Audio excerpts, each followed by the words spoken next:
Good morning, everyone. Thank you all for joining us for today's virtual public workshop on generating scientific evidence to facilitate the development of cell therapies and tissue-based products.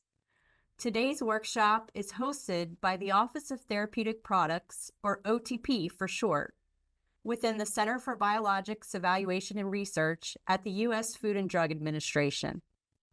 My name is Dr. Heather Lombardi, and I am the director of OTP's Office of Cellular Therapy and Human Tissues.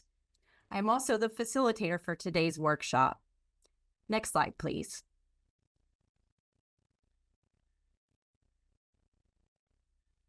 Before we get started, I would like to share a few notes about today's event. This workshop is being recorded. The recording will be posted on FDA's website in the next few weeks. A transcript will also be available in the coming months. Closed captioning for this event is available directly in Zoom. As you'll see on the next slide shortly, we'll have a number of presenters, followed by various panel discussions throughout the workshop. We will have some time during each panel to discussion to address questions from our attendees. If you have a question for our panelists, please type it directly in the Q&A box in Zoom. The Q&A box can be found on the bottom of your screen in Zoom. We very much appreciate your questions and comments, and we will do our best to address as many as we can. Please note, questions considered inappropriate or out of scope for this workshop will not be addressed. And finally, I'd like to note that the FDA has opened a docket and is accepting public comments regarding the topic of today's workshop.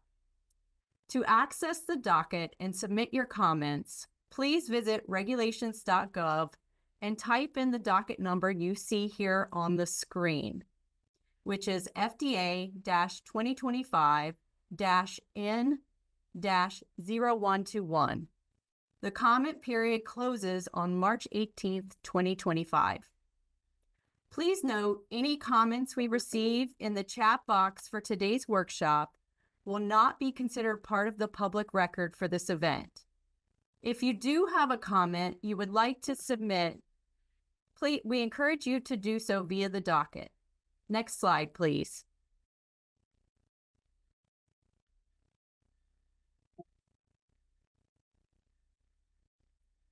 I'd like to share a brief overview of today's workshop agenda.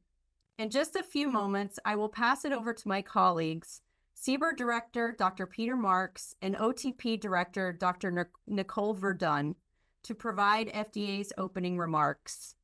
We will then hear from our keynote speaker, Dr. Sally Temple, Scientific Director at the Neural Stem Cell Institute. We have 5 sessions scheduled for today's workshop, as noted on the slide. At the end of each session, the speakers will engage in a panel discussion moderated by FDA. Please note, we have also built in a few breaks throughout the day as noted on this screen.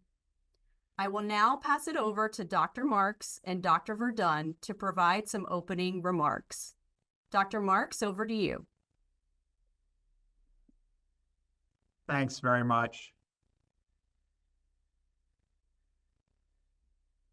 Yeah. There we go. Thanks very much. Sorry, little technical challenges there for a moment. So good morning and welcome. Thank you for attending today's workshop, which is being held to look at the generation of scientific evidence necessary to facilitate the development of cell therapies and tissue-based products. These entities comprise a remarkably diverse array of medical products that range from simple skin grafts to artificial organs. And the remarkable breadth of this class of medical products makes it both challenging and yet intellectually quite stimulating to regulate. Work on the current regulatory framework began more than 3 decades ago and was based on our scientific understanding at that time of cell therapies and tissue-based products. It resulted in a 2-tiered system of products, all products being regulated to prevent infectious or communicable disease transmission, but those meeting certain criteria, those at Part 1271 of Title 21 of the Code of Federal Regulations, were regulated in a way that approval was not required, whereas all other products required regulatory submission and approval.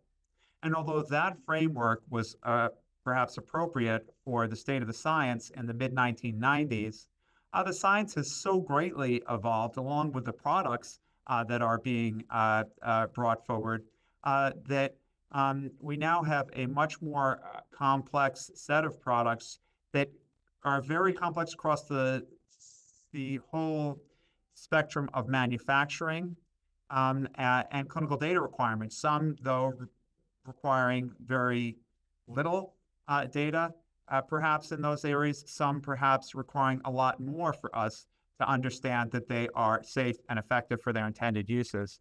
So this makes it us come to a place where we may need to consider revisiting the existing regulatory framework and to consider alternative frameworks.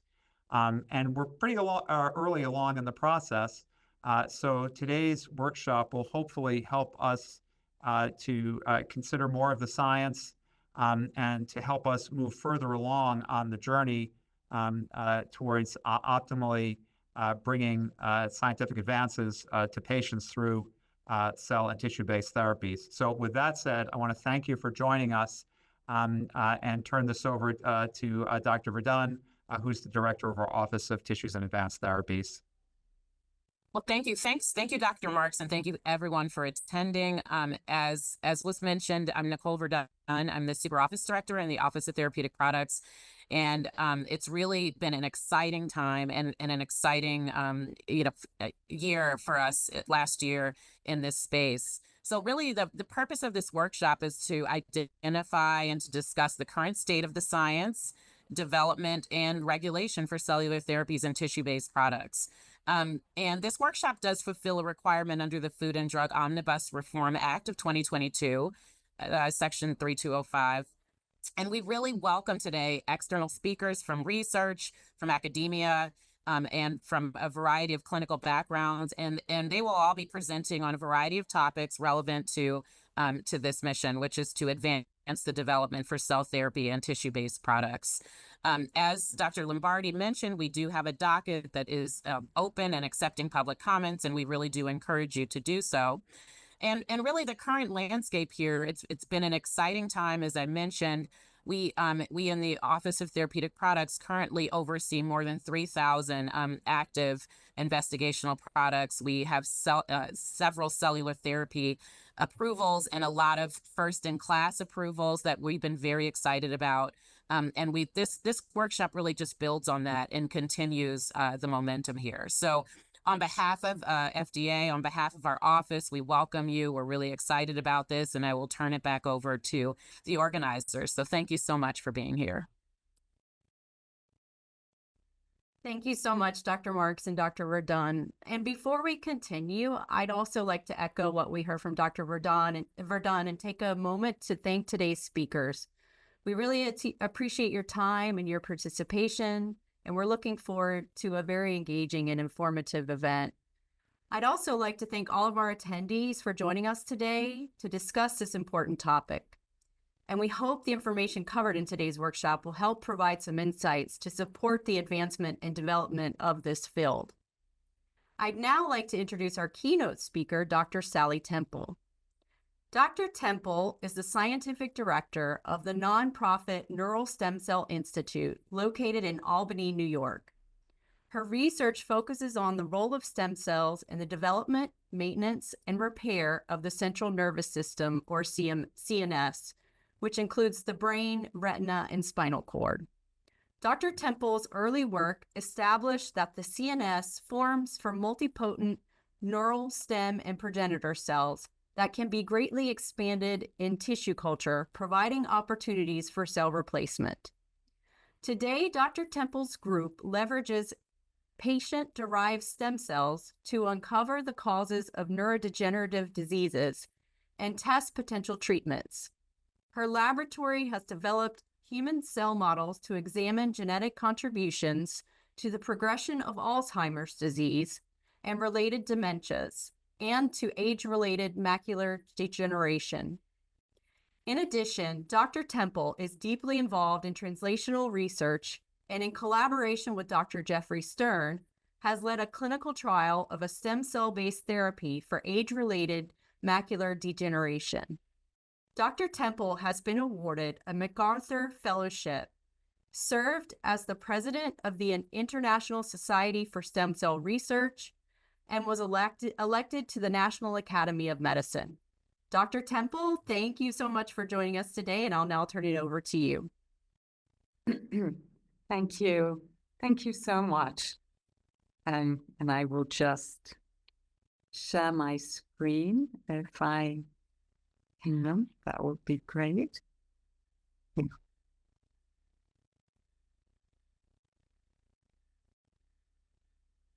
Ooh.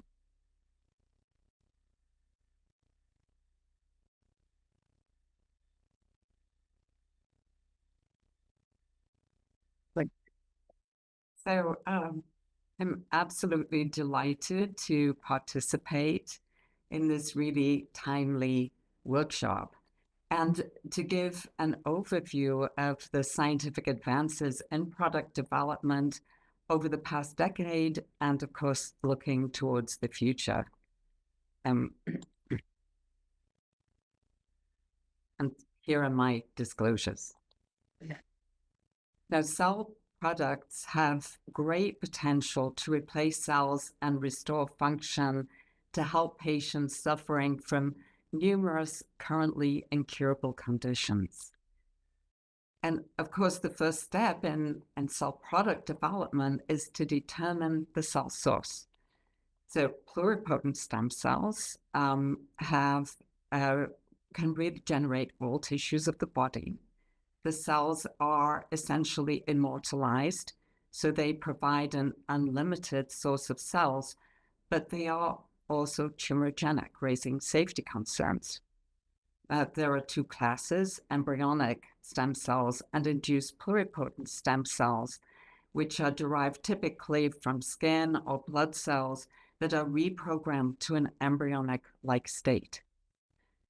Tissue-derived stem and progenitor cells are another really important source of products. These cells are largely restricted to generating cells from the source tissue, so blood stem cells give blood, muscle give muscle, etc. They have less proliferative and tumorigenic potential, and there are several sources. Some examples are shown here, and some are recently identified, such as the retinal pigment epithelial stem cell that we work on, and we think that many more may emerge with further studies of human cells and tissues.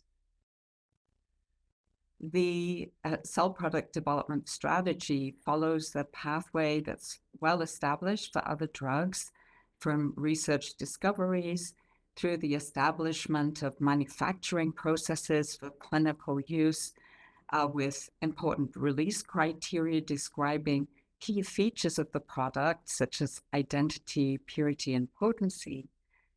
And then you see efficacy testing, safety testing, and models that support an investigational new drug application for a particular clinical indication.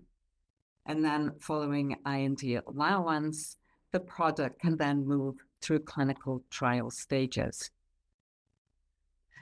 So I was asked to address three topics: how the landscape of cellular product development has changed over the past decade, the current state of the science, including the challenges and the areas of research, and to talk about some possible approaches for moving the field forward.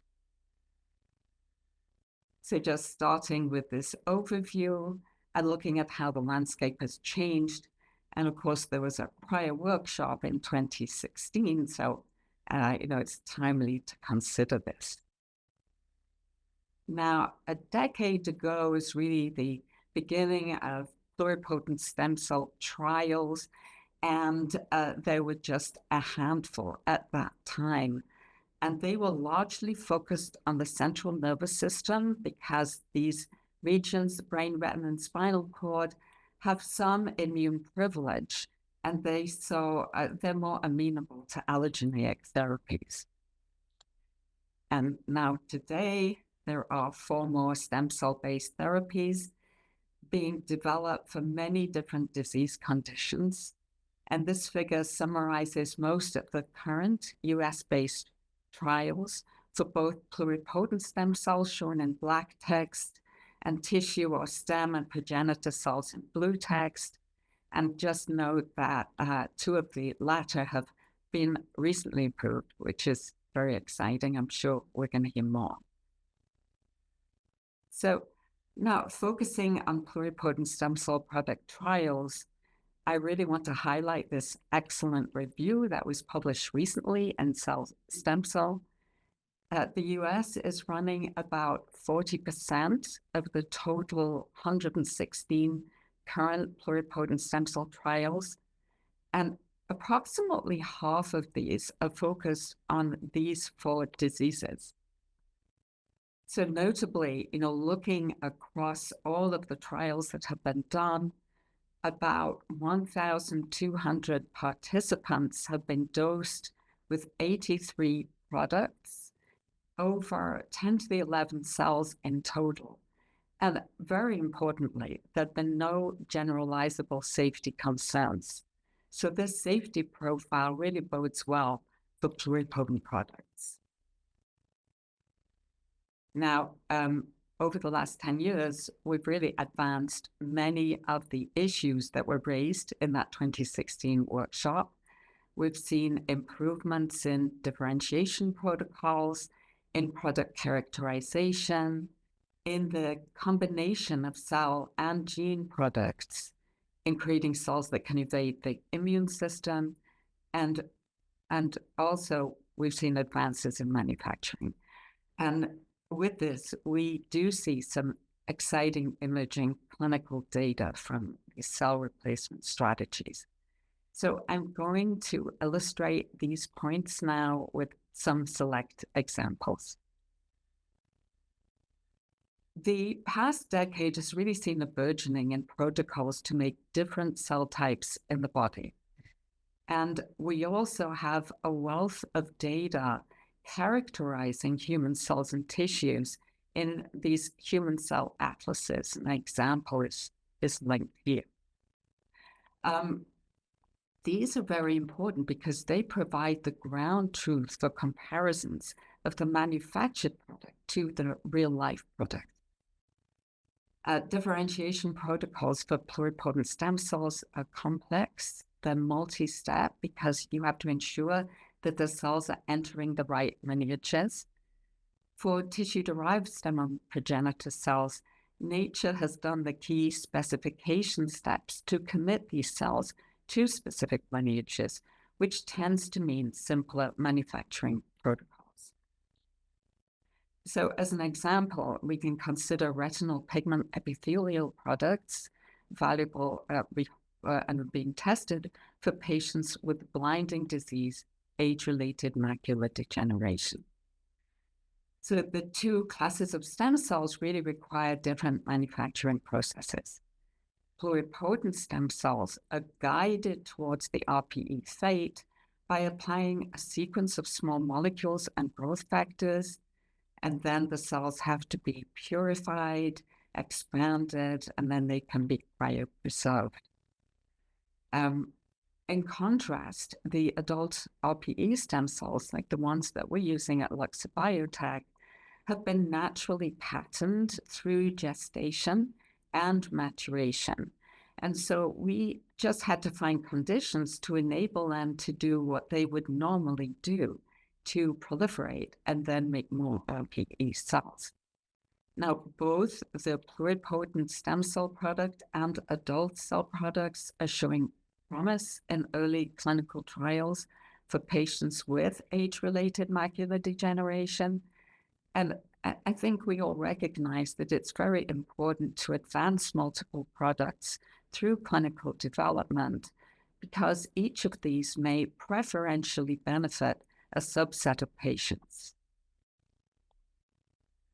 So an excellent example of product development and protocol development is seen in generating dopaminergic cells for Parkinson's disease, and this supports a clinical trial by Blue Rock Therapeutics.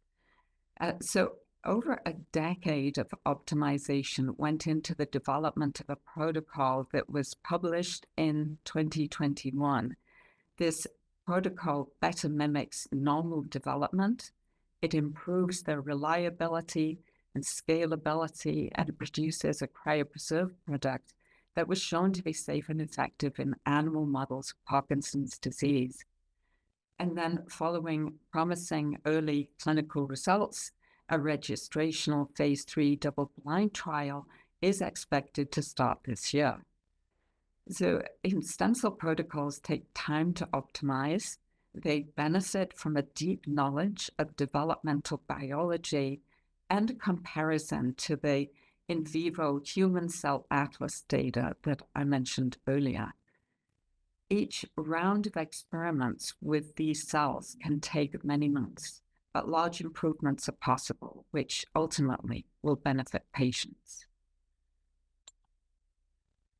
Now, the past decade has also seen vast advances in our ability to characterize products with highly sensitive omics methods, also functional analyses, together covering product phenotyping. And single-cell transcriptomics is increasingly used. This has shed light on product composition, and even products that we thought were quite uniform actually turn out to be heterogeneous when we analyze them with these sophisticated methods. Now, there are new spatial omics methods that are advancing, which can tell us about the transcription or other, say, metabolomics and proteomics within a more complex 3D product. And of course, these are all applicable to assess cells after transplantation in animal models, which can be very powerful. So an excellent example of applying these new product characterization methods is shown in the data supporting an ongoing trial sponsored by Neurona Therapeutics that is testing a GABAergic interneuron product in patients with intractable epilepsy. Now, careful characterization of the cells through that really prolonged patterning and production process have now identified these key positive and negative markers that define on-target manufacture. And then by performing single-cell sequencing on the product, they were able to show that 98% of the cells were on-target cells. Excitingly, after transplantation into the mouse brain and then recovering these human cells 18 months later, over 95% of the cells had stably maintained that on-target phenotype. So this, now using this product in study participants is revealing some promising clinical data in this early stage trial. Here, this report shows that 4 out of 5 patients had reduced seizures. So this shows how these advanced characterization methods can really be effectively used in defining the product, testing it, and then with subsequently very promising data. The past decade has seen great advances in development of cell plus gene products with all of the new gene editing technologies. For sickle cell disease, ex vivo editing of a patient's hematopoietic stem cells to either enhance fetal hemoglobin expression or to overexpress normal beta globin have produced 2 revolutionary approved treatments. And another example is seen in this remarkable recovery of a child with epidermolysis bullosa, in which the skin blisters and sheds.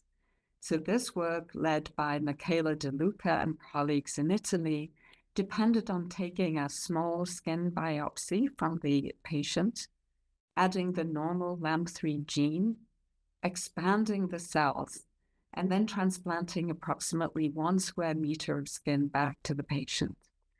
Now, in these pictures here, you can see the recovered appearance of the skin after 5 years, and of course, the blistering appearance that persists on a non-transplanting area.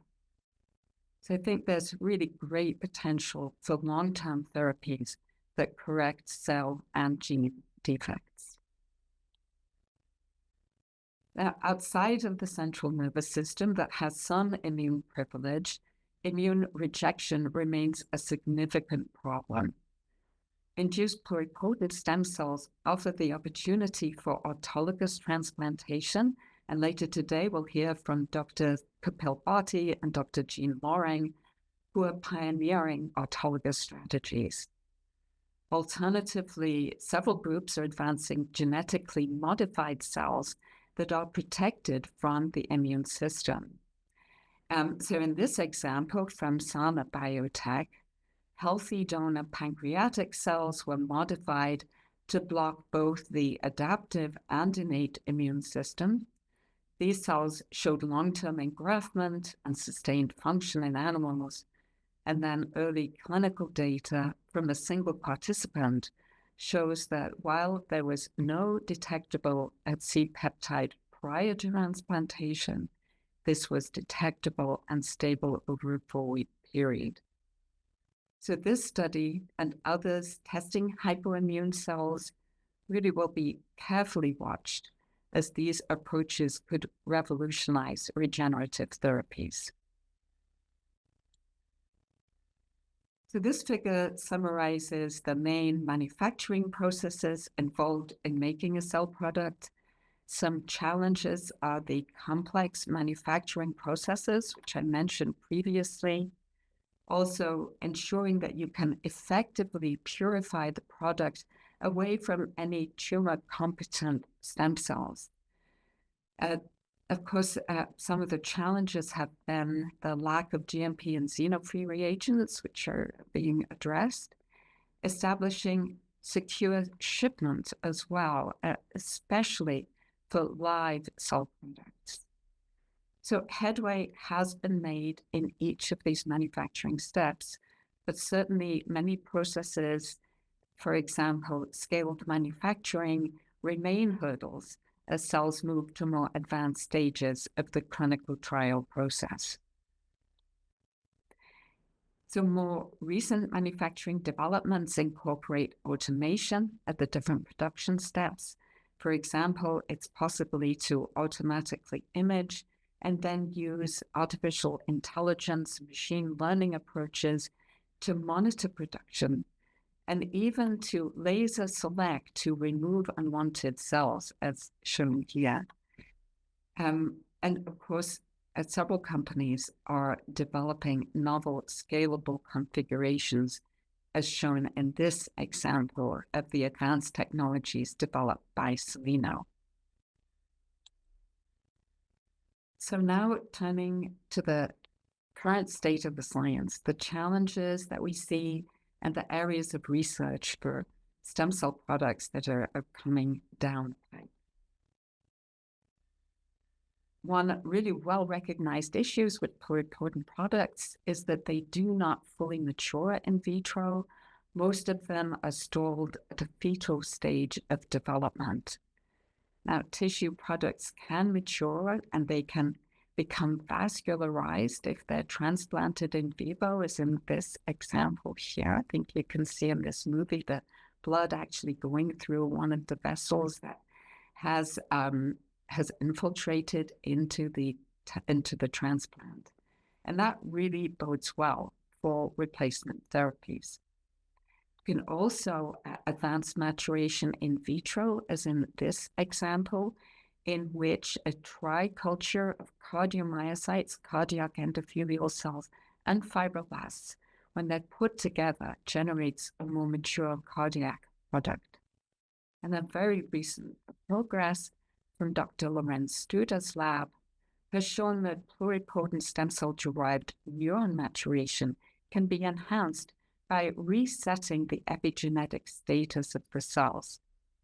So controlling maturation is a challenge in product development and also for accurate disease modeling, which is already transforming the way that we develop products.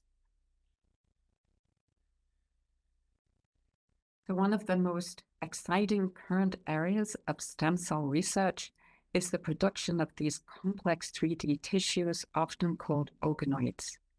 Stem cells have really amazing powers of self-assembly, and they can reproduce not just the multiple cell types as I described, but also their unique morphologies and organization. And a few examples are shown here. You can see that they can create aspects of intestine, of kidney, of multi-layered retina, multi-layered skin, and even hair follicle structures. Moreover, these three-dimensional organoids can be put together to create even more complex assembloids, pioneered by Dr. Sergio Plashka at Stanford. Here's an example of an assembloid that his lab generated with 4 different brain region organoids that are joined together. And you can, I hope, in this movie, clearly see the complex electrophysiological activity that comes from this assembloid. So we can envision that these really sophisticated functional constructs could in the future be developed to address large-scale tissue loss in the central nervous system and elsewhere. Now, much progress is also being made in combining cells and scaffolds, as shown in these examples, lung tissue and also in neural tissue. And here in this really beautiful bioprinted vascularized retinal structure from Dr. Kapalbhati. So the science is showing us that we can build more lifelike and authentic tissues, in some cases incorporating these sophisticated scaffolds and methods. So a challenge now is how to manufacture these structures consistently and how to address characteristics such as identity, purity, and potency in these increasingly complex constructs. To achieve even more complete organ generation, recent work has described early stages of production of human-pig mixed embryonic kidney tissues. Could this be a future source of tissues or organs for transplantation? However, the process would need to be refined, as this paper reports only 50% chimerism, and there are significant ethical issues to consider in creating these chimeras. As I mentioned, outside of the central nervous system, immune rejection is a significant problem. Allogeneic cells can be used with immune suppression, or they can be put into devices that restrict immune cell invasion. But for cell products that need to integrate into tissue for functionality, a different approach is needed. And many research groups are working on different strategies to generate cells that can evade the immune system, and early trials are starting. Of course, these cells will be monitored carefully to see if they could evade cancer detection and cause tumors. And although suicide switches may provide some protection, it will be important to show that these switches are stable in cancer cells and that it's safe to kill cells that are already established in tissues. One active area of research is in characterizing pluripotent stem cells. Research is documenting the molecular differences between pluripotent stem cell lines and how they change phenotypically and with culture conditions. So our recent unpublished work, just summarized here in this PCA plot, shows marked differences in gene expression when cells are cultured in different pluripotent stem cell media. And this really together raises several challenges. If you use the same exact protocol across different lines or even different passages, it could generate different products. So it's really crucial to tailor products appropriately and to QC products carefully. And furthermore, pluripotent stem cell lines can acquire mutations that could contribute to tumor formation. So again, we need to monitor the genome carefully. So as we consider how these different scientific advances that I've described can be used to benefit patients, we are enormously grateful for the guidance of the FDA and for the work of other organizations in the field, a few of which are shown here. The International Society for Stem Cell Research is in the process of generating guidance on the development of pluripotent stem cell-derived products that will be very helpful to the field. Developing these cell therapies really does take a village. It takes a global village. And the more we can encourage data and information sharing, the better for the field. So in my final slide, I was asked to offer some ideas for moving the field forward. And this workshop is really a great opportunity to think about this, and I really look forward to the coming discussions. Given the advances already achieved and the state of the science, I'd like to offer a few thoughts for the discussion. So, the estimates of 25,000 human diseases, 10,000 rare diseases. NIH is funding over 300 different research areas, each covering multiple conditions that could benefit from cell therapy. Today, we have just over 100 pluripotent stem cell trials, and half of these cover just 4 diseases. So, clearly, we need to be able to move this process ahead with much more efficiency. Looking at manufacturing, significant progress has been made over the past decade, and we can anticipate future improvements as novel techniques, automation, and AI/ML approaches are integrated. And we now have protocols to make hundreds of different human cell types, and we have advanced technologies to characterize these and to compare them to human tissues. So now we need to develop feasible, reliable release tests that reflect the critical quality attributes of these complex products. The pluripotent stem cell products that have been tested to date have shown a promising safety profile, so we can build on this to streamline and improve the efficiency of safety testing. We acknowledge that predictive animal models are lacking for most diseases. So for cell replacement therapies, could we make a case that if we can demonstrate bona fide cell production and a promising safety profile, that these are key parameters for moving into the clinic? We hope that these products provide long-term benefit, in some cases for life-threatening conditions.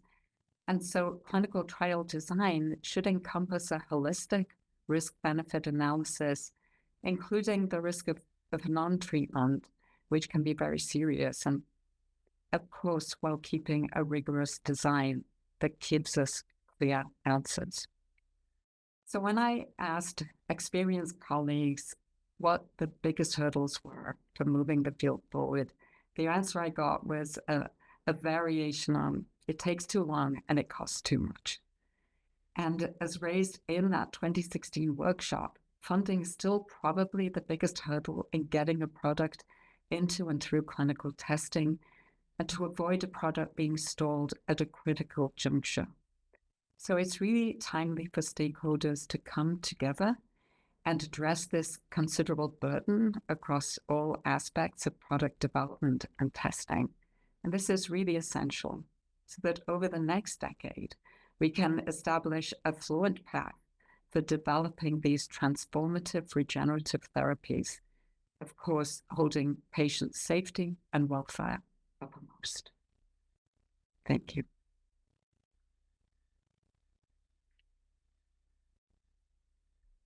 Thank you so much, Dr. Temple. This was an amazing overview of all the exciting work that's going on in the cell therapy space. And this really helps lay the groundwork, I think, for the upcoming sessions for today, as well as our panel discussions. Thank you. Next up, it's my pleasure to introduce my colleague, Dr. Liz Leslie-Morlon, who will moderate the first session of today's workshop on tissue and cell-derived therapies. Liz, over to you. Thank you so much, Heather. My name is Liz Leslie-Morlon, and I'm a senior biologic reviewer in OTP's Office of Cell Therapy and Human Tissue. I will also be the moderator for session 1 of today's workshop, which is on tissue and cell-derived therapies. Tissue and cell-derived therapies such as umbilical cord blood, extracellular vesicles, exosomes, and amniotic tissues are a diverse collection of therapies that target an extensive range of diseases.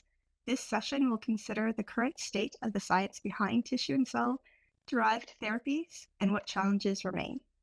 Speakers will address current state of the science evidence, including understanding of molecular attributes, as well as safety and efficacy of these products for the range of indications being considered.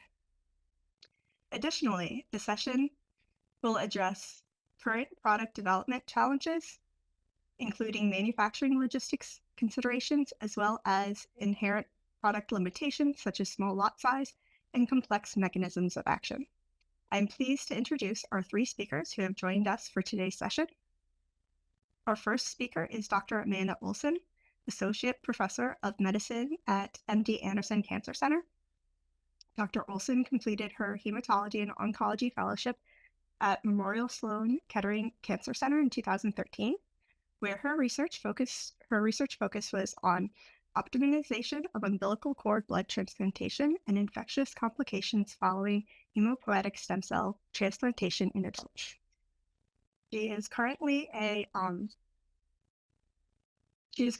associate professor of medicine in the Department of Stem Cell Transplantation and Cellular Therapy, where she oversees clinical research related to cord blood transplantation, mesenchymal stem cell expansion and manipulation, and cellular therapy. Dr. Olson is a principal investigator for several trials involving the use of mesenchymal stem cells for regenerative medicine, including chemotherapy, cardiotoxicity pneumonia, related to her infectious disease experience and interest in development in cellular therapies.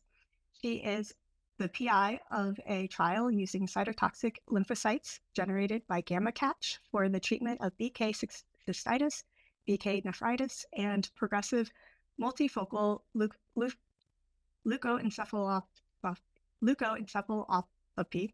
Dr. Olson has authored over 100 papers and many book chapters on the use of mesenchymal stem cell manipulations and therapy, umbilical cord transplant, and T-cell therapy. As chair of the umbilical cord transplantation, she oversees many transplant trials, including the first human study utilizing cord blood NK cells to optimize transplantation. Our next speaker is Dr. Katie Mallory, Vice President of Research and Drug Development at Organogenesis.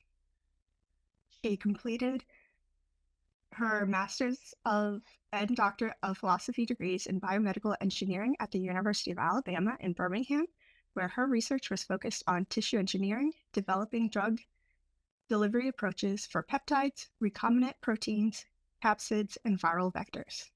Dr. Mallory has been working in industry for 12 years, where she currently serves as the Vice President of Research and Development at Organogenesis, a leading regenerative medicine company, overseeing research and product development and process development activities. Dr. Mallory has authored over 300 publications and patents in the field of placental-derived technologies, wound healing, arthritis, and bone marrow repair and regeneration. In her role at Organogenesis, Dr. Mallory has been integrally involved in the development of amniotic-derived biologics, currently in phase 3 trials for the development of osteoarthritis. And our third speaker is Dr. Stephen Stice, co-founder and chief scientific officer at Aruna Bio and professor of the University of Georgia.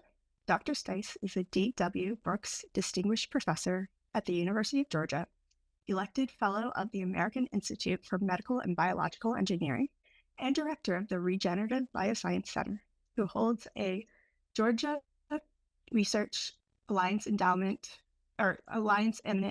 Scholar Endowed Chair. As an invited member, he sits on the Scientific Advisory Board for the FDA and has served on the governing committee for the National Institute for Innovation in Manufacturing Biopharmaceuticals. Stice leads UGA's academic effort in a multi-institutional NSF-funded engineering research center for cell manufacturing technologies. Stice's research focuses on exosome-based regenerative therapies for the treatment of CNS and neurodegenerative disorders, namely stroke and TBI. A pioneer in biomanufacturing and regenerative medicine with over 35 years of experience, Stice co-founded Aruna Bio, where his groundbreaking work with neuronal exosome-based therapies is driving clinical trials for stroke treatment. His research has led to 67 patents across 4 continents, 5 biotech startups, and over 150 jobs. With over 225 publications and 14,000 citations, Stice has been recognized as a Fellow of the National Academy of Inventors and honored with numerous prestigious awards. Thank you to our speakers for being here today. Each of our speakers in session 1 will present, and then we will move into a panel discussion. If you have a question for any of our speakers for the panel discussion, please submit those questions in the Zoom question and answer box. We very much appreciate the questions and comments, and we'll do our best to address as many as we can. Please note, questions considered inappropriate or outside the scope for the workshop will not be addressed. As a reminder to our speakers to please say next slide once you're ready to advance to the next slide. With that, we'll go ahead and tee up Dr. Mowry's slides. And Dr. Mowry, I'll pass it to you.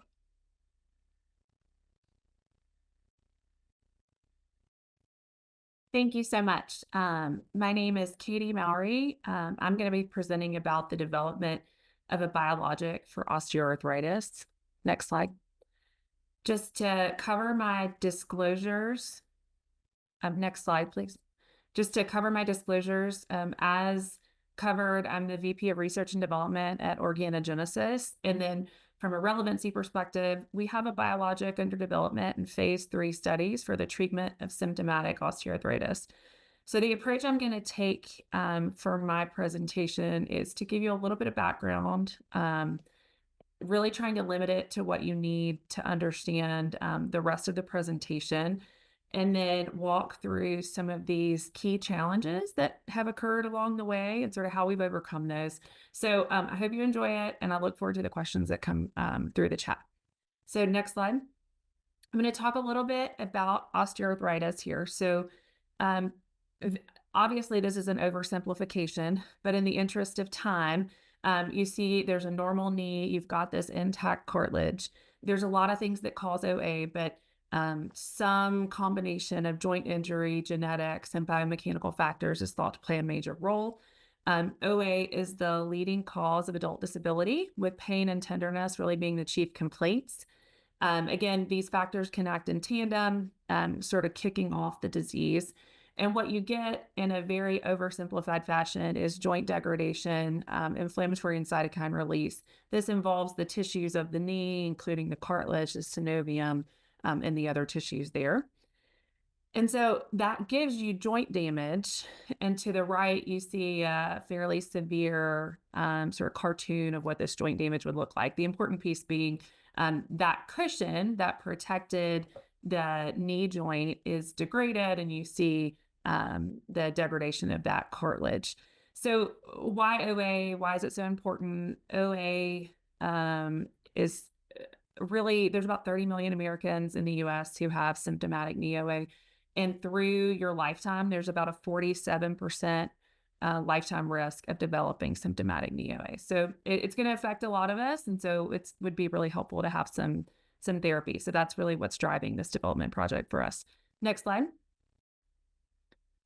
So talking a little bit more about what may be going on, there's, again, a lot of things playing a role here, but one of the things we're most interested in, and as it relates to our proposed mechanism, is how inflammation is playing a key role in driving the progression of the disease. So to the left, you see a figure that shows this complex interaction between the synovium and the cartilage. And what you can see is that you've got these inflammatory factors in the middle. You've got IL-1s, TNF, other factors. And then those factors work on the cartilage and then also work on the synovium itself, signaling both additional inflammation and also breakdown of the cartilage. And then those cartilage breakdown products also actually signal the synovium to make more inflammation. So you've got this sort of complex positive feedback loop that gives you joint degradation. Okay, next slide. And so where does the product we're working on come into play here? So we are developing an amniotic suspension allograft. We refer to it as either ASA for short or Azemplocel.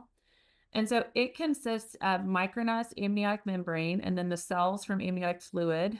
Those come from the same donor, and then they're combined in a cryopreservation solution. Contains a large variety of bioactive proteins, including anti-inflammatory cytokines and protease inhibitors. And so the image you see to the left is really just a DAPI stain, pointing out the individual cells with the yellow arrow, and then the cluster of cells indicative of the milled amniotic particulate with the pink arrow. And so this product's currently under development as a biologic. It had a prior commercial history on the market, and then that commercial history and also the research that was done during that period led us to entering phase 3 IND trials for knee osteoarthritis. And so that is in preparation for the hopeful submission of a biologic license application. Next slide. Okay, so I've given you the background to sort of get us all to the same point. And so the 3 things I'm going to talk about that I think are really relevant to cell therapies is the MOA. So we're going to talk about the MOA. This is a complex biologic product. It's got a lot going on. And so we're going to talk about how complicated that can be in developing the MOA with these biologic products. I'm going to talk a little bit about the potency panel. We had an interesting experience where our original potency target, we ended up changing. I'll walk you through that and sort of what we did to show that was okay and to show that we had consistency and really why we needed to change it. And then last but not least, the development of a reference standard. So to be able to show consistency among the product and among over time, you've got to be able to compare to something. And so with a complex biologic product, that's not an easy task. So we're going to talk a little bit about that as well. Next slide. So what's it composed of? Just for note, this is not all inclusive, but this gives you a little picture of sort of what's there. And so what we've done, and some of the questions that have come up in the past are, you've got the fluid cells, you've got the membrane, where are the proteins coming from? What types of proteins are there? And so what we're showing here is sort of what that looks like. So to the left, you can see a pie chart that shows some contributions from the membrane and the fluid. There's also contributions from the releasate. That's not pictured here. And then to the right, you can see sort of an example of some of the proteins that are found, and this is the percent contribution. So really the point of this is to show that based on what the actual protein is, there's contribution from the releasate, from the extract, and then also from the fluid cells itself. And so why do I walk through this? It's going to become important as we walk through sort of what's it composed of and how does it work. Next slide.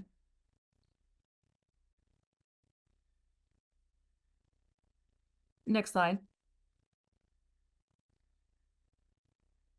So when you talk about an MOA, when you've got this complex biologic product, you've got to think about first, how are you going to measure it and how are you going to develop a system that's going to give you some repeatable results? So I showed the cartoon of what the synoviocytes and the chondrocytes, and you've got this positive feedback loop. And so we did a lot of research on various cell types and various models. And sort of what we landed on as because we were very interested in the inflammatory piece of this, is looking at synoviocytes.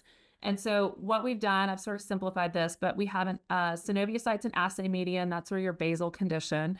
And then if we inflame them with an inflammatory stimulus, you get synoviocytes in an inflamed environment. And so that's represented here by this sort of orangey color. And what we see in that inflamed environment is increased expression of matrix metalloproteases, decreased expression of tissue inhibitors of metalloproteases, and then increased expression of inflammatory cytokines and factors. And so that's exactly what we would expect. So that's like our first check mark. By applying inflammation to these synoviocytes, we are getting an environment that is more representative of osteoarthritis. Next slide.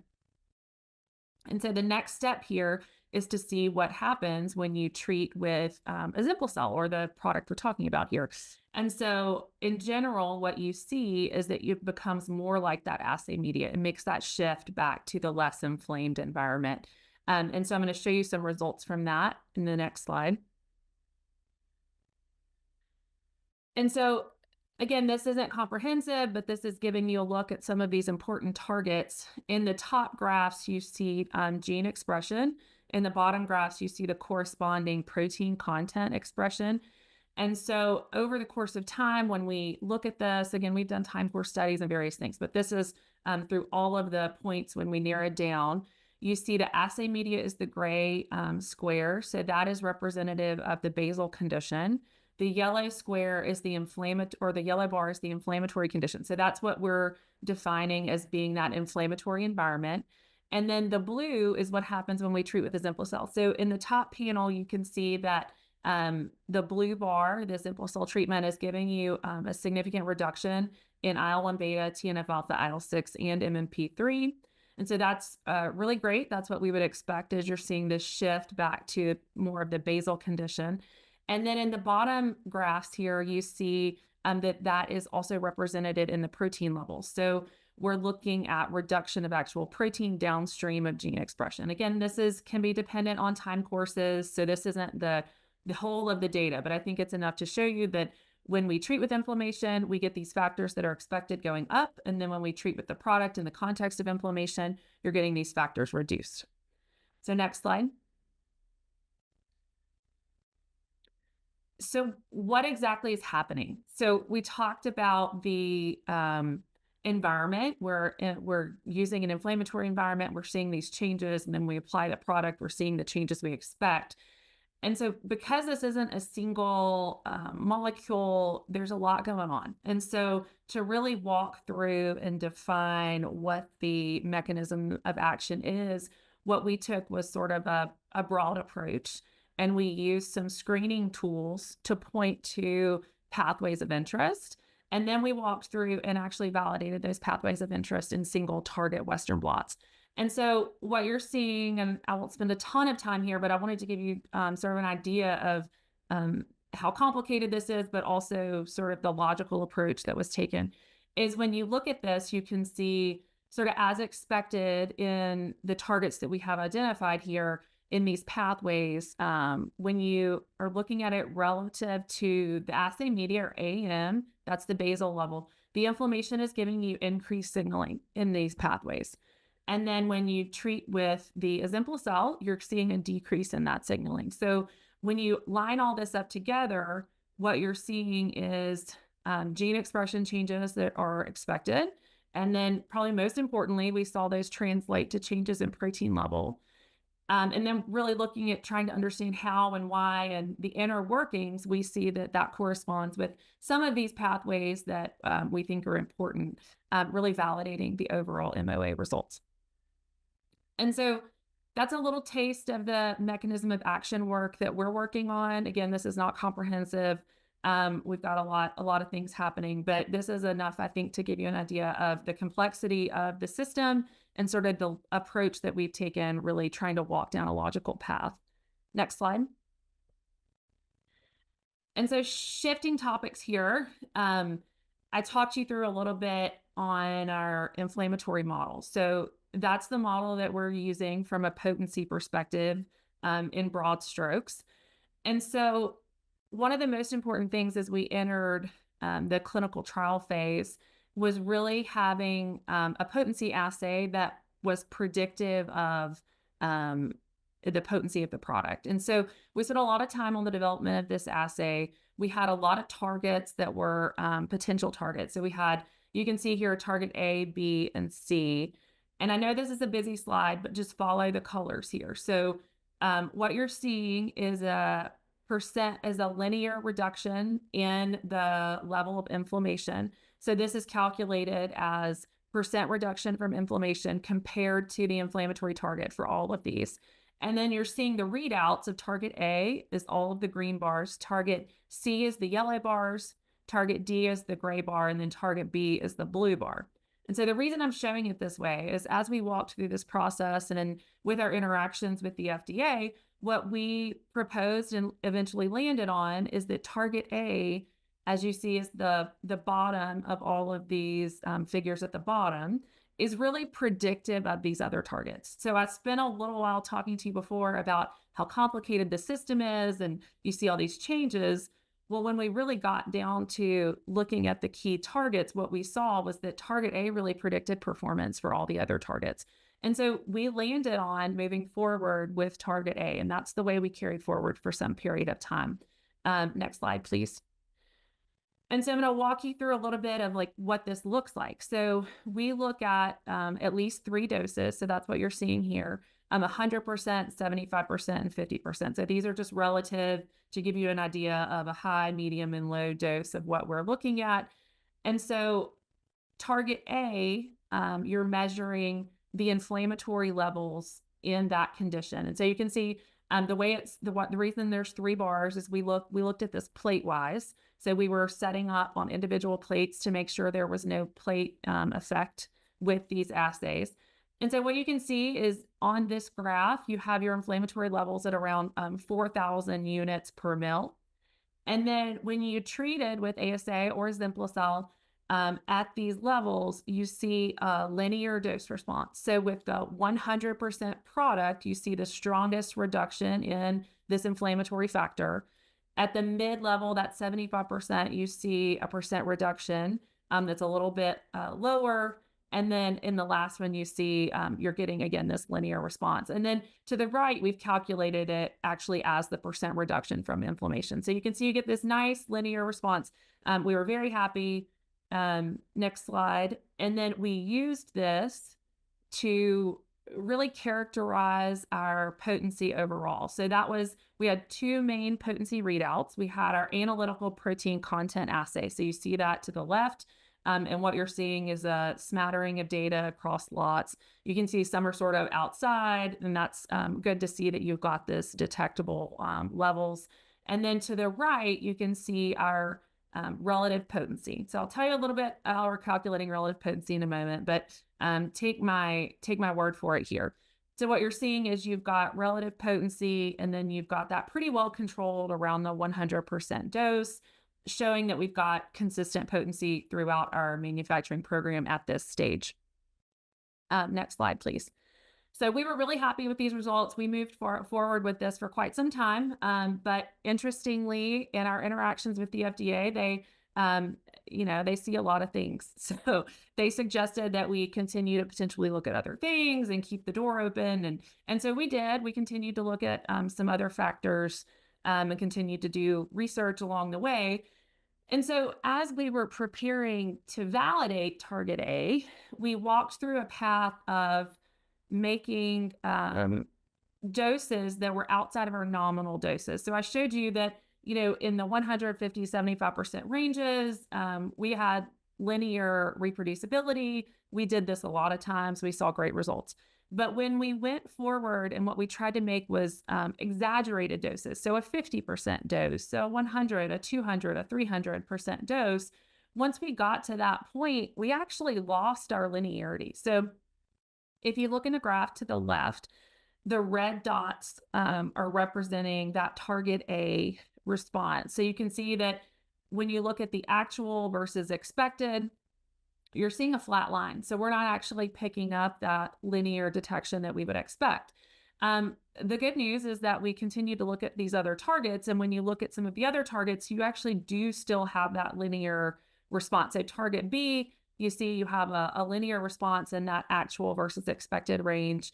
Target C, you have some of that, although you've got a little more scatter. And then target D, you also have these results. So we started looking at this in a fashion to really try to understand what was going on. And so we looked at a lot of factors, but what you see here is slope and R-squared values. So if you look at the slope of target B compared to target A, I think it's clear you have a more detectable range, a better linearity, and then also the R-squared values. The R-squared values are much more linear in fashion. Next slide. So this left us in an interesting place because, again, we were in the pre-validation state. So there had been the vast majority of our work at this point had been on target A. We get to this pre-validation state and we see some challenges with target A, at least in the ranges way outside of what's nominal. Again, we had great linearity in the nominal clinical ranges, but once you're going outside of that, we lost the linearity. And so we really tried to take an approach to look at our best replacement target, target B, versus target A in these pre-validation studies. Next slide. And really where this is really most important is if you look at this range and span, is in our studies for target A, when we looked at linearity, we really only got a 21% span of change. So again, this is really showing linearity in the nominal place, but when you go outside of that, you're losing your detection of linearity. But when we looked at target B, this is what was really exciting, is we actually saw great linearity. We saw a 98% coverage of the span. So this was very encouraging. At this point, we went to the FDA, we presented all of our data and talked through our plan to sort of make this switch from target A to target B.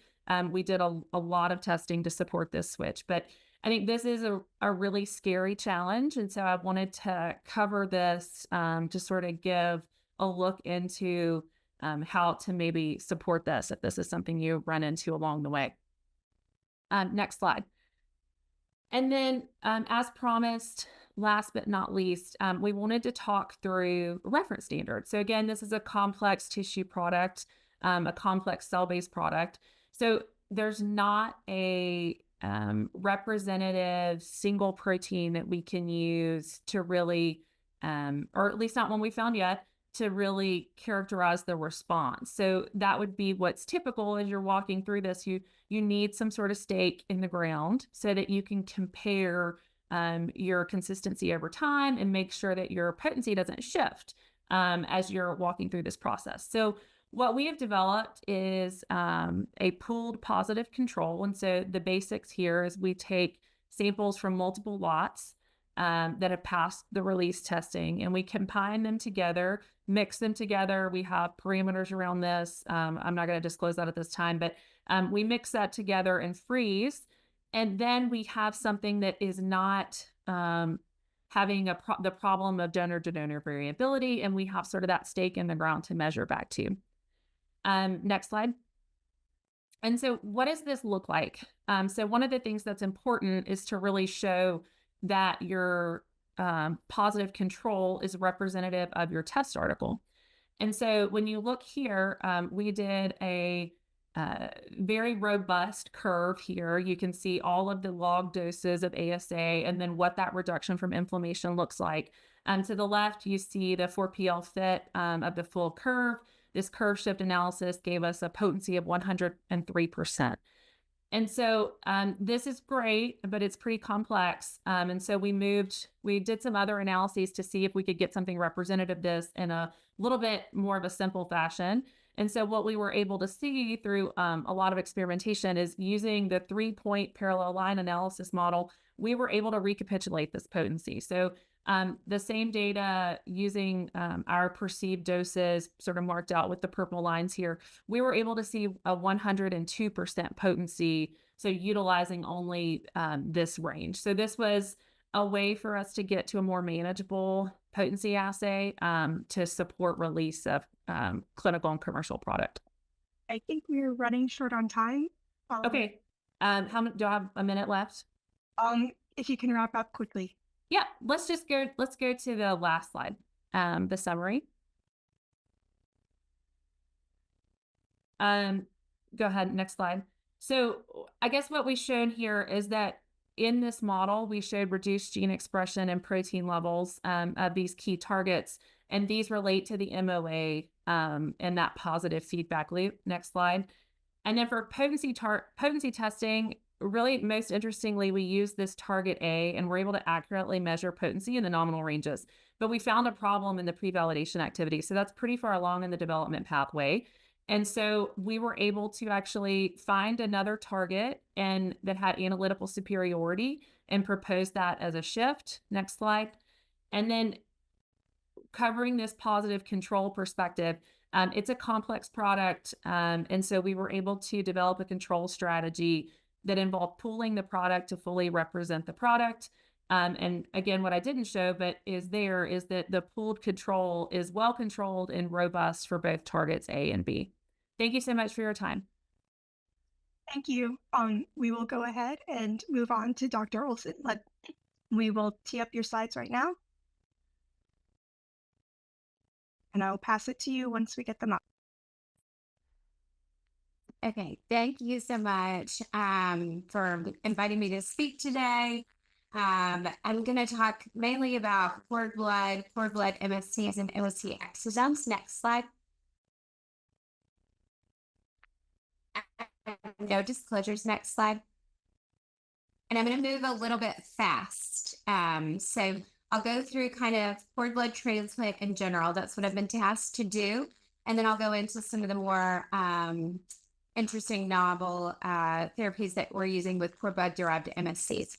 So likelihood of finding an A to B unrelated donor in the NMDP registry for our stem cell transplant recipients is lower if your ancestry is non-Western European. Next slide. Likelihood of receiving an A to B unrelated donor by ancestry is also really low if you're a minority patient. Next slide. So cord blood, in essence, and this is sort of why it was developed anyway, as a alternative to stem cell match or match unrelated donor stem cell transplant, it extends transplant access regardless of ancestry. So we can cover the majority of ancestries in the cord blood registry. Next. We are lucky to have one of the largest cord blood banks at MD Anderson. So we're able to do the research here, but then also able to do more transplants. And our minority donor cord blood units is 72% of inventory. We focus on hospitals with minority heavy baby population. Next slide. It facilitates very rapid transplants. So these cord blood units are cryopreserved and readily available. In non-European ancestry patients, the transplant is less likely if patients are older than 49 years old, which is quite young. And time to transplant is delayed if alternative adult donor, very fast if it's cord blood or a sibling donor. Next slide, please. It's associated with a very robust graft versus leukemia effect. It's associated with a reduced relapse risk reported in several retrospective cord blood series, but not all. And that's I believe that's Dr. Mowry's slides. Yeah, apologies. Your slides just closed. I'll get them back up in. Thank you. And my video wasn't working. Is that a problem?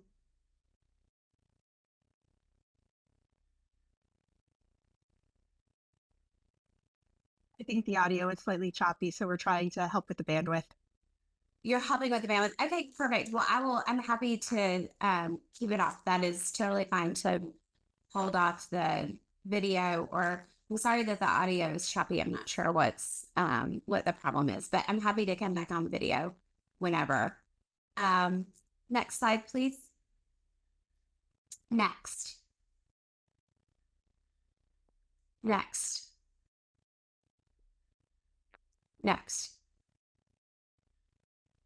So there's a huge advantage with cord blood transplant in terms of the graft versus host effect. The reduced relapse rate is reported in several retrospective cord blood series, many and not all. And it's more commonly reported in double cord blood transplant. And so we actually have taken this data and now have a clinical trial for cord blood in second transplant. Next slide.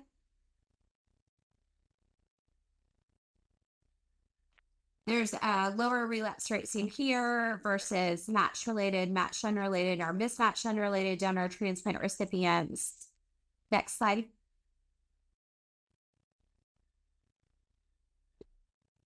There's a lower relapse rate in patients with MRD positive disease. Next slide.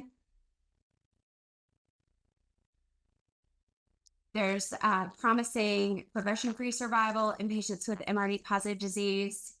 Next slide. And in patients who are not in remission, the decreased rate of relapse in cord blood transplant, we've seen that conditioning matters. So the dose intensity of the chemotherapy that we're giving does matter versus match-related donor or haploidentical donor transplant. Next slide.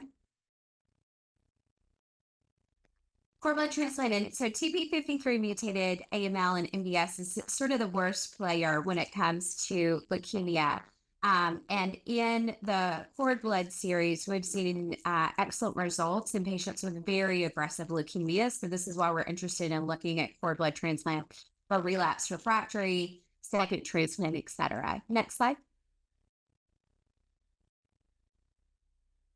There have been multiple mechanisms postulated for cord blood transplant graft versus leukemia biology, but this is not well worked out yet. Next slide.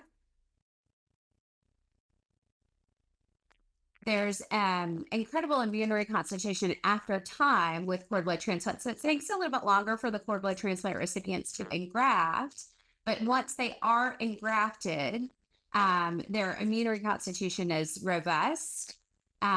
There's thymus independent T cell recovery and higher CD4 T cell counts associated with reduced mortality. Next slide.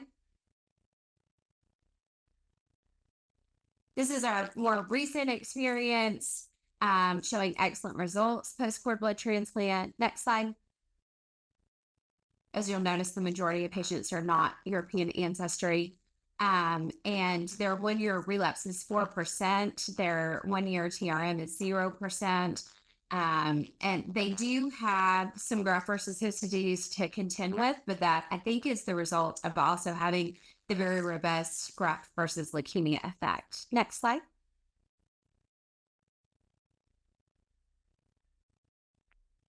We have worked really hard with cord blood ASTCT special interest group in developing multiple guidelines in order to optimize cord blood therapy, because this is sort of a niche specialty currently.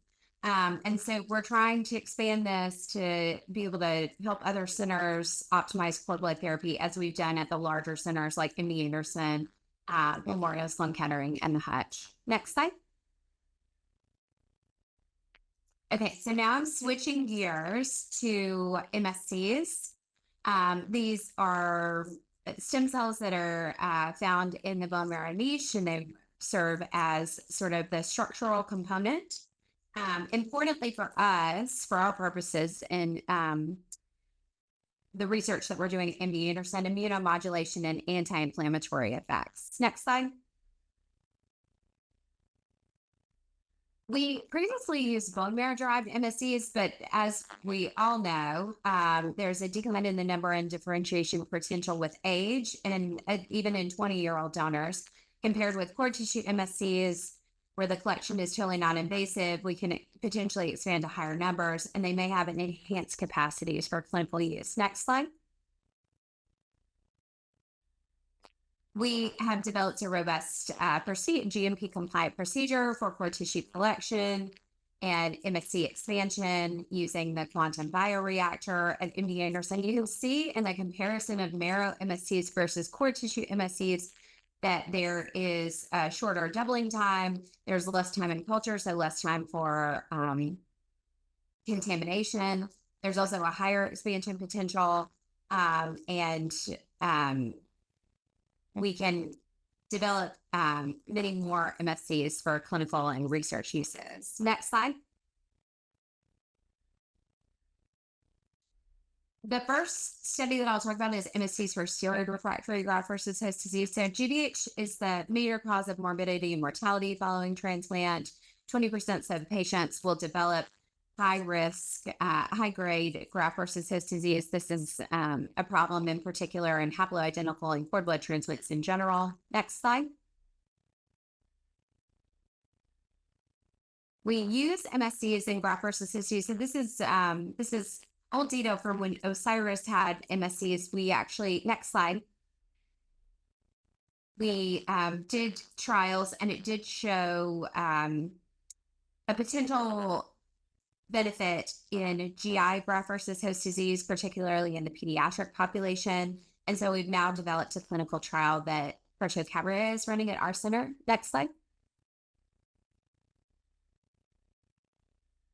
This is just a little bit of background done by Dr. Mayela Mint in our GMPH. She has shown that MSC surface marker expression in core tissue is similar. They have increased expansion compared to the bone marrow MSCs. Next slide.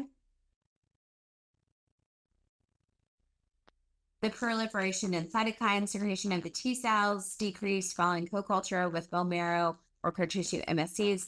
And you can see, unlike in the bone marrow MSCs, the immunosuppressive phenotype is maintained in the late passages of core tissue MSCs, so they don't wear out like the adult MSCs. Next slide.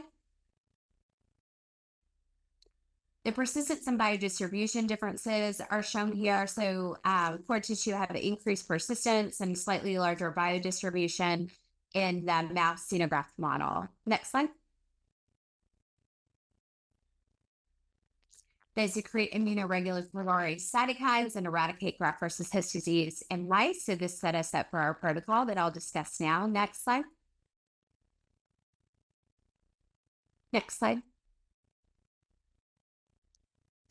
This is a trial that compares Jakafi in steroid refractory graft versus host disease, which is one of the most common causes of death after a transplant, treating with Jakafi or ruxolitinib plus or minus MSCs. Next slide. And so these are the early data that are not yet published, but 13 patients enrolled to date, 7 evaluable patients treated with both MSCs and relaxin and Jakafi. All 7 had a 100% response rate at day 28, compared with 1 of 4 treated with Jakafi alone. So this is continued enrollment, but given the good responses, we're likely to increase the patient numbers on this clinical trial. So I think we may actually have already expanded, but there's a lot of interest in this and good data, early data in patients able to sort of come down on the steroids and get control of grade 3/4 graft versus host disease. Next slide. Then I'll kind of switch gears now and talk about MSCs for regenerative medicine. Next slide. MSCs have been used in ARDS in the past. Next slide. We have a study of 20 patients followed by a 50-patient randomized phase 2 trial of MSCs versus standard of care for ARDS, but also now we've amended the study to include early pneumonia based on the Joshua Hare data out of the University of Miami, showing that when you treat these patients earlier, as expected, their outcomes are better. Next slide. These are our preliminary results, just to show you that in the first 20 patients, we saw safety signal, but not overwhelming great responses. And so that's why we edited the trial to include the pneumonia patients. Next.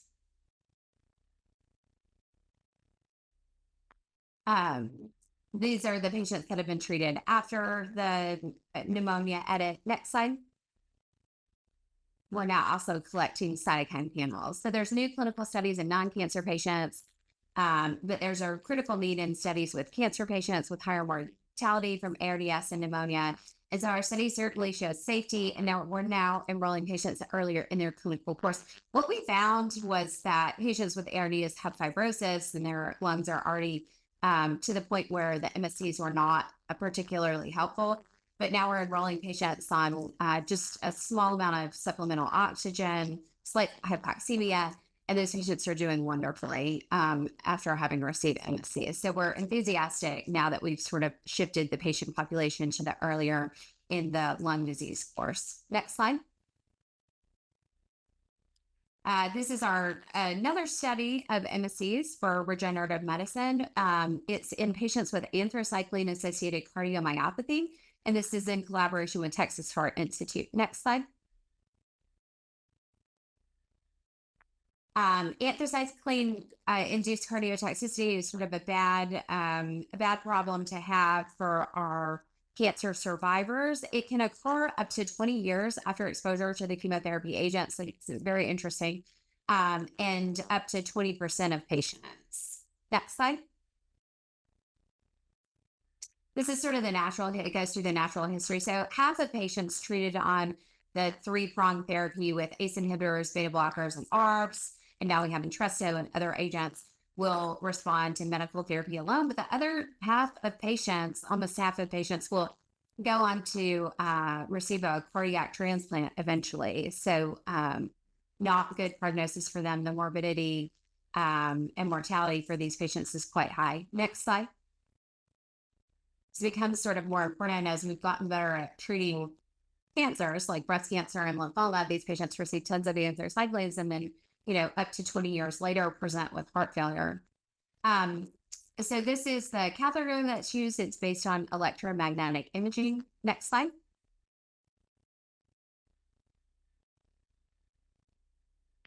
And you can see there were changes in left ventricular volumes at 6 months, and sort of a reverse remodeling phenomenon that was also seen. Next slide.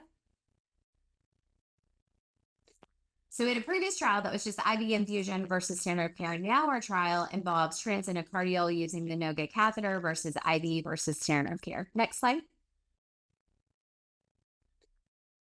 We've seen an increase in ejection fraction in 5 of the 6 IV patients, 1 of the 3 intracardiac MSC recipients. There's been remarkable increases in the ejection fraction with a range of 7 to 30%. We've seen biomarker reduction in those patients as well as BNP troponin reduction. So this trial is currently ongoing. Next slide. Now I'll shift to talk about sort of MSCs as a vehicle for gene delivery for cancer therapy and then sort of neurocognitive decline that happens. Next slide. We are conducting a phase 1 clinical trial of MSCs loaded with a tumor-selective oncolytic virus, and this is administered via intra-arterial injection in patients with recurrent high-grade glioma. Next slide. Glioma has a poor prognosis. Once it recurs, survival is generally less than 9 months. So this is a disease in which we need to make more advances, better strides towards therapy, because we do have a patient, when patients are diagnosed with this, is much like a death sentence. We have seen 12% complete responses that are durable when patients receive the oncolytic virus directly into the tumor. We can now give them via delivery using MSCs, via intra-arterial delivery using MSCs. Next slide. This just goes through the manufacture of the oncolytic virus loaded MSCs. Next slide. And they're trypsinized. We're currently enrolling our 5th dose level cohort, and this should be edited anticipation completion in spring of this year. And this is run, the PI is Dr. Fred Lang in our Department of Neurosurgery. Next slide. Of the 12 patients in the first 3 cohorts, 5 have survived more than 1 year. And this is sort of remarkable in the realm of glioblastoma. These patients are not expected to live very long. 2 patients have survived more than 2 years. So this is really encouraging results, even though the numbers are quite small. Next slide.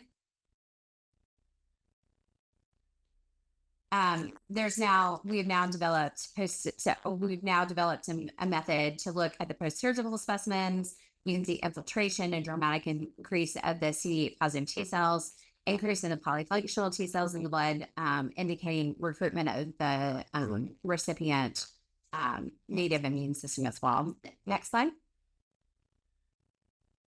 Then I'll switch to talk about exosomes for just a minute. Next slide.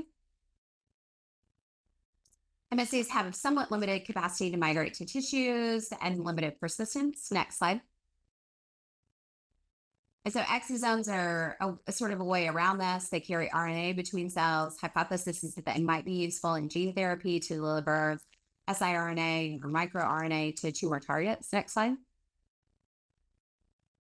And so we're using cord tissue-derived MSC exosomes. Next slide.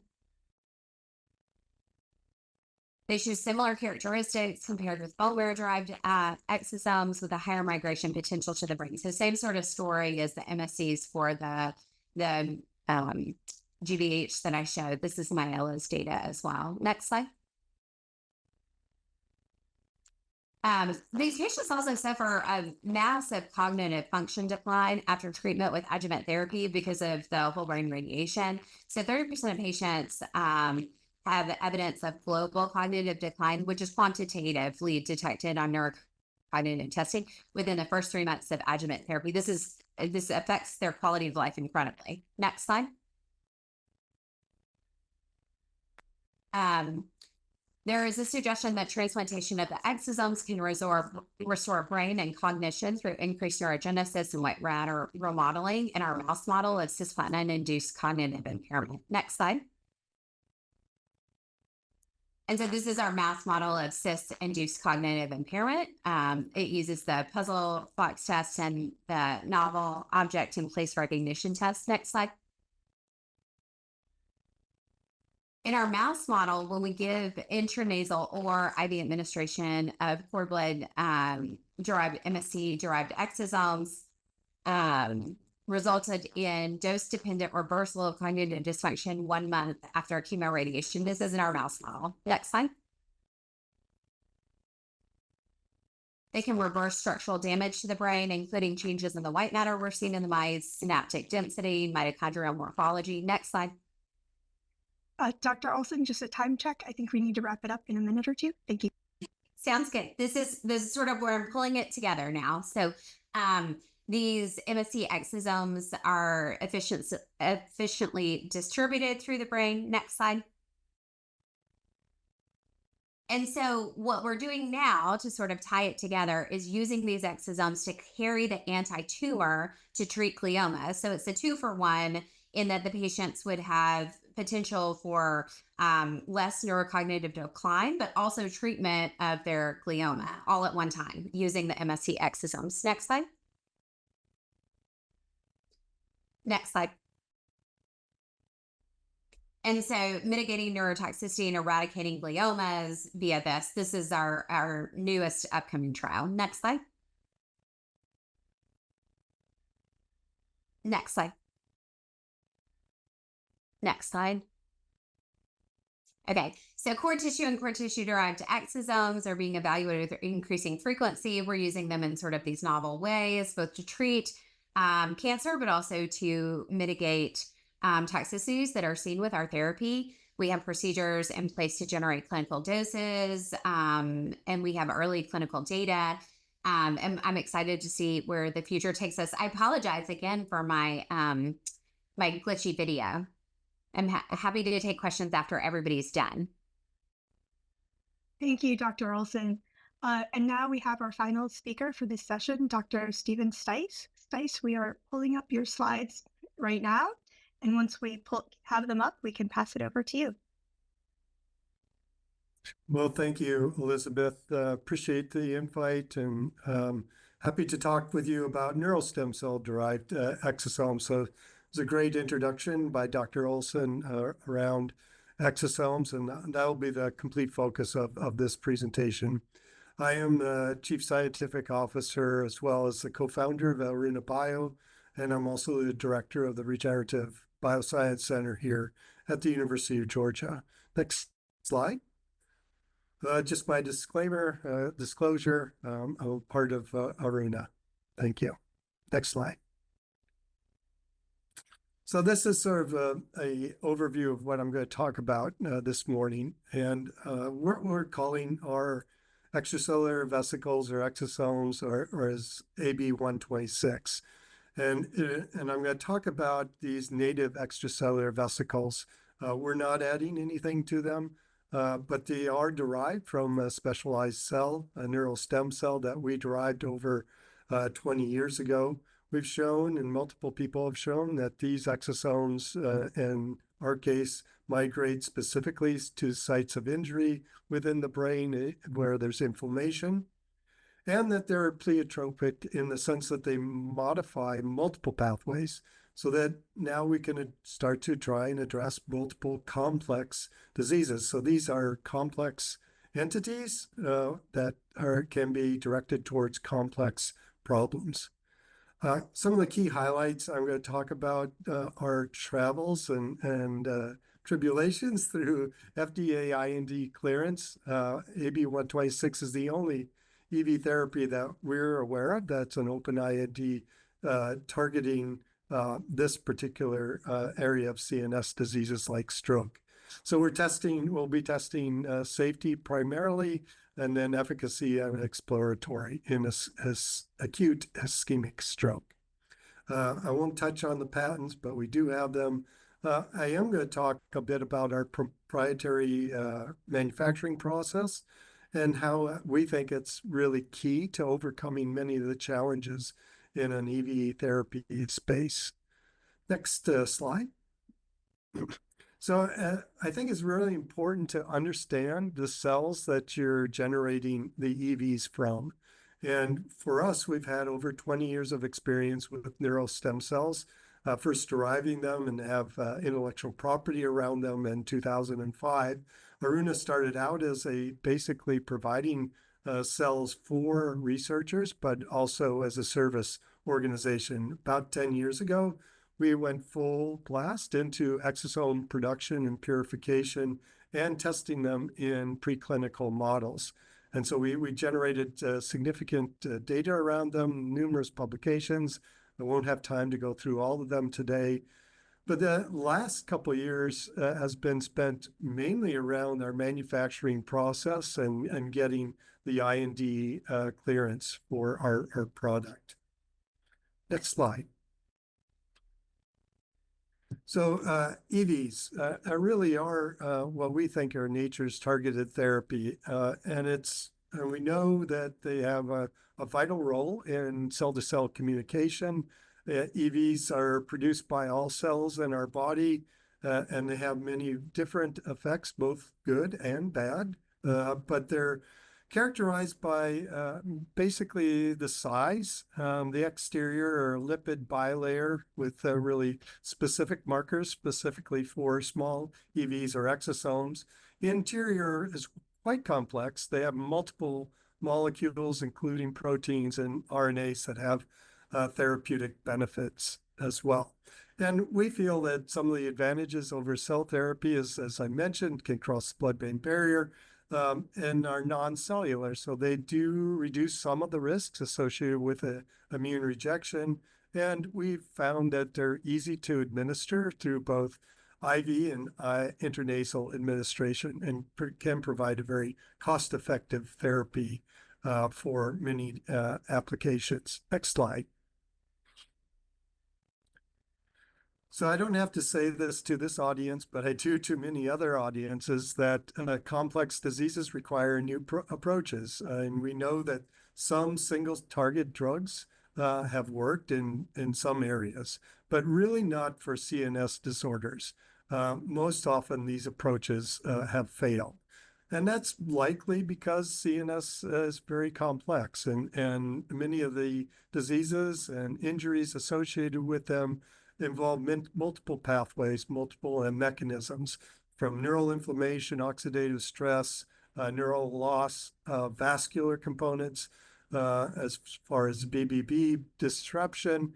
And so a narrowly focused therapy really has a disadvantage in addressing some of the more complex CNS diseases and injury. And we've seen multiple clinical failures in the CNS space. We'll get into all of those. Next slide, please.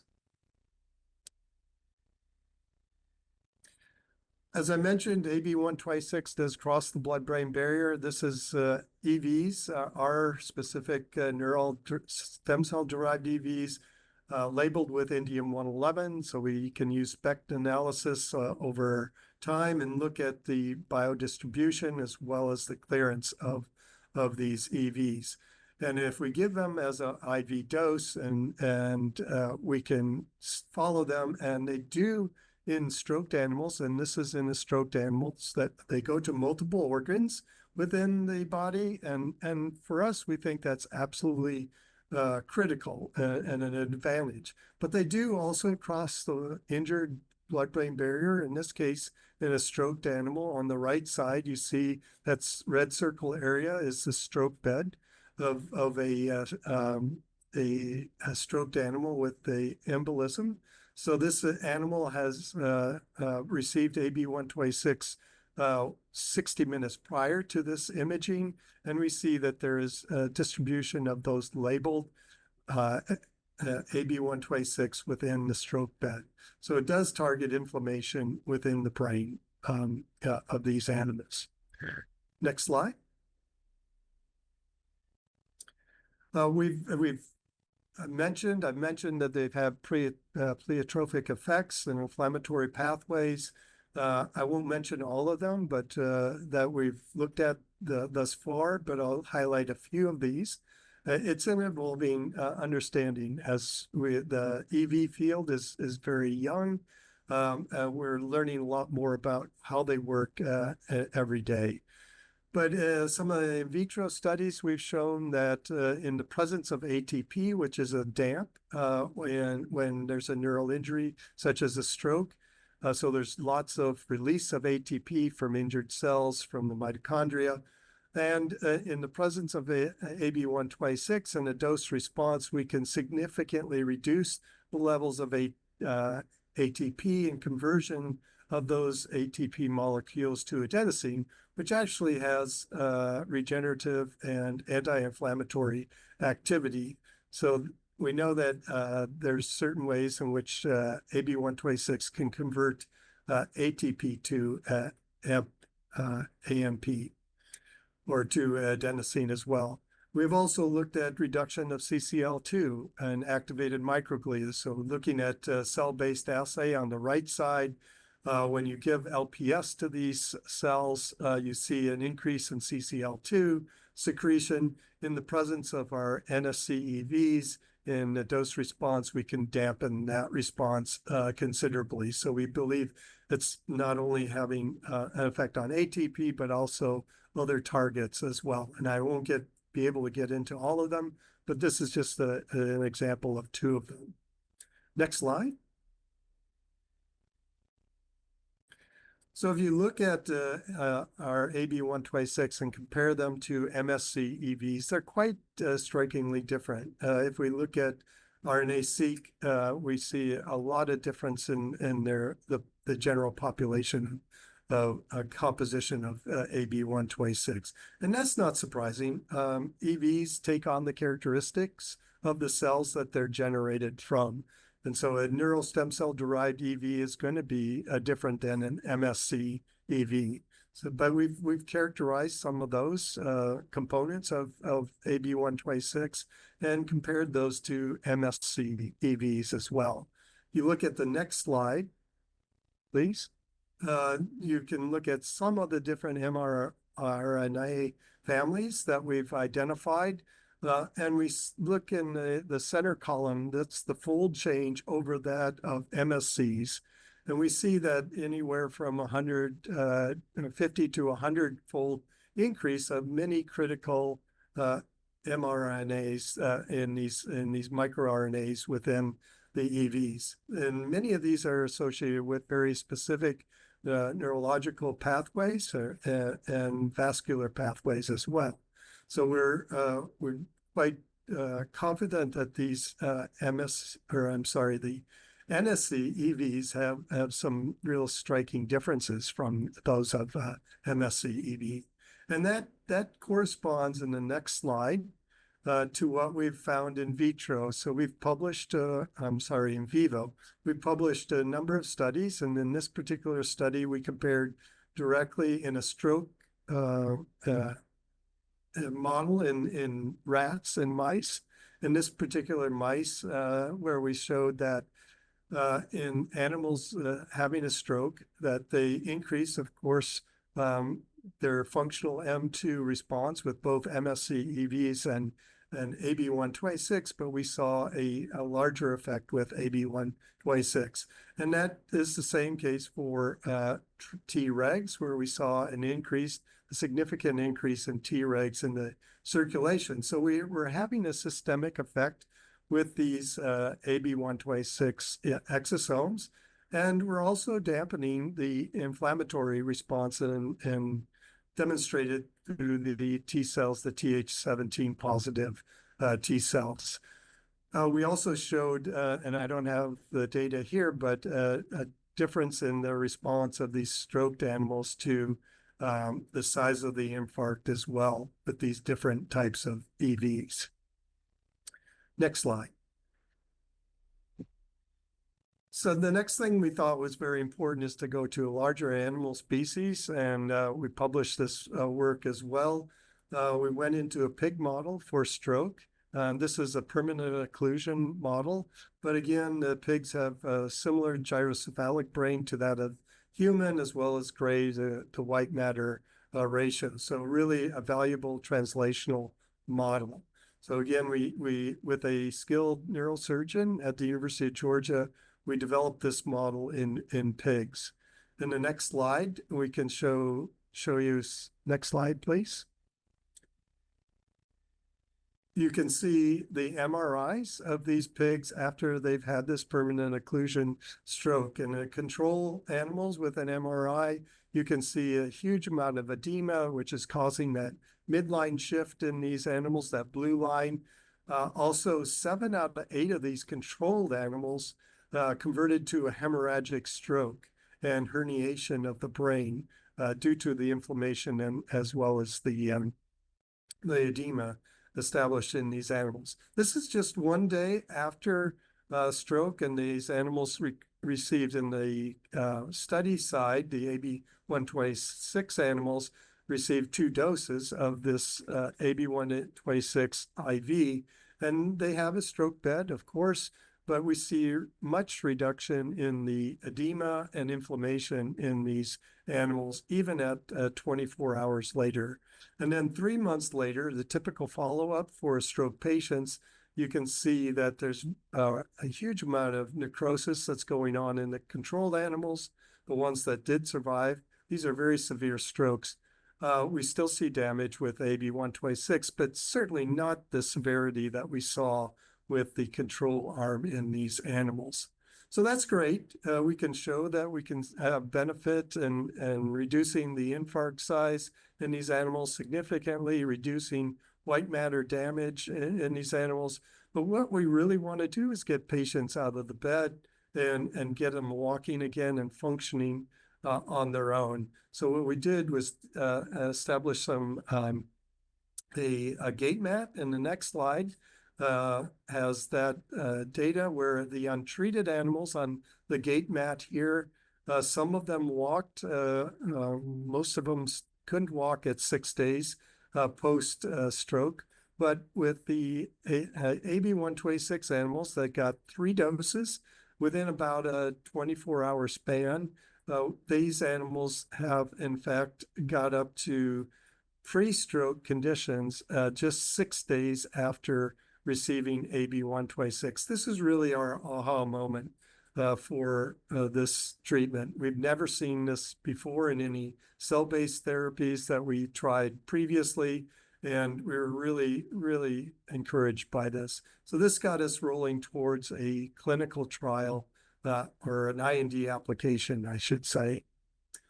In the next slide, you can see that we had to do, of course, an IND enabling studies. And we went into rats with a transient occlusion. Those are the patients that we want to go in initially. Initially, we did a pharmacokinetic study in healthy rats and 3 injections, as we want to do in the clinics, and get formed organs to evaluate toxicity, duration of toxicity as well. And we saw in our toxicity studies that there were no clinical symptoms or adverse effects associated at least through 91 days and beyond. So, but pharmacologically, we did still continue to see a very pronounced effect in these transient occlusion model after reperfusion, and saw a reduction in their lesion size and sensory motor function restoration. So then the next slide, I want to switch a bit to the CMC side of things. And as I mentioned, this took a lot of effort, and this is a big effort for anybody trying to go into clinical trials, is developing the key manufacturing processes, because EVs, much like cells, are fragile. Isolating, purifying, and concentrating it can be a difficult process. So we really needed to develop this, and we developed it in our own clinical GMP setup here at the University of Georgia and Aruna. So this is actually Aruna's facility here in Athens, Georgia. Key considerations that I should mention, but don't have a lot of time to talk about, is upscale, upstream scaling, downstream scaling, removal of impurities. That's a huge effort and critical to any CMC process for EV production. And of course, identity, potency, safety, purity, quality is really the standards, the critical quality attributes that we must develop. Standard test methods for qualification, storage and stability, delivery device compatibility, and make sure we're using this in the system that we will use in the clinics is important as well. So all key considerations that take a lot of time and effort to develop, and we have now, or at that point, that we've developed these for our initial clinical trials. Next slide. So if you hit next slide again, one of the key things that we thought was really important is to have a neural stem cell line that can self-renew and propagate. And again, we've been working with these cells for over 20 years. They've not been transformed. We don't see any senescence, and we use minimal growth factors. We've never had to rederive them from pluripotent stem cells, and really are consistent throughout culture and many rederivations, as well as from a particular cell line. And if we can culture them correctly, we maintain the normal karyotype. So these are the progenitor cells on the left. We can grow them as adherent cultures, but also aggregates as in culture as well. And they do differentiate into neurons as well. Next slide.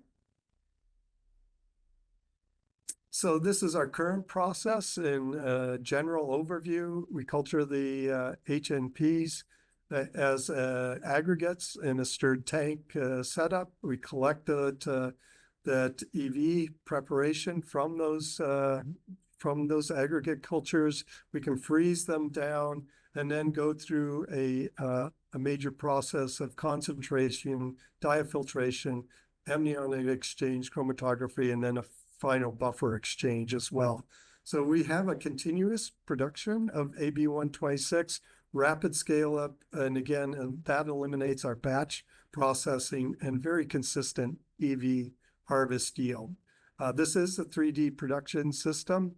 and again, we look for consistency in size and other attributes of the AB126.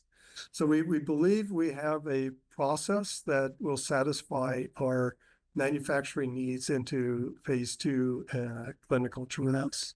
Next slide. Many of the things that the EV field looks at as far as surface molecules, we have looked at from batch to batch, from lot to lot. And very important for getting a cleared IND was to show that we make a very consistent product. In a population base, we see consistent marker presentation on the surface of these EVs, but also the mRNA signatures, so that microRNA is very important to show that they're consistent from lot to lot to lot. So the product we produced yesterday is the same as the product that we produced today is the one we will produce in the future. And this is just two of some of the analytical assays that we use to show that we have a consistent product going forward. Next slide. And then I'll just mention briefly that, well, of course, with the IND application, we had to make sure that we had a clinical trial that was robust, but also we wanted to do it in a way that was different than previous stroke studies that may have failed for one reason or another. So we enlisted a number of luminaries in the field of stroke. Sean Savitz at the University of Texas in Houston. All of the board members are very accomplished in their own fields of vascular neurology. And what we came up with together was really to develop a clinical trial around a defined population of acute ischemic stroke patients that have really very little effective treatment. And that could lead to broader applications in other stroke areas, acute, chronic, as well as TBI and other neurodegenerative diseases. So our stroke study is in the next slide. Basically outlined where it's a randomized double-blind vehicle control and dose escalating. So we were able to go into a multiple dose escalating study where we'll have safety throughout. Of course, that's the primary endpoint for phase 1B. But we're going into thrombectomy patients. So these patients have had an EVT, and within 6 hours after EVT, when they're reperfused, recannulated, reperfused, they'll receive AB126 as an initial dose, and then 24 hours, and then 48 hours later. So we'll proceed from one dose to the next as safety is established at each dose. And hopefully we'll be able to go into expansion phase after this. But this is really different than other stroke studies where they've gone into a general population of stroke patients. We're looking for a specific set of patients that even though they may have a thrombectomy or EVT, that they may not do as well after that. And so they need additional therapy in order to get to a state of recovery that is desirable. So eventually a modified Rankin scale study. So we'll look at biomarkers in this and continue to go forward as the product proceeds. So next slide. So the opportunities and challenges, I was asked to just touch on this briefly. This is my last slide. We need to develop more CMC tools and potency assays. I think we've got a great start, and I think will take us a long way, but we'll continue to work in this area. For all of us, we need to reduce costs, obviously. So this is something that, we'll need automation, streamlining of procedures, refining, reducing expensive materials that are used, and then also work with the FDA to implement those necessary and cost-effective testing in the future. clinical design. Our design is for safety primarily.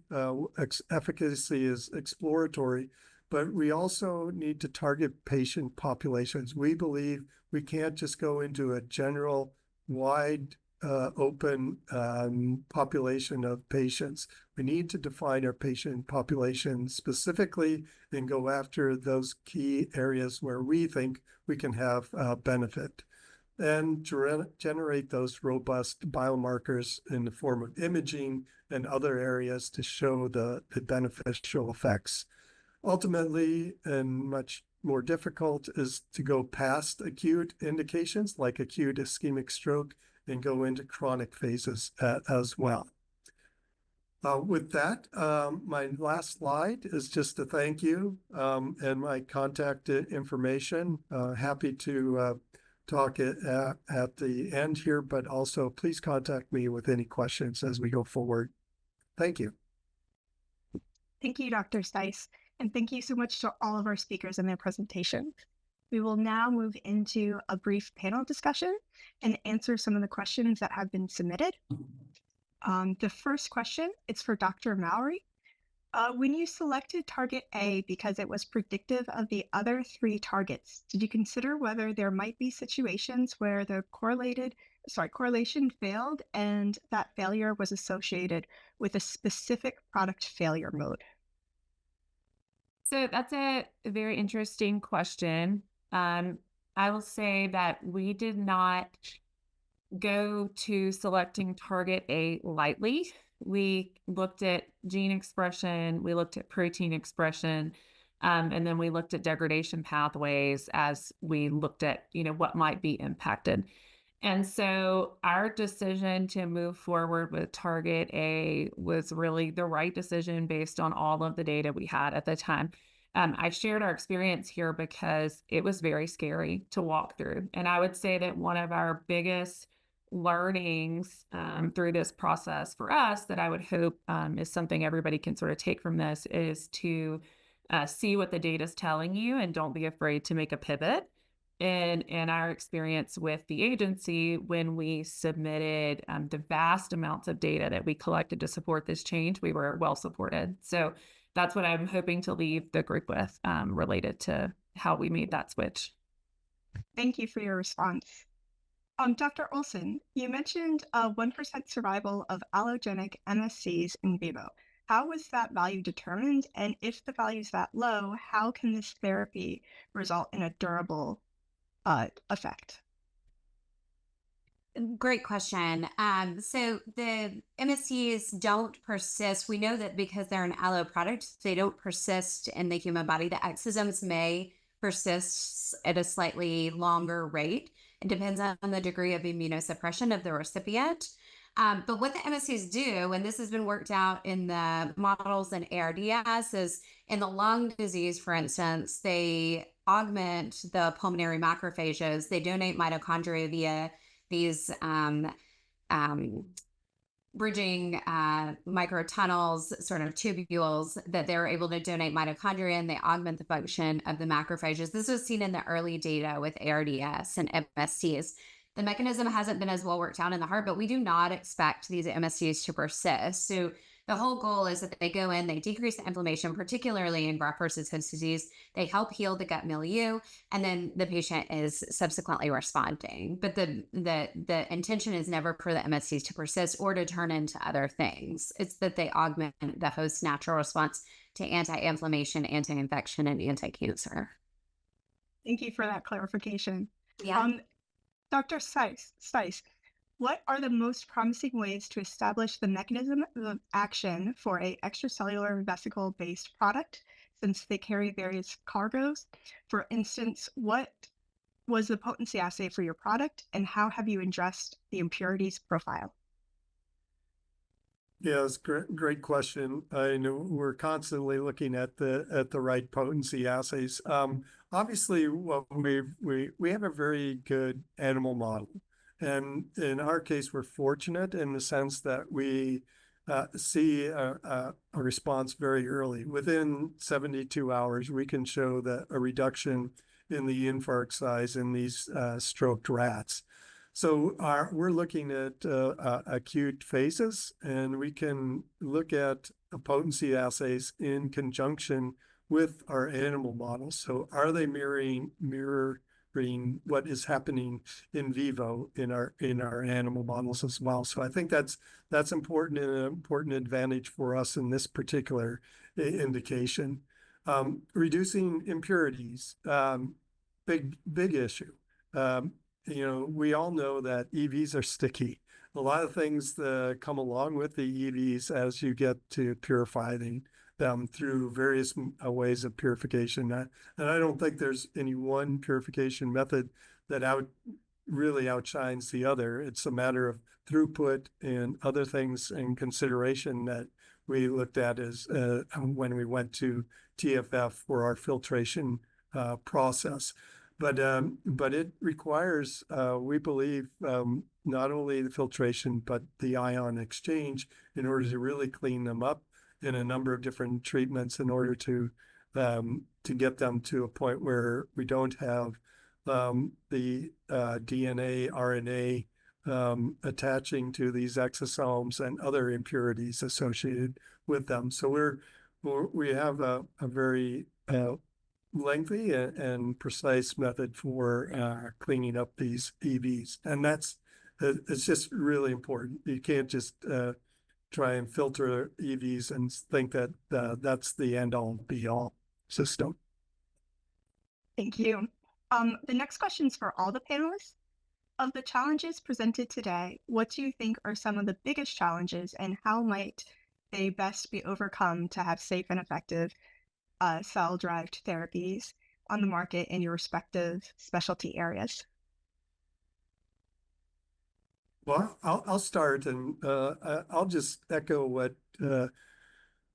Sally Temple said and her talk, and that it takes way too long and way too much cost. I mean, there's a lot of things that have gone into our process. I never would have dreamed from an academic researcher that it would take as much time to get to the point of a cleared IND. And then that's just the start of things. So it takes a lot of effort. And I think we can address all of them. Those challenges can be overcome, but it's a matter of whether a company, an academic, you can have the resources that can address all of them in a timely manner.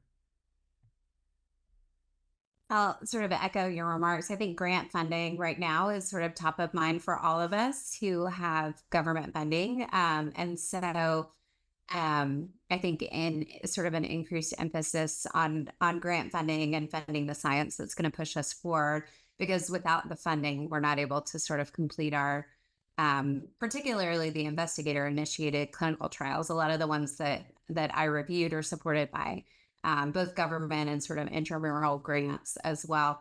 And so that's what it takes to run clinical trials, is the cash flow. Dr. Mowry, would you like to chime in too? Sure. So I'll answer the question from a little bit different window and think about it from the CMC aspects. And really, I think that the MOA and potency has been a big focus, and my response would be that it should continue to be a big focus. The earlier you can have a developed potency assay, the better. You can learn things from it just by continually trying to develop and improve over time. And that has been our experience. We thought we understood it to the nth degree, and then we learned new things as we continue to progress. So I think keeping an open mind, and again, being ready to pivot as you learn more information. Thank you. That's very helpful. For all the panelists, what do you think needs to be prioritized in early development today compared to what might have been prioritized historically? I think for cord blood in general, I think that we're learning more things about cord blood transplant, although it's sort of this niche area in that it's sort of done mostly at the larger centers. And so I think the emphasis shift now on cord blood derived therapies for other indications is something to prioritize. I think a lot of effort still in the CMC side and the mechanism of action is needed. What I guard against is the thought that it may be again a single mechanism, and many times we're reductionists in trying to reduce it down to the single microRNA or certain factor. And I think we have to have an open mind as we develop these that there are probably multiple factors within these exosomes, in my case, and obviously cell therapy as well, that are playing a role in having their beneficial effect. And so we have to get away from this idea of single target, single pathway type of activity and bring that open-mindedness as we move forward. I agree with the statements of the panelists. I also would say that, I mean, we're still early in the history of these types of products. And so I think continuing to push the boundaries and make sure that you are doing what's right for your product. I think all these products are very different. All of the way they act and work are very different. They all have different challenges from a CMC perspective, stability, all of those things. And so I think making sure that what you're proposing to do as your readouts are really appropriate and the best thing for your product versus just what's been done before. And again, proposing the why to the agency. And I think that will be very helpful in the development pathway and probably save some time. Thank you. Unfortunately, we're out of time for further questions, but I want to thank the all the speakers, Dr. Mallory, Dr. Olson, and Dr. Stice for their presentation and the panel discussion, and also thank everybody who submitted questions. We will now have a short break, and we will begin our next session in about 5 minutes. Thank you all.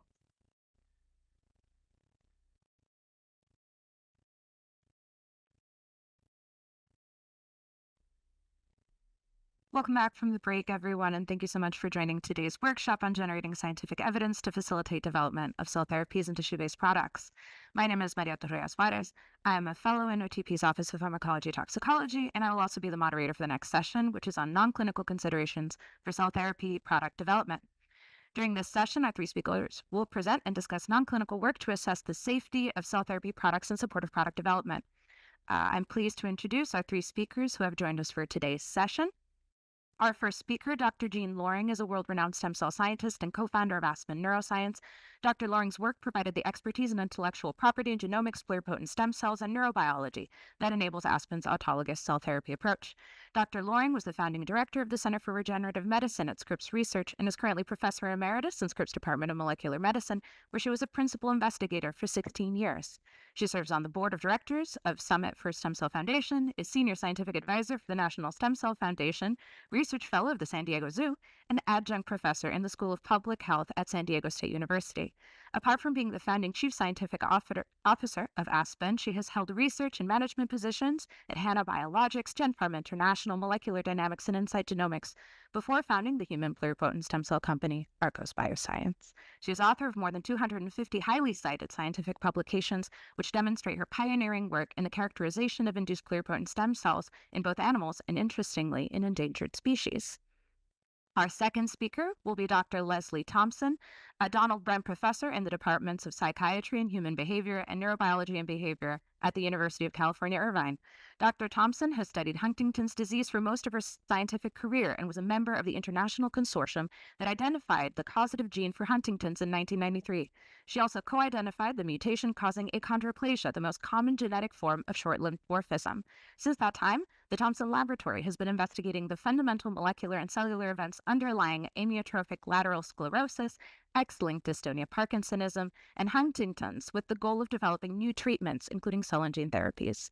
This research benefits from the integrated use of patient stem cells and mouse models of disease, together with the studies of RNA biology, protein quality control, and network-based bioinformatics. Last but not least, our third speaker will be Dr. Kapil Bharti, Dr. Barty obtained his PhD from J.W. Goethe University in Frankfurt, Germany, where his PhD work involved research in the areas of molecular chaperones and epigenetics. As part of his postdoc at the National Institutes of Health, he published numerous papers in the areas of transcription regulation, pigment cell biology, and developmental biology of the eye. His current work as a senior investigator at NEI involves understanding mechanisms of retinal degenerative diseases and developing cell-based and drug-based therapies for such diseases. His lab at the NEI recently started the first U.S. Phase 1/2A trial to test autologous pluripotent stem cell-derived retinal pigment epithelial patches in patients with age-related macular degeneration, and he is currently co-developing a dual retinal pigment epithelium photoreceptor cell therapy with Opsis Therapeutics. In addition to pursuing his own research as the director of the NEI Intramural Research Program, he oversees 21 research labs and 7 core facilities.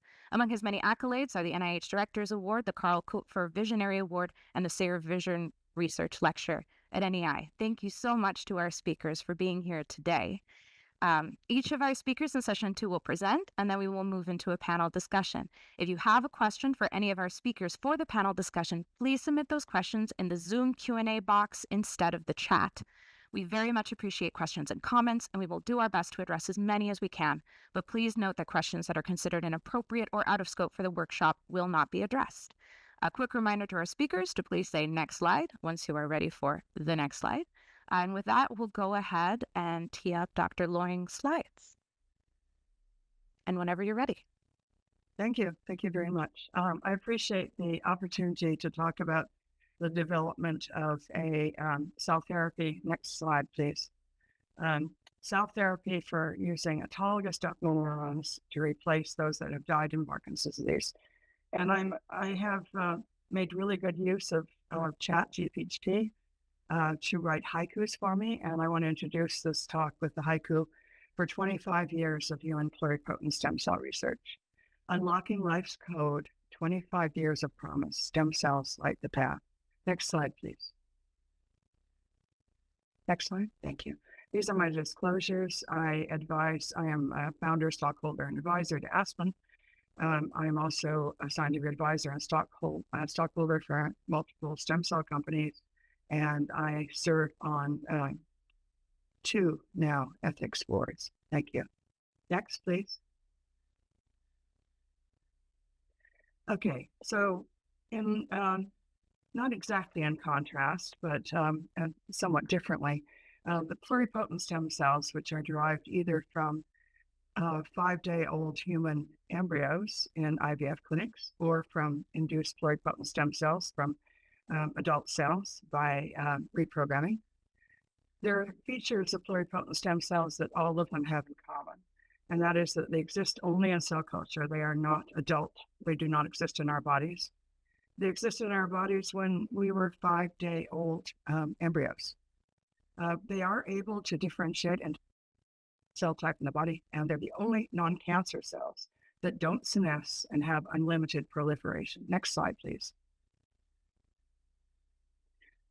So Parkinson's disease is the second most common neurodegenerative disease. It is becoming more expensive all the time. The symptoms are tremor, rigidity, bradykinesia, problems with posture.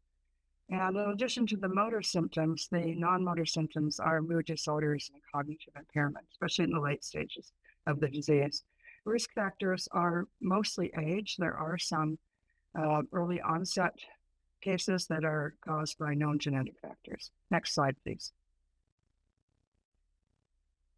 Parkinson's disease is caused by the loss of a specific cell type, at least the motor symptoms are. The movement disorders are due to the inadequate dopamine delivery to the neurons and the striatum, as illustrated in that photo, that drawing on the left side. The dopamine producing neurons are in the substantia nigra, and they project to the striatum, more specifically the putamen. And that is the circuit that is disrupted in Parkinson's disease. There are no symptoms until more than 50% of these neurons have died. And there is a drug therapy currently. It increases it's L-DOPA and increases the production of dopamine. It's a precursor of dopamine. And that improves the effectiveness of the remaining dopamine neurons. But there is no therapy that prevents continued degeneration. Next slide, please. The reason that Parkinson's disease is a good candidate for cell replacement therapy really lies in historical studies. And these took place in the late 1990s, early 2000s, in which more than 300 people with Parkinson's disease were transplanted with brain tissue from 6 to 10-week-old fetuses. This is the part of the brain that is the precursor to the substantia nigra, where the dopamine neurons are developed. And the idea was to have the precursors thrive in the transplants and restore that circuit. And you'll notice in the diagram on the right that the way of delivering the dopaminergic cells and also other cells, unfortunately, is to transplant them directly into the target of the dopamine neurons rather than asking the cells to grow again, as they did during fetal development, from the substantia nigra into the striatum. Next slide, please. So as I told you, as I was about to tell you,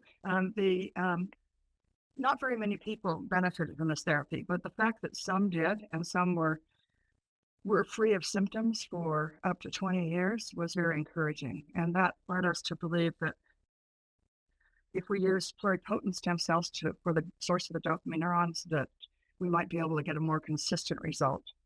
So I'm going to introduce the 4 approaches in general to cell replacement therapy. These are situations in which we really want to replace cells that have died rather than any other activities that you can imagine for pluripotent stem cell derivatives. You can reprogram somatic cells or use embryonic stem cells, make dopamine neuron precursor cells, and then cryopreserve them, then thaw them, and transplant them to Parkinson's disease patients. So the allogeneic therapy uses a single cell line for all of the patients, and because of that, there is a need for immunosuppression.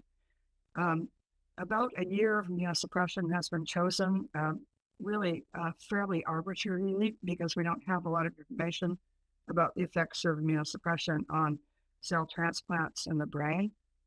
So those who are using allogeneic therapy have generally started with 1 year of immunosuppression post-transplant. There may be a slightly better way to do this by using HLA-matched cells. You may also, because there are other antigens besides the HLA, you may require immunosuppression as well. This really hasn't been tested. Next slide, please.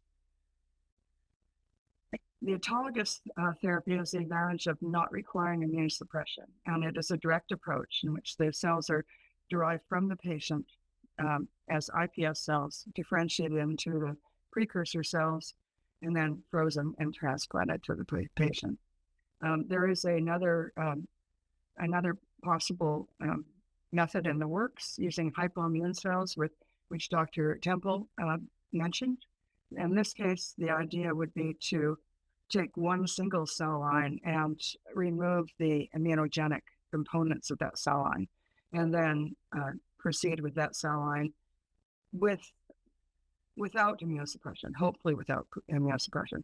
And as she pointed out, that it's not all a good thing. It may be possible that those cells will be more likely to form tumors because they lack immune surveillance. Next slide, please. Next slide. Thank you. So here's a comparison of what our rationale was for using autologous patient-derived cells instead of a single unmatched line. Well, at the very beginning was that those cells would not be rejected, that immunosuppression would be required for allogeneic approaches, but no rejection would be expected in autologous therapies. And that has been confirmed in vitro studies. You can't actually test this kind of thing in humans, but the work that was done in vitro is very promising. So the manufacturing process is similar, but not the same. For an allogeneic strategy, you take one cell line and make it into billions of cells. For an autologous therapy, you scale out rather than scaling up, in which you produce, in this case for Parkinson's disease, millions of cells per patient. Genomic integrity is an issue I'm going to bring up again. when cells divide, they acquire mutations, as I will show you in a moment. And there's a higher probability of mutations when you expand the cells further. A lower probability of mutations because in an autologous therapy, there's very little expansion required. And then interestingly, although I don't think anyone has proposed this, if the patient will require redosing because of perhaps an inadequate transplant in the first attempt, that will not be possible to do this with allogeneic cells because the patient will have, in spite of immunosuppression, will have acquired immunogenicity, immune response to their cells. And for the autologous strategy, it is possible because there's no rejection expected. Next slide, please. So now I want to briefly talk about the darker side of pluripotent stem cells as we do development in preclinical or non-clinical development. These are some of the things we have to keep in mind because, as I said earlier, pluripotent stem cells are the only non-cancer cells that do not senesce. That means they don't die as you culture them longer, and they have an unlimited ability to proliferate. So the promise of these cells, of course, is that you have an unlimited supply of cells for therapies, but there are hidden dangers because of their proliferation itself. Next slide, please. So this is an interesting concept, and I think it has some validity, and that is the concept of bad luck cancer. This was a proposal made a few years ago that cancers arise from cells that divide, and the reason that happens is because the genome requires changes every time a cell divides. It's arguable how many changes in our 3 billion base pairs occur with each cell division, but it is not arguable that changes do occur. But some of those dangers, most of those, wouldn't be absolutely irrelevant. And in fact, we are mosaics. Each one of us has different DNA sequences in different parts of our body and different cells, slightly different. But when the changes become dangerous, then that is the bad luck component.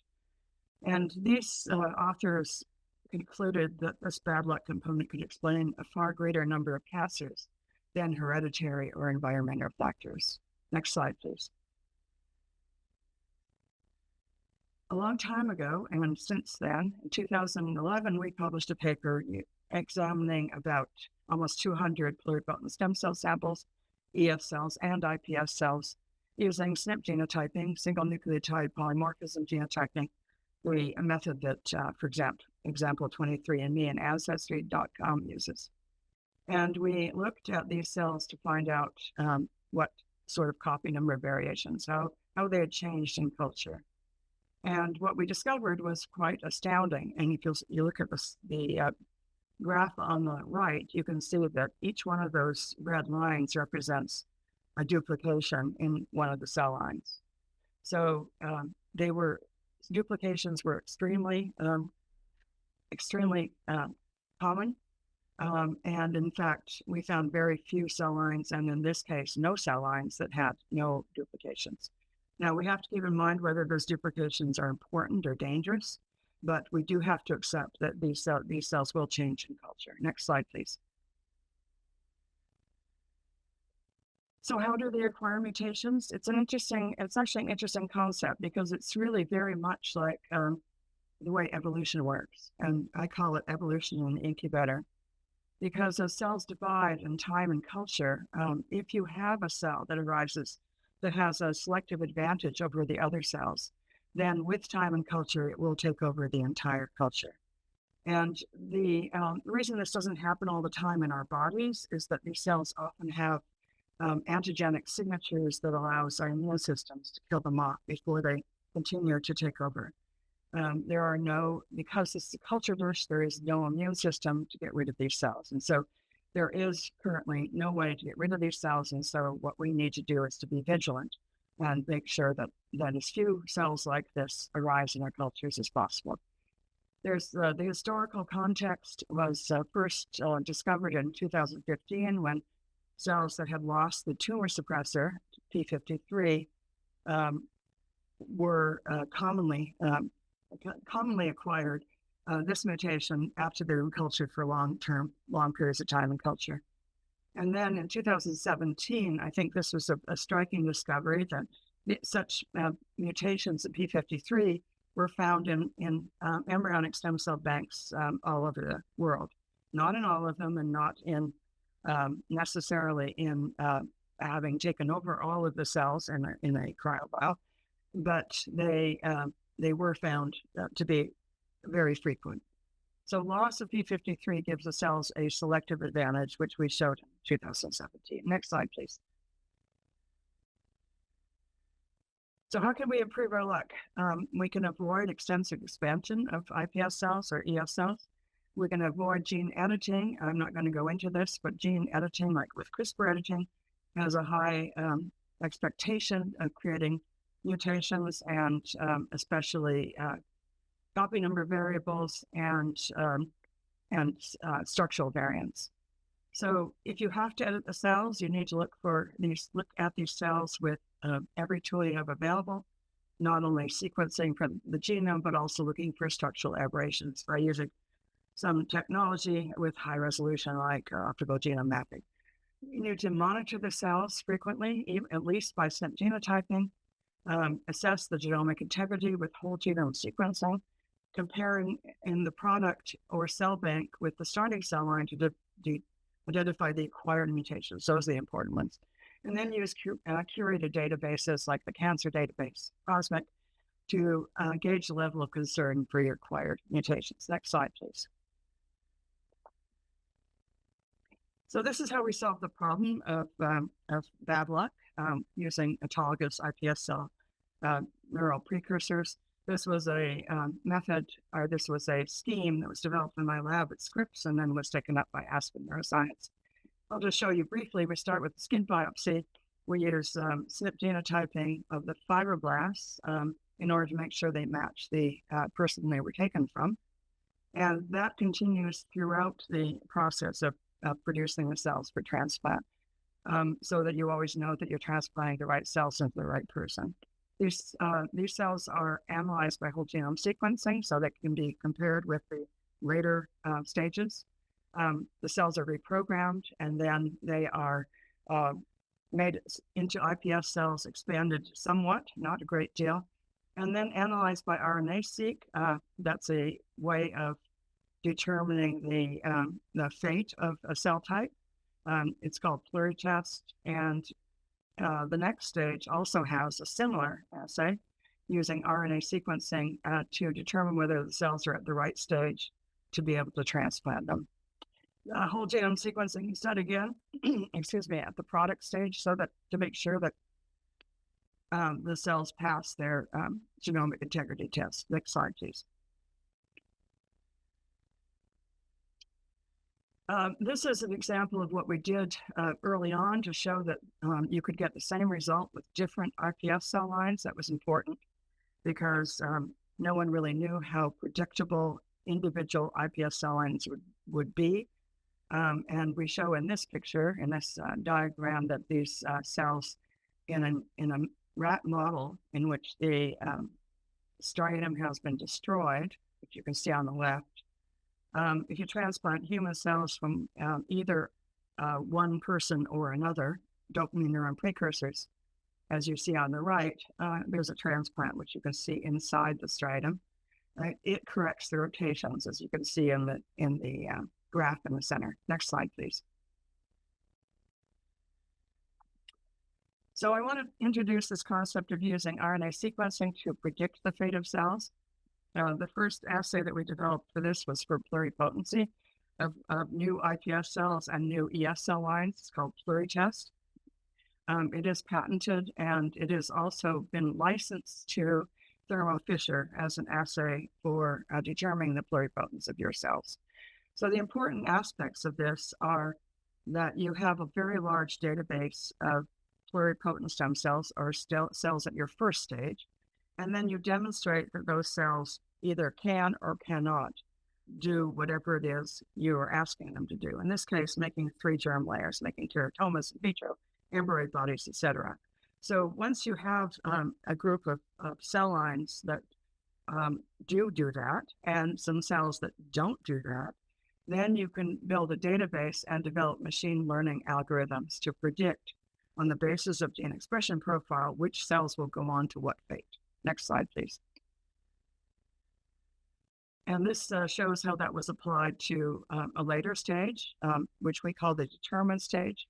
This is a stage at which the cells are on their way to becoming dopamine neurons in culture, but they aren't dopamine neurons yet. And we were searching for the ideal stage to transplant the cells. And so we need to characterize that stage. We did it in the same way as we developed pluritests, different algorithm, obviously much more challenging because the determined state is transient. And we need to catch the cells at the right stage and not at when they're later or earlier. So anyway, it's essentially the same idea. Next slide, please. Next, yes, thank you. So we did a preclinical study to determine the effect of developmental state on efficacy of in the rat model. And as you'll see on the left in that diagram, that shows that this is the rotations, which I showed you in the earlier slide. If there's no lesion, then they don't rotate. If they're lesion, they rotate a lot. And then we looked at these cells, the same cell lines, at two different stages, two different times in their differentiation protocol. And you'll see that at 18 days, that the cells, when put into rats, return the rats to virtually normal, non-rotating behavior. But if we keep them for just another week, 25 days, they don't work. So that's why I have this diagram on the left. There's a sweet spot, determined state. You don't want to have the cells be younger than that or more developed than that. Next slide, please. Dr. Lang, if you could start wrapping up, that would be great. Thank you. Yeah, I'm getting there really quickly. Okay, so to define the optimal state of transplantation, we did gene expression profiling on these cells. We discovered that the effective cells at day 18 grew neurites out into the brain. We discovered that the ineffective cells were not so good at that, and we discovered a set of genes that indicated that the cells that worked were poised to become dopamine neurons rather than having become them already. Next slide, please. So I'll skip the preclinical development overview because I think I've already told you all these things. Next slide, please. Okay, enter clinical, the trial from Aspen Neuroscience. Aspen was founded in 2018, and in 2023, they announced that they had FDA clearance for an IND application for autologous cell therapy. Next slide, please. The clinical product is as I described, they're personalized to each patient, and no immunosuppressive drugs will be used. Next slide, please. This is an overview of the trial that was started in March of 2024. There's a phase 1/2 currently in progress. The first two cohorts have been completed. There's a third cohort which will start soon. And the outcome measures are pretty standard. There's an imaging outcome measure, neurologist assessment, and also a patient-specific report. Next slide, please. And I wanted to just show you this, which I think really brings it straight home. And this is the method for delivering the cells to the putamen. There's a catheter that is inserted into a very small burr hole in the back of the skull. And there are two passes. The catheter goes into the putamen and drops off the cells as it's pulled out. And then that's done one more time, but then that's all that's required. And so far, this has proved to be safe. The first 3 participants have completed their follow-up from 3 to 6 months. No adverse events. And the most common adverse event was the swelling of the tongue, because this is done lying down in an MRI machine. Next slide, please. So as I said, they've completed these first 2 cohorts. That was last month. Next slide, please. And I want to say, I do want to say a little bit about the origins of Aspen neuroscience, because I think a lot of the people listening will be in academics, or maybe they're on the other end, which is already in a pharma company or an established biotech. So this project started on September 14th, 2011, when a group of people with Parkinson's disease and their advocates climbed Mount Kilimanjaro to raise the funds to start the development of this therapy in my lab at Scripps. And then they climbed to Everest Base Camp, and they did a lot of other things, which resulted in this foundation, the Summit for Stem Cell Foundation, raising $3 million over the next 6 years for this development. In 2018, we founded Aspen Neuroscience with my gardeners Ashley Van Zeelen and my postdoc Anders Bratt-Leal. And then, as I said, they received clearance, and on April 17th, in 2024, the first person with Parkinson's disease, it was announced that the first person with Parkinson's disease had been transplanted. So I named this company as a metaphor for regeneration. I was raised in the Rocky Mountains, and I was well aware that when there's a forest fire that wipes out all the trees, the first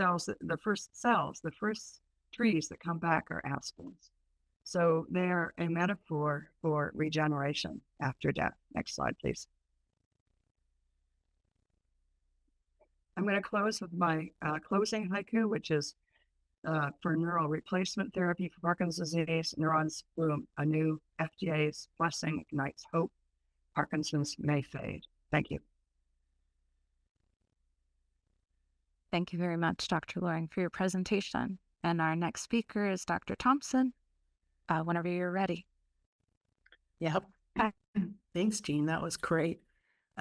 Yes, so I'm going to be talking about a cell therapy for Huntington's disease. And there's some commonalities to what Jean was discussing and some key differences between this approach and for Parkinson's disease. Let's see.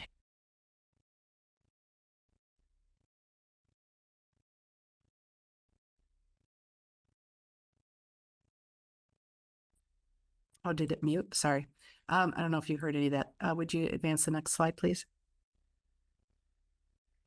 Disclosures. I'm on a SAB for Incisive and co-founder for NeuroAirmen. Next slide. And there's a lot of commonalities to what Dr. Loring was just discussing, and things that are very different. And Jean, that was an incredible talk. And Huntington's disease in this case is fairly rare, about 1 in 10,000 individuals, and monogenic. So we know the gene, but it's a very, very complex disease. It's autosomal dominant, affects everyone, both sexes worldwide. Average age of onset is between 35 and 40 typically, although there is a juvenile form as well. It's a very long-lasting disease, takes 15 to 20 years, and death is due from complications of the disease. Advance. And it's really a triad of symptoms. There's cognitive disability, inability to carry out daily tasks, executive function, a motor component, chorea in this case, primarily, and behavioral, a lot of depression, irritability, impaired judgment, suicidal thoughts. So it's really a devastating disease that your children are now 50% at risk for. So, and there's absolutely nothing that changes the course of disease at this point of time. So it's a high unmet need. Next slide. And this is a classic CAG repeat disorder, a triplet repeat disease, where there's an expansion of the CAG repeat in the Huntington gene, and this is translated to a polyglutamine repeat in the Huntington protein. There's also this very small toxic fragment that's produced through aberrant splicing that is very deleterious to the disease. And 40 and above, an individual has complete penetrance, will get the disease. If they live long enough, above about 56 is juvenile onset disease. Next slide. So it is, it exhibits regional vulnerability. Primarily, the neurons that are lost are within the striatum, as you saw earlier for Parkinson's disease as well. In this case, it's the medium spiny GABAergic neurons that are primarily lost. And this is the first area of the brain to be lost and to be most affected in the disease. So there's relatively focal loss of neurons, which makes it a great candidate for regenerative medicine. There's also general atrophy of the brain, particularly the cortex, as the disease progresses. But the hope is if we can target the striatum, that will make a real difference for the disease progression. Next slide. And we've, to tackle these challenges, which this is a really tough disease to tackle, as are all of these neurodegenerative diseases, and cell therapies bring their own inherent challenges. So we've developed a Stem Cells 4HD consortium that's global to, you can add the next panel, to really define some of the principles, provide guidelines, figure out the best ways for cell manufacturing and scale up. And this is, not only for Huntington's disease, but we've been partnering also across different diseases and through the ISSCR and through multiple patient groups to really understand how we can target these diseases. How do we optimally deliver? How do we design the clinical trials, especially for a disorder that is so progressive and slowly progressing over time? Next slide.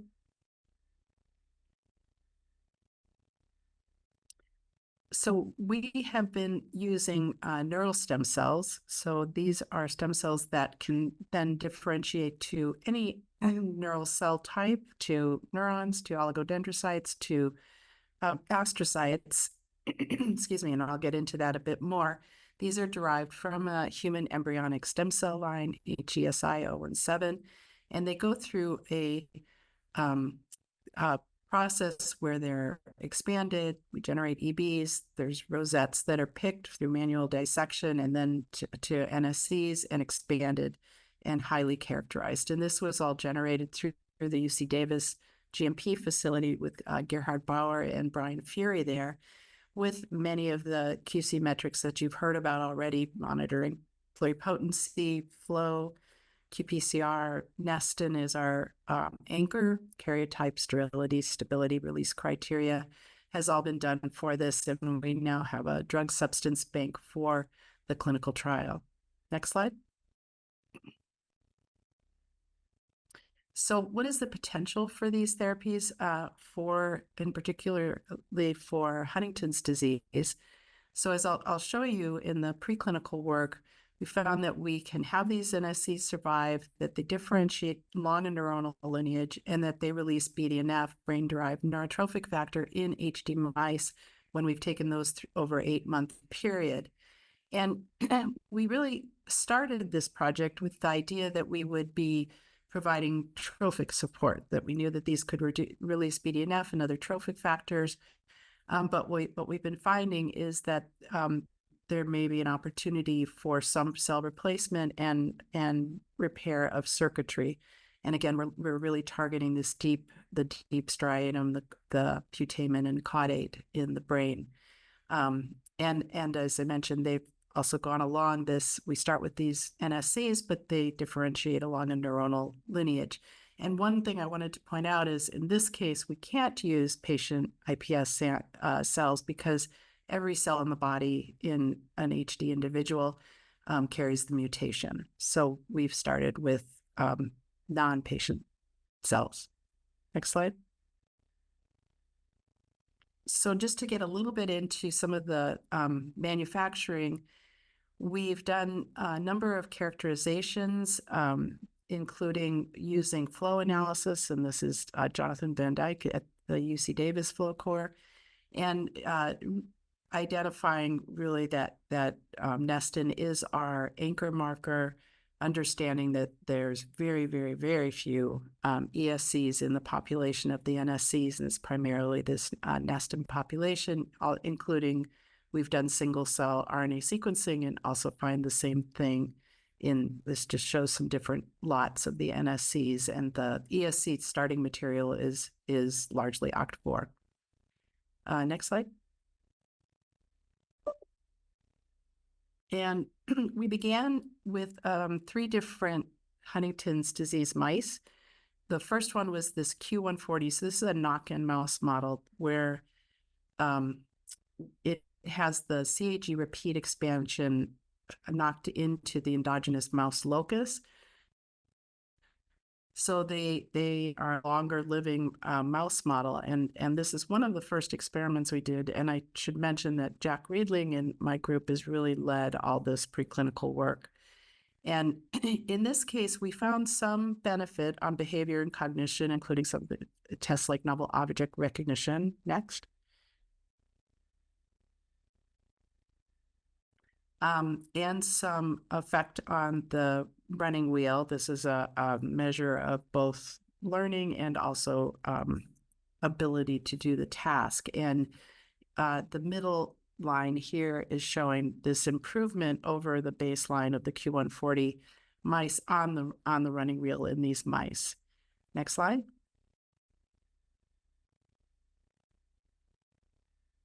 Keep going. There's some reduction in inflammation and inclusion formation, but it really highlighted this importance of the immunosuppression regime that we needed to use. In the case for the 140 mice, there was the use of osmotic pump, CSA was used, but there was very, very poor implant survival over time.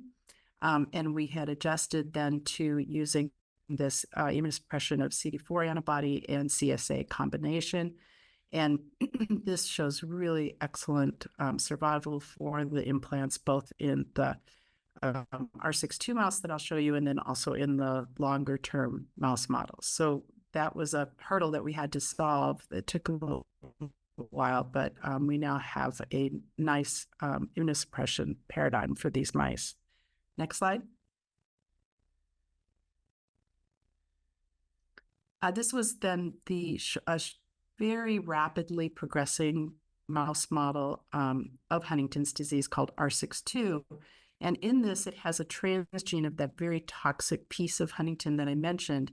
So the mice die by 12 to 14 weeks, and they really, even at birth, they have some symptoms. So this is a very difficult mouse model to rescue. We started the immunosuppression. We injected the mice around 5 weeks and went for 4 to 5 weeks. And what we found is they significantly improved multiple behavioral outcomes in the mice. Again, this is really difficult to rescue. So they show delayed clasping, where they're hanging upside down by their tail, and they tend to reach back up and clasp. The rotarod shown here, this sort of treadmill for mice. Pull test, where they scoot down a pole and they're impaired in their ability to do that. There's some rescue and grip strength, being able to hang on to a mesh wire frame. And so we saw that was really encouraging. We saw these improvements in these mice. Next slide. We also saw a number of other features that sort of provided promise for this approach, in that well, first of all, they tend to stay, when we transplant these cells, they tend to stay relatively confined into a clump of cells, unlike when we've tested fetal cell products. But they also, encouragingly, we found that over this period of transplantation, first of all, they survived really well, but also they started to produce BDNF, which was one of our big goals. We also found that they would reduce aggregation. So in Huntington's disease, there's extensive aggregation, nuclear inclusion, formation. And you can see on this Western blot here, these smears, I can't really point to it, I guess. The smears in the vehicle for R62, those represent high molecular weight aggregated species. And when we transplant the NSCs, you see this significant reduction in the formation of these aggregated species. And we also don't see any kind of acquisition of phenotypes into the cells from the endogenous mouse environment. And we also see a decrease in the number and sizes of the inclusion bodies that you could see pointed out with the black arrow there. So this was very encouraging. Next slide. And we went on to another long-term mouse model, again, a knock-in model, where they had knocked in 175 CAG repeats into the endogenous mouse locus. And here we did a very long-term study. We started the implants at 2 months, and we sat the mice at 10 months. So the cells were in the mouse brain for a period of 8 months. We evaluated the different survival, differentiation. We evaluated BDNF and mutant Huntington aggregation, looked at single nuclei RNA-seq of the host tissue to determine whether there were transcriptional benefits, carried out electrophysiology and EM of the synapses. Again, we saw this really marked improvement in behavior. This is just one example of a running wheel assay where the transplanted mice look equivalent to the wild type mice. Next slide. I'll start to go a little faster.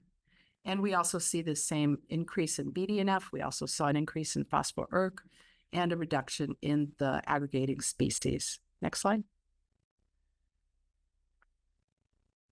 We carried out single nuclei on the human cells, first of all, and we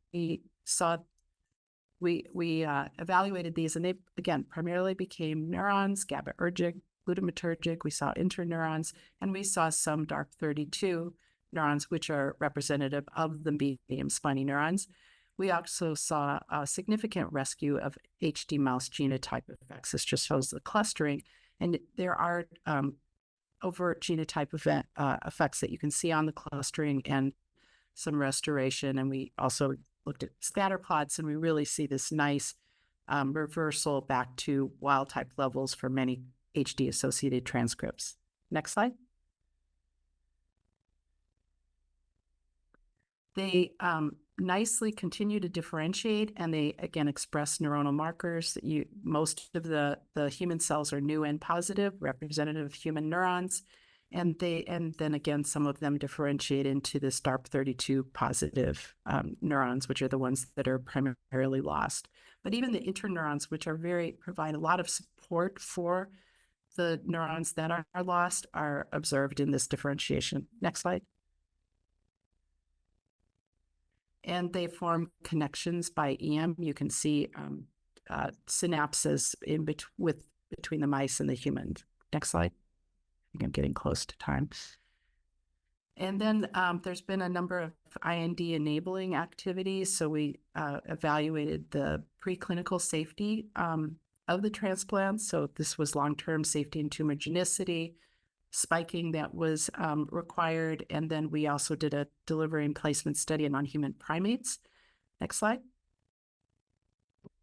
And what we found, we carried out this assessment on 3 different animals. We planted them with the neural stem cells in the same region into the caudate and putamen and let them go for 1 month. These are just wild type animals. And there was no abnormalities during gross pathology examination. The brains looked really wonderful and healthy. They also received immune suppression using a paradigm that was established at Davis, at the UC Davis primate facility. Next slide. And again, they start to differentiate along this neuronal path. They differentiate into immature neurons over this 1 month period. And you see really nice survival in the brain. And so the placement and the survival seem to be consistent with what we were seeing in the mice. And it also helped guide us on the cell numbers that we would need for human brain. Next slide. And we carried out this long-term safety and tumorigenicity and the spiking with Charles River Lab as a CRO to carry this out. Next slide. And what we found that these were very safe. There was long-term safety, no evidence of toxicity or tumorigenicity. And the FDA had asked us to go for 270 days or 9 months in the model. We ended up using an HD mouse model because there's some differences in their cancer risk. And the human cells were non-proliferative. They still survived over that period of time. And we carried out spiking studies where we spiked in either 0.1% or 10% ESCs, and there was absolutely no evidence of tumors or proliferating cells even then. Are we close? A little bit, yeah. If you could start wrapping up, that would be amazing. Thank you. Okay.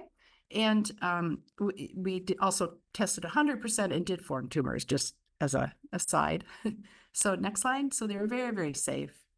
And we have now completed all these assays. We have a IND in that's been approved by the FDA to carry out this Regen 4 HD to do study of have a phase 1b/2a study for the safety and tolerability of human neural stem cells for Huntington's disease.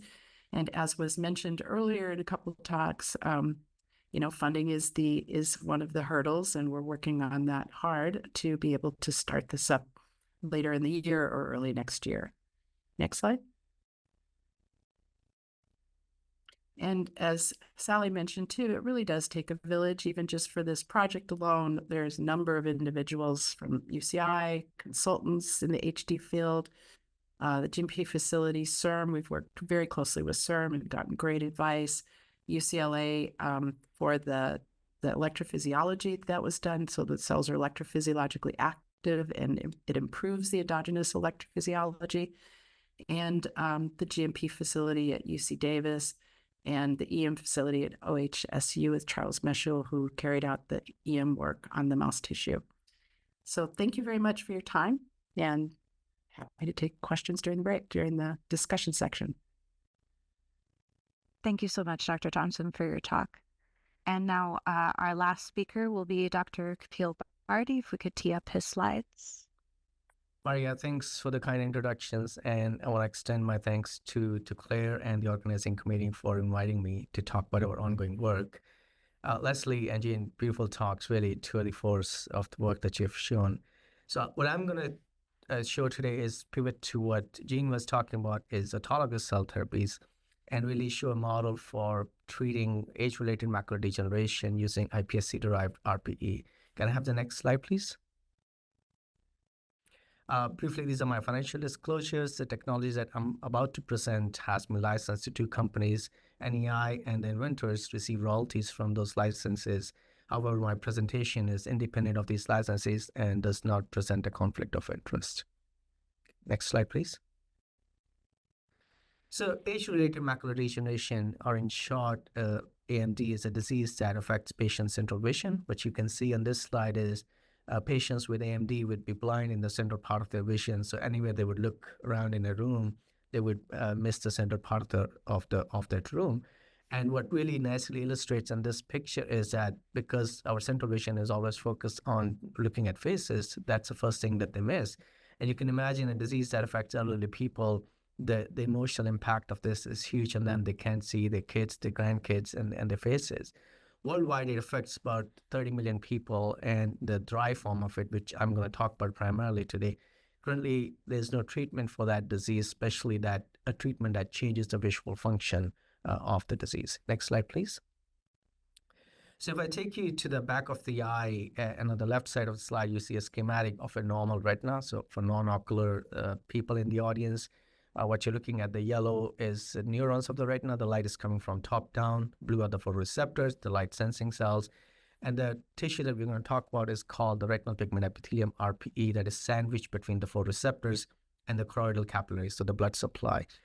And you can see this tissue evolutionarily has been strategically placed here because throughout its life, this tissue is going to maintain health and integrity of the photoreceptors on the apical side and of the choroidal capillaries on the basal side. And it's able to do that because it has a very polarized structure. You can see it has these hair-like projections called apical processes that interdigitate with the outer segments of photoreceptors. And through that interaction, it's able to maintain function of photoreceptors, maintain their health, secrete cytokines, and maintains visual cycle in photoreceptors. On the basal side, it sits on this membrane called the Brooks membrane, and through that, it interacts with the choroidal capillaries, and which are, by the way, fenestrated, so all the macromolecules go directly to the RPE. RPE is in direct contact with the blood throughout its life. Like imagine a tissue that is so important for the photoreceptors and the choroidal capillaries, when it starts to die off, which is what happens in late stage of AMD, in the dry form of AMD, is photoreceptors start to die off and the choroidal capillaries die off as well. And that's what you see on the right side of the slide. You can see, imagine in the center part of patient vision, everything is gone. Photoreceptors are gone and RP is gone. That what is illustrated here as what is called the atrophy zone. Now, if you walk away from the atrophy zone, what you see, and this has been done by systematic analysis of cadaveric eyes, is there's an area called the transition zone, Whereas you see in the schematic is the RPE is missing, but the photoreceptors, what we like to call, are hanging in there. These photoreceptors are destined to die because they don't have the functional support of the RPE. And similarly, the choriocapillaries underneath, as you can see, are starting to die off. Next slide, please. So the idea that surgeons had for a long time is that if they were to transplant an RPE implant here in the transition zone, they could protect the photoreceptors from dying, and the choriocapillaries also would regenerate. Next slide, please.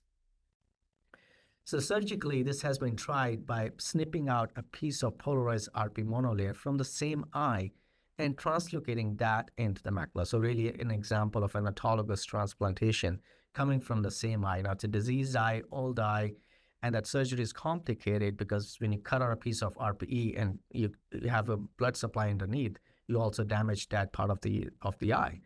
But in small number of cases where these clinical studies were successful, where the surgery was successful, but the surgeons saw that, and the clinicians saw that the patient's vision was stable for years to come. The photoreceptors over the area of that polarized RP monolayer stayed stable for years to come. Choriocapillaries regenerated. And that, next slide, please, for us formed the guiding principle of developing an autologous iPS-RP patch. We thought if we could make a patch from patients on iPS cells. And AMD is a really ideal disease for this because it's a polygenic disease and multiple risk factors associated with AMD, but it's not a single gene disease. So we could really work with autologous iPS cells, make a patch. And as you can see on the right and the left side of the panel, if you look at the fundus of the eye of a patient, the so-called the fundus photograph, which is what, when you go to an eye doctor, which is what they see, this is how our patch will look like. The gray area shows the area of the atrophy in the center, and our patch, which is a 2 by 4 millimeter RP monolayer on a biodegradable scaffold, will sit from one end of the atrophy to the other end of the atrophy, covering a good chunk of the transition zone on both sides of the atrophy. And if you take a cross section through that, that's what you see on the right side of the panel. In purple is the iPS-RP patch, which would sit mostly in the transition zone. The scaffold is shown underneath, which eventually degrades, and I'm going to show you some data of that. And the idea is the RP patch, the polarized function of it, will help support the photoreceptors and start hit the ground running immediately as it's transplanted. And that's what we see in our animal models. And at the same time, it will help regenerate the choriocapillaries. In the interest of time, I'm not going to show the choriocapillary data, but we have strong evidence, and the manuscript is going to be out soon, that the transplanted RP patch also regenerates the choriocapillaries. Next slide, please. So then to develop a cell therapy that is autologous and has to be repeated for every patient, we started with the hypothesis that I mentioned, that iPS-RP patch would stop photoreceptor degeneration and may regenerate choriocapillaries. But to develop a cell therapy that is reproducible across multiple patients, we wanted to start with developing a reproducible and efficient protocol to make RPE from autologous iPS cells. Next slide. So we set out to really optimize the RPE differentiation process, and similar to what Jean showed and Leslie showed, we really use a developmentally guided process so that starting with iPS cells, we'll guide iPS into RPE using different growth factors that are added on different days. So the cells are gently coaxed through that normal developmental process. For instance, they would go through neuroectoderm, RPE progenitors, committed RPE, all the way to mature RPE. The process takes about 75 days. But at the end, we have fully mature, pure, functional, polarized monolayers of RPE. Next slide, please. You can see some examples of this data here. On the left side, you see a dish full of RP cells, because RP cells have the same melanin pigment that is present in our skin. So the dish is always pigmented. We can easily recognize that we are making RP cells by looking at the pigmented structures in the dish. And the next to that is a flow plot for different RP markers. And I'm going to show you many more examples. You can easily get 98, 99 plus pure RP cells. You can also see very homogeneous phenotype of these RP cells. Next slide. By TEM, we can see that RP cells have a polarized phenotype. What you see here in this TEM image is a single cell. You see the nucleus of that cell that is located towards the basal side, and you can see apical processes on top, and then in between pigment granules. This is exactly the structure of an RP cell in a native eye, in a human eye, that they have this polarized structure. What you don't see is very tight junctions, tight connections between neighboring RP cells, which is going to become very important as a readout as an efficacy readout for us going forward. Next, please. And then the last bit, as I mentioned, is to develop an autologous process. We needed to make sure that it is highly reproducible.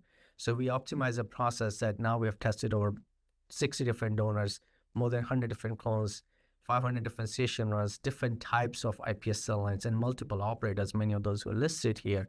And we have been able to reproducibly make RPE from all of these different cases. And for a scientist, I think the biggest satisfaction can only come from others reproducing your work. So we have openly shared this protocol with dozens of labs and companies, and pretty much everyone has been able to differentiate RP cells successfully from iPS cells. And that really gives us satisfaction that this protocol is enabling additional discoveries beyond what we're doing in this context. Next slide, please. So then to convert this R&D process, the lab process, into a GMP process, we mapped out every step of the process. This one slide took us almost 2 years to put together, starting with blood draw from patients on day 0, isolating CD34 positive cells from those patients, reprogramming them to make a mini bank. And I call bank because for autologous, this is not really a bank, just like a master cell bank. It's an intermediate product. We only freeze 20 vials, but we freeze them at passage 10. Somebody had asked the question, how do you know that reprogramming, how do you account for reprogramming errors? So we have 12 clones. And at passage 10, when we characterize them, we rule out all the bad clones which have not reprogrammed properly, which may have karyotypic abnormalities. And we look for deep oncoexome sequencing correlate that to cosmic database, as Jean mentioned, and also rule out any clones that may have potentially pathogenic mutations occurred. And then we move forward with 2 to 3 clones, differentiate them into RP. At day 129, we seed them onto a scaffold. And then once the cells are mature, we QC them and transplant them back into either animals or patients in the trial stage. And then we have also figured out ways to cryopreserve the cells, because the whole process takes about 6 months. So we cryopreserve different material at different time points, and we've tested the stability of different frozen material for up to 6 months as part of our IND enabling studies. And we have been able to successfully go from any part of the process towards the end of the final cell therapy product that goes into patients. Next slide, please. So as I mentioned, the scaffold for choice for us is a biodegradable material. It's made of PLG, polylacticoglycolic acid. We electrospin the PLG fibers and make a mat-like structure. And the fibers are fused such that the cells will grow on top. And there's tiny pores in them where cells will secrete the ECM and eventually make the Brooks membrane-like structure that I mentioned early on. Within about 10 weeks total, the scaffold completely degrades, and cells are going to integrate into the back of the eye using their own ECM that they have secreted. Next slide, please. And here's an example of a fully mature iPS RP patch. This is SCM. It's pseudo-colored to show you the scaffold in blue. You look at it from a side view, so you see 3 cells, you see nucleus of 1 cell, and the cytoplasm in brown. I hope you can really appreciate the apical processes of the entire patch in green. You can see how confluent and how fully polarized these apical structures are. And eventually, as I mentioned, the scaffold will degrade. And I'm going to show you an example of ECM secreted by cells. Next slide, please. We've looked at many different components of the Brooks membrane. Here's an example of fibronectin, laminin, collagen 4, elastin. RP cells are labeled with DAPI here, just with nucleus. And you can see all the different components of Brooks membrane are present in this structure. And these are the ones that are going to help RP cells integrate the monolayer, integrate into the back of the eye. Next, please. So as part of the IND enabling studies, we performed this analysis over 3 different patients, and we wanted to show that our process is reproducible across multiple patients. And in each patient, we had 2 to 3 clones that were that were made into iPS and differentiated into RP. So what you see in this table is the three donors, donor 2, 3, and 4, and their respective clones. And what you're looking at the purity of the end product. Of course, none of these express OCT4 or TRA181, the 2 iPSC markers we tested. But I hope you will appreciate that in our case, the RP cells are fully pure. And we looked at it by 2 different markers, PML17 and TURP1. And you can see we go up to 99, 100% purity of cells. And we're only picking the clone that is giving us the highest purity. And as I mentioned, it is also important for us to make sure that the cells are mature and they can perform all the functions. On the right side of the table, CRAL, BP, and BEST1 are the 2 different maturity markers. And you can see majority of our cells also mature in this smaller. And then we have performed a validation of this test, and some of these results are listed below, and happy to discuss that later. Next slide, please. So then to develop an efficacy assay, somebody had mentioned that earlier, we made use of two different features of RP cells that are really acquired as the cells become fully mature. And one of them is that these cells become hexagonal the more mature they are. And this is a linear increase in hexagonality of the cells. And the second feature is as they become hexagonal and that they become so tight together, if you put an electrode on top and one on the bottom and pass current, cells would show resistance to the flow of current because a paracellular pathway between neighboring cells becomes so tightly sealed. So we made use of these two features and said, can we develop an efficacy assay for our cell therapy product? And so one is that we can characterize the shape of the cells. And second, next please, is what I mentioned is that if you put this electrodes one on top and bottom, we can measure resistance to the flow of current that is measured as transepithelial resistance. And that also linearly increases as the cells mature. Next slide, please. So to combine these two assays into one, we made use of an artificial intelligence-based assay where we wrote an algorithm and trained the algorithm on RP images as the cells were maturing, as hexagonality was increasing, and the second, the transepithelial resistance was increasing as the cells were maturing. And once the algorithm was trained, then we asked the algorithm to functionally predict, are the cells really mature before we transplant them back into patient? So on the right side in the graph you see is how the network was trained. We had three different types of cells. In blue were the cells that were kept fetal-like chemically. In green are the cells that were partially matured, and in red are the cells that were fully matured. On the x-axis is a measured transepithelial resistance that we measured in the lab, and on the y-axis is the transepithelial resistance predicted by the AI network. And I hope you can appreciate that both the network and the lab measurements are almost identical, and our network is able to correctly predict the maturity of the RP cells. But this was not a surprise because we trained the network on these cells, so it correctly predicted what it was trained on. The next test for us was whether the network can actually also predict the transepithelial resistance of those patient cells that I just showed you from 3 different AMD patients and the different clones. Next slide, please. Next, please. And here is an example. So on the right graph, on the top right, what you see is the different AMD clones made from different AMD patients. And again, these were the cells that the AI network had never seen before, but it still correctly predicted the transepithelial resistance of all of those cells. So we're really excited that we have a very strong, very robust AI-based unbiased assay that can help us predict efficacy of a transplant before it's transplanted in patients. That can tell how mature the transplant is or not. But at the same time, we also realized that because it's AI, we couldn't really figure out what it was seeing. So there was a black box of really what the AI was reading, what the AI was seeing in the cells. So we kind of went back and said, well, we know that we trained the AI on transepithelial resistance and hexagonality of the cells. What if we train a network that can only see the hexagonality and help us figure out how hexagonal the cells are? Next, please. So we retrained a new network, and now you can see on the top left corner RP cells labeled for surface marker 01, and you can see the hexagonal feature. We wrote an algorithm that can now recognize cell borders, segment them, and convert them into hexagonal, which you see in the middle panel, and then give a heat map of, depending on how hexagonal the cell is, they will get a different color. So if it's highly hexagonal, the color would be red, 10, as score would be 10, and then as the color changes from red towards blue, it would be less and less hexagonal. So now this allows us to really quantify the hexagonality, quantify the maturity of the cells. In addition, we measured other incidents like number of neighbors, area of the cells, and all of those features of the cells we could measure. So in the middle bottom, you see actually the clinical patch that was transplanted, or surrogate of clinical patch that was transplanted.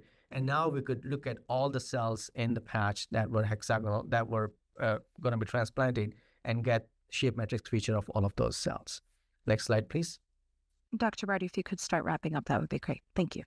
So just to illustrate the point that how strong this analysis feature is, that here we're looking at, again, all those different clones from different patients. And in fact, all the clones behave similarly except one clone, donor 2 clone B, which showed us a different result. And we're wondering why cells of these patients are not behaving correctly or are different from rest of the clones. Next slide, please. And when we compare that to the oncoexome analysis, we realized this was the only clone that had a lot of mutations happening. So really, our assay for shape matrix is really sensitive enough to also predict clones that may have genomic alterations because that affects cell morphology and other features of cells. Next, please.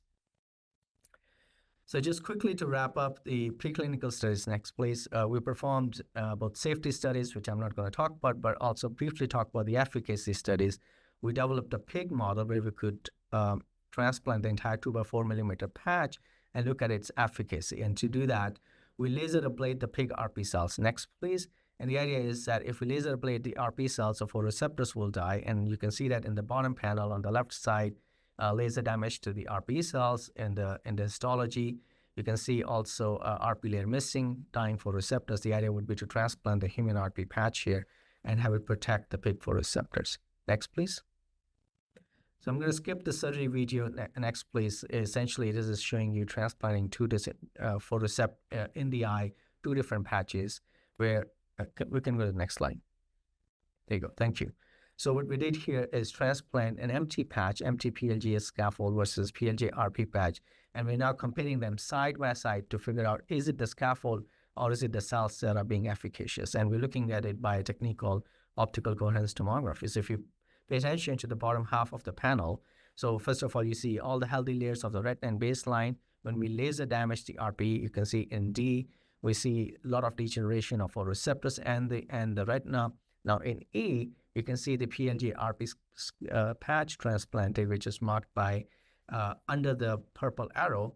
The purple arrow is pointing to a layer called the EZ zone, where RP interacts with the photoreceptor outer segments, and we see that has been restored in this case. And now if you look at F, where only scaffold has been transplanted, we don't see restoration of that layer. So really we can tell it's the RP cells that are protecting the photoreceptors from dying and not the scaffold alone. Next, please. We can also confirm that by functional analysis, our retina is an electrically conductive tissue. We can measure signal from the scaffold, empty scaffold in black here, and signal from over the patch in red here. And we can see that RP cells are able to protect the retina and its functioning over the area of the transplant and not just the empty scaffold. Next, please. Once the animals are euthanized, we can confirm again all of these features by histology.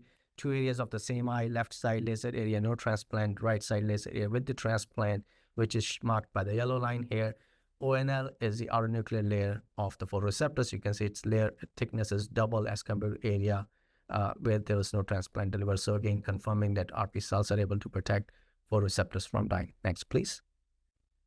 So with that, just concluding, this work was cleared by the FDA for a phase 1/2 study to test autologous RP transplant in AMD patients. As Leslie and Sally mentioned, this is always takes a village to do something like this. And we had a massive team of preclinical staff who's working on optimizing the protocol, optimizing the delivery procedure, optimizing the animal, working closely with the clinical staff who is involved in patient enrollment and training of the surgeons, and then both teams working back and forth to making sure that we met the needs that are required for the surgery, but also did the science of RP patch polarization correctly.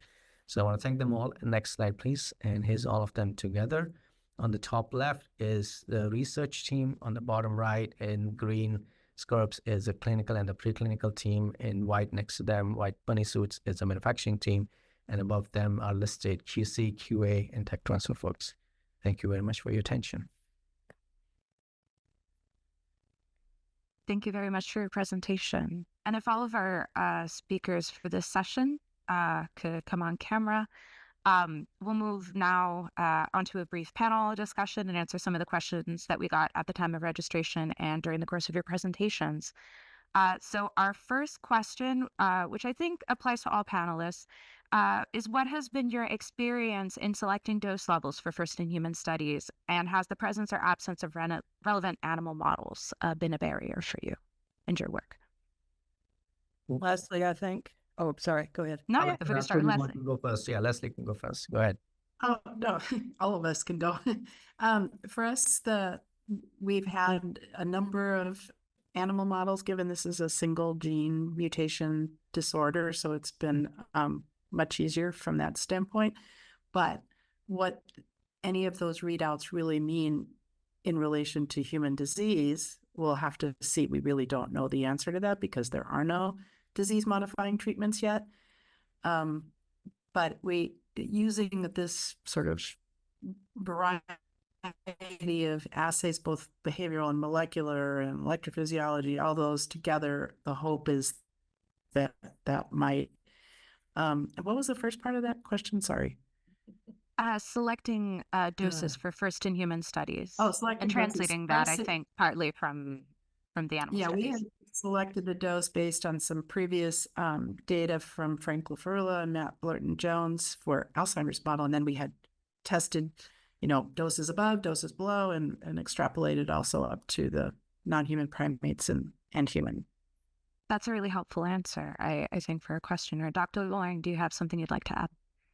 Yeah, I think one of the interesting things that we can learn from the animal models is the number of cells that survive, because commonly in this sort of like injection of cells into the brain, there's only 10% survival. So we have to extrapolate. We need to use that as well in extrapolating how many more cells we should we should use for humans. In this case, we decided to essentially just use a multiplier and with the cell survival in mind, have enough cells to replace enough dopaminergic neurons to reverse the symptoms. That's essentially what it came down to. I think that's also a very helpful answer, Dr. Barty. So I think for a patch delivery, it's relatively straightforward. The macula, which degenerates in AMD patients, is about 15 square millimeter. The patch that we transplant is about 8 square millimeters. It covers half the macula. And we have the delivery procedure that I showed you allows us to deliver 2 patches. So we can eventually go to double the dose that will cover the entire macula for us.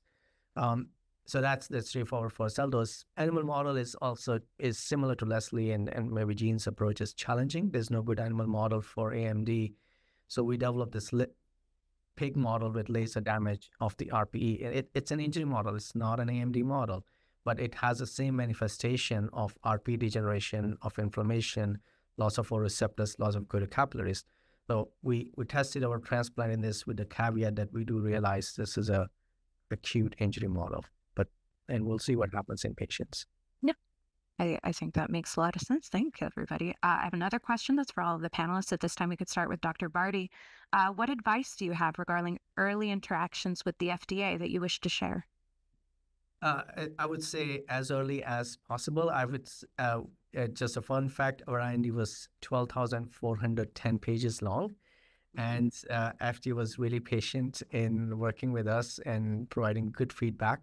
It's like having a good reviewer of your publications, which is always helpful. In terms of interactions, there's, of course, people would know there are 3 different phases of interaction. When you have any initial plan, proof of concept work, it's always good to have an interact, which was previously called a pre-IND meeting, where you get feedback on your clinical strategy, on your manufacturing strategy. And second meeting that I would recommend to do is pre-IND, which is, and to do that meeting when you're ready to have a plan, when you have a plan of your preclinical safety studies, especially because those GLP safety studies are quite expensive. You don't want to go down a path which you haven't had a chance to discuss with the regulators.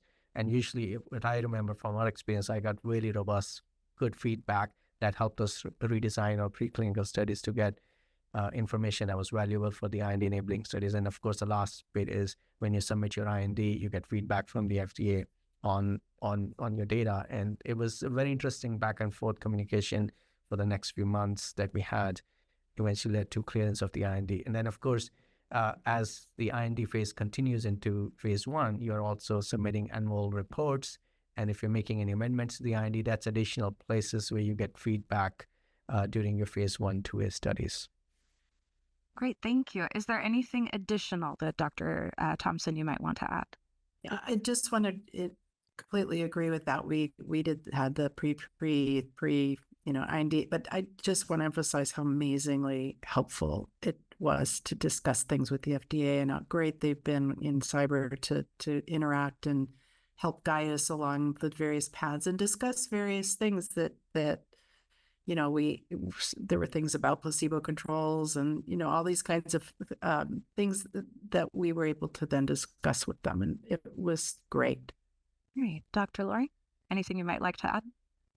Yeah, I can't say enough about how good the interactions were, and I think a lot of that has to do with the fact that we're doing something. All three of us are doing something completely novel, and the FDA embraced that and showed that they had great interest and wanted to be involved. One of the things that happened with us in our pre-IND is that we asked the FDA if we could recruit the patients in advance of the IND, in advance of the clinical trial, which is not the usual way you do it. And they said, yeah, good idea. So that helped a lot in the timing of the clinical trial. And we got that out of the way at the pre-IND stage, which was extremely helpful for the therapy. Great. So I'll follow that up with a question that's specifically for Dr. Loring.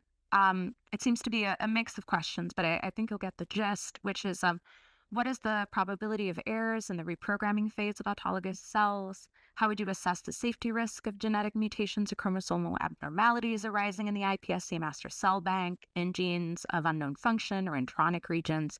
And then in addition to that, what reference genomes do you use to identify gene mutations? So all of that is a general question. Yeah, obviously that's something I'm very interested in. I think everybody knows that.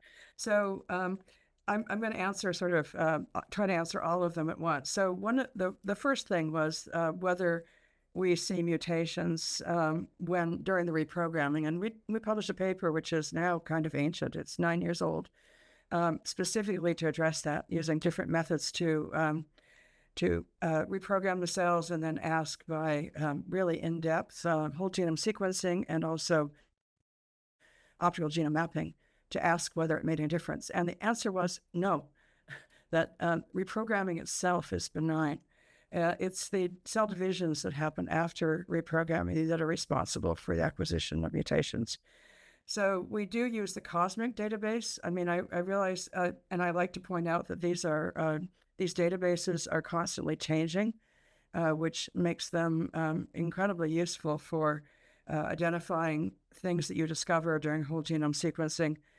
And, there's only so much we can do. Not everything is carcinogenic. Most of the great majority of mutations that occur during cell division are not dangerous.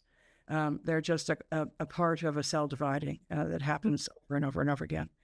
So, so there was another question about introns, and I'm really on that. I don't really know exactly because we need to know I like whole genome sequencing because we get the maximum amount of information and we can always go back to it and learn from it. And we can also use it as feedback for when clinical trials go one way or the other, we can go back and look at the whole genome sequence. I think that's, we're doing everything we can to make sure that the cells have genomic integrity. We can't predict what will happen at the next cell division. And that's a problem for all of us. Yeah, I think that was an incredibly thorough answer to that cluster of questions. I have a question here for Dr. Thompson. At what stage of product development do you consider tumorigenicity testing? We did that in the pivotal GLP safety studies, is when we did that with the CRO, who can do the actual pivotal safety studies. But that said, we also tested in every single case in our preclinical studies in the mice for any proliferation, Ki-67, things like that, and any kind of evidence of tumors, which we had seen when we used a different line. We spent a lot of time finding the appropriate ES line as well, and worked really closely again with CERM on some of these things. And Thank you. That's a very helpful answer. I have a question here for Dr. Barty. What is the process used for fusing the electrospun fibers, and how do you ensure that the morphology of the fibers is consistent from lot to lot of fibromats? So this is done through a manufacturer from where we buy the scaffolds from. We don't manufacture them in-house. It's done with a specific heat treatment, that process they have developed. I don't know the details of this. And for consistency of the fibers, they do testing of every lot that they make using SCM and other imaging-based modalities that they have developed. So they send us data to us on the COA every time. Great, that sounds good. So I have, I guess, time for one more question. So I'll pick a question that's for all of the panelists. So Dr. Thompson discussed using steroid regimen to improve engraftment. How have you implemented or optimized approaches to improve engraftment of cell therapies? If we want to start with Dr. Barty. Do you mind repeating the question? Sorry. Yes, sorry. How have you implemented or optimized approaches to improve engraftment of cell therapies? And what are you considering to use maybe in the future? So I think for us, the biggest thing for engraftment was the choice of the scaffold, because we felt as cells go in a fully polarized monolayer, they will have a higher chance of survival because they will not have to fight to become a monolayer once they're inside the eye. And in fact, that's what we see in the animal models, where for engraftment, of course, when we're doing transplanting xeno product, we are heavily immunosuppressing them, but that's not real because that's not what's going to happen in patients. These are autologous cells. So I think there are multiple ways you would improve engraftment, and in our case, really the choice of the scaffold and cells secreting their own ECM made a huge difference. And now that we see them in animals and in patients on a regular basis, in beauty of working in the eye, you can see your cells, you can see your transplant. I see how they are comfortable, how they're happy, how they're surviving, and how they're interacting with the host right now. Thank you. Dr. Thompson, would you like to add anything? Just the methods of immunosuppression, also the surgical delivery methods had to be improved. You know, the bore of the needle, all those. There were many different iterations of it to improve the survival. Thank you, Dr. Loring. The study that I described is probably the major breakthrough, and that was to determine the optimal stage for transplanting the cells during the differentiation protocol. So by doing that, we discovered that there's a certain gene expression profile that is associated with successful engraftment and successful recovery in the animal model. And that is, I mean, there are other things we can do going forward, but I think that was the major thing that we did before we started the clinical trial. Thank you all. I think those were all very different and very relevant answers to future development. And with that, I think we've hit time. So that concludes session 2, and I'd really like to take a moment to thank our speakers for their presentations, for their answers in this panel discussion, and to everyone who submitted questions. Apologies, we got so many more than we could possibly answer if we had had all of the time in the day, but I hope that the ones that we did answer were useful to our attendees. So we will now have a break for lunch, and we will continue with session 3 at 12:45 Eastern Time. Thank you all. Thank you. Thank you. Hey, welcome back, everybody. Thanks so much for joining today's workshop on generating scientific evidence to facilitate development of cellular therapies and tissue-based products. We had excellent sessions this morning on product development and preclinical characterization of different product types for a diverse range of clinical indications. We will pick up from there and have additional discussion on the importance and challenges of product characterization. My name is Tom Finn. I'm a senior biologist in the Office of Cellular Therapy and Human Tissues. I will be moderating this next session, which is on CMC considerations for cell therapy characterizations. Characterization of cell therapy products is important because it can help with ensuring appropriate levels of product quality, for managing risks of manufacturing changes, and in some cases for biomarkers used in clinical studies. Having a thorough understanding of a product's properties can be an advantage both, can be an advantage both for managing these manufacturing changes and designing the clinical studies. However, many challenges exist for product development, and different developers have taken different approaches to assessing product characterization during different phases of the product life cycle.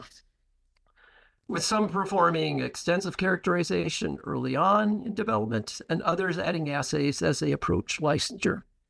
This session will discuss the importance of more thoroughly characterizing products during development while balancing the practical limitations of evaluating product properties. I'm pleased to introduce our three speakers today who have joined us for this session and they bring with them decades of product development experience and practical knowledge. Our first speaker is Dr. Eben Snyder, who is the Director of Stem Cell Research and Professor at the Burnham Presbyterian Medical Discovery Institute. Dr. Snyder earned his MD and PhD from the University of Pennsylvania as a member of NIH's Medical Scientist Training Program.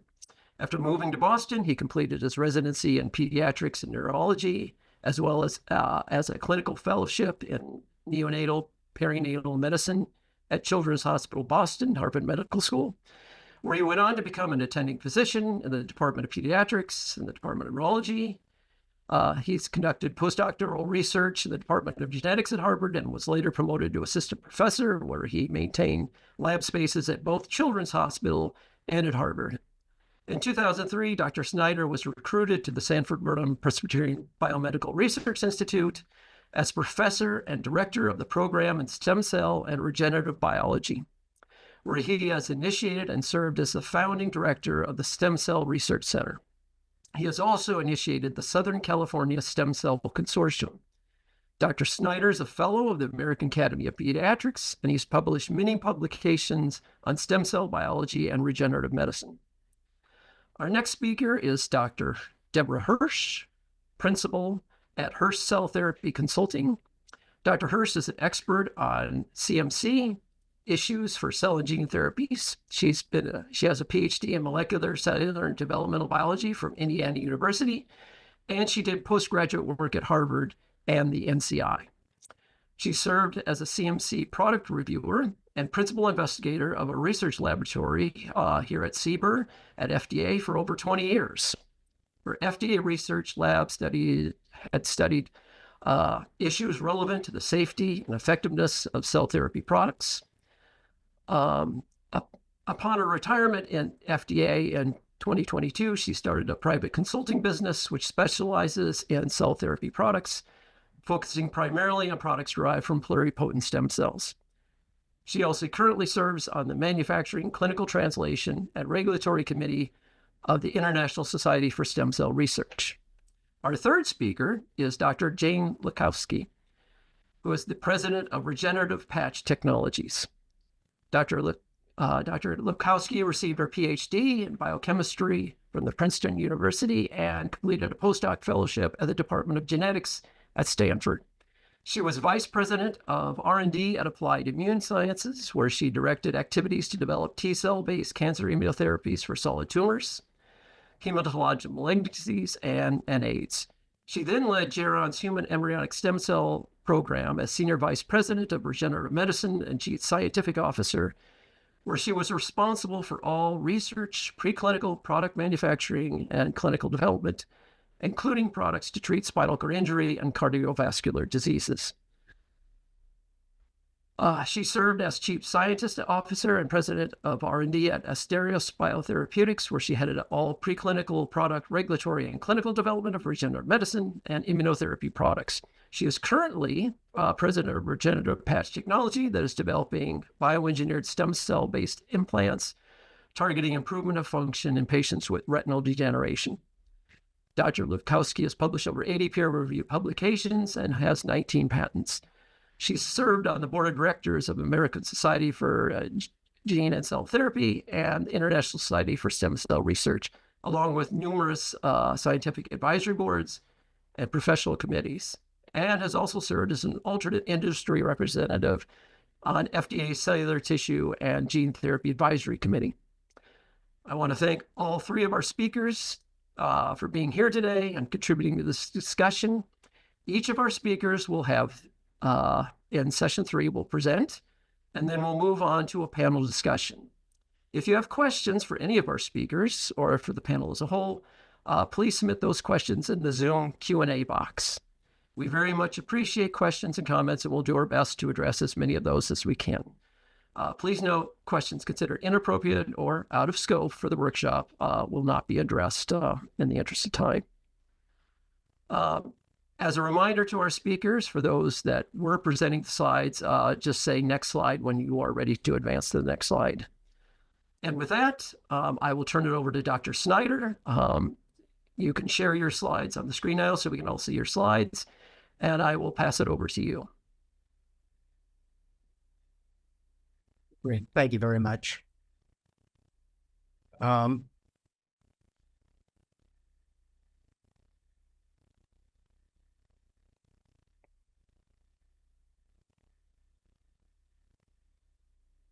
you able to see my title slide? Can somebody just tell me whether you can see the title slide? Yeah. Great. Thanks so much. This is just an honor to be able to be included in this important panel. My job is going to be to probably set the stage for Deborah and Jane to talk about the difficulties of CMC in a cell therapy product. What I'm going to do is present a case study, a real case study, something that we're actually involved in that I hope will highlight why a cell is not a drug. So where many of us start off with is preclinical evidence that a cell-based therapy is efficacious, safe, rational, and is mechanistically justified in a preclinical model of a major unmet medical need, which then suggests a clinical trial should be done, and that's where the fun begins. So let me give you the background to this. The disease that I'm going to be talking about is called perinatal hypoxic ischemic encephalopathy, or perinatal asphyxia, which is the most common cause of neurologic disability and cerebral palsy in kids. Now, what's the scope of this problem? These are the kids that most of us have seen in our lives, in our practice, or what we've dealt with, cerebral palsy. And it results from a whole host of various kinds of problems. Basically, anything that prevents adequate perfusion and oxygenation of all body organs, but particularly the brain. Now, this is incredibly common. 1 out of every 1 to 3,000 live births. It's even, and that's in the States, it's even greater in low and middle income countries. 80% of kids that have this problem experience neurologic disability. 20% die, and those that don't die, about a third, have very severe neurologic disability. It's not only a burden, obviously, on the kids and the family, but on our economy as well, as illustrated over here. Now, the issue is there is no treatment for this. And if the most severe situation, if you cannot do any kind of intervention, is this kind of thing that you can see in the brain. I think you can see how devastating the implications can be. Now, we've known about this disease for 160 years, yet the best that we've been able to come up with is something called therapeutic hypothermia, which has become standard of care since 2010, where one actually takes the baby and literally puts the baby on ice for 3 days, dropping the body temperature from 37 to 33 degrees. Interestingly, it does not work in low and middle income countries, and is accompanied by side effects: pulmonary hypertension, coagulopathies, fat necrosis, opiate withdrawal, even sepsis risk. Despite all of that, half the babies still either die or have lifelong neurologic disability. So obviously, this is an important process to approach. So the first question, of course, we ask as developmental neurobiologists is, what does the mammalian brain do normally when it's confronted, when it's assaulted with this kind of ischemic injury? And for that, we go back to just initial development.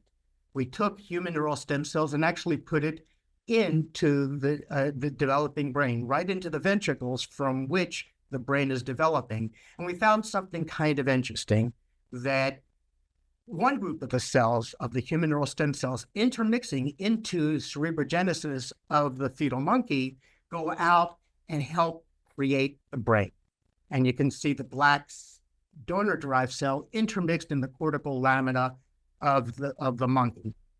It also plants a lot of undifferentiated neural stem cells. A second population, very interestingly, implanted in the embryonic brain, now surround the ventricle.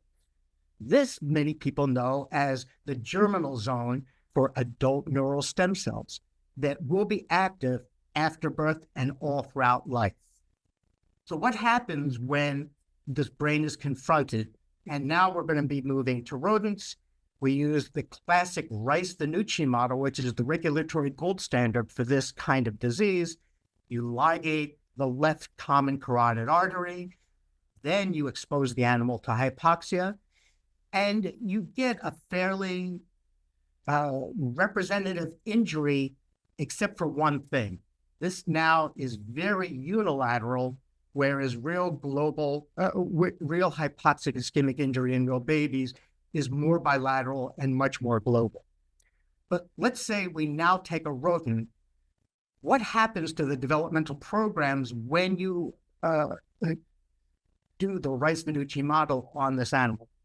So I think many of you know that the germinal zone of the neural stem cells is in the subventricular area. Normally in a rodent, not so much in a human, but in a rodent, the developmental program is to move out into the olfactory bulbs. That is a standard program. However, if you infarct the area up in the cortex with the Rice-Venucci model, constitutively, as a self-repair mechanism, the cells now change course and move up into the ischemic region. As you can see on the infarcted side, they move up in this particular direction, and when they get there, they become new neurons, but not just new neurons, new oligodendrocytes, new astrocytes, even new neural stem cells. And the entire developmental program changes. For example, here is slit, which is used to push the cells out to the olfactory bulb, but instead it redistributes itself as if pushing cells up into where the infarct is. And the infarct itself has a chemoattraction via SDF1 alpha to move up into that area. So there are intrinsic programs that the mammalian brain invokes when it is challenged with an insult like this. Now, it probably works in situations of mild injury, which means that it does not come to clinical attention.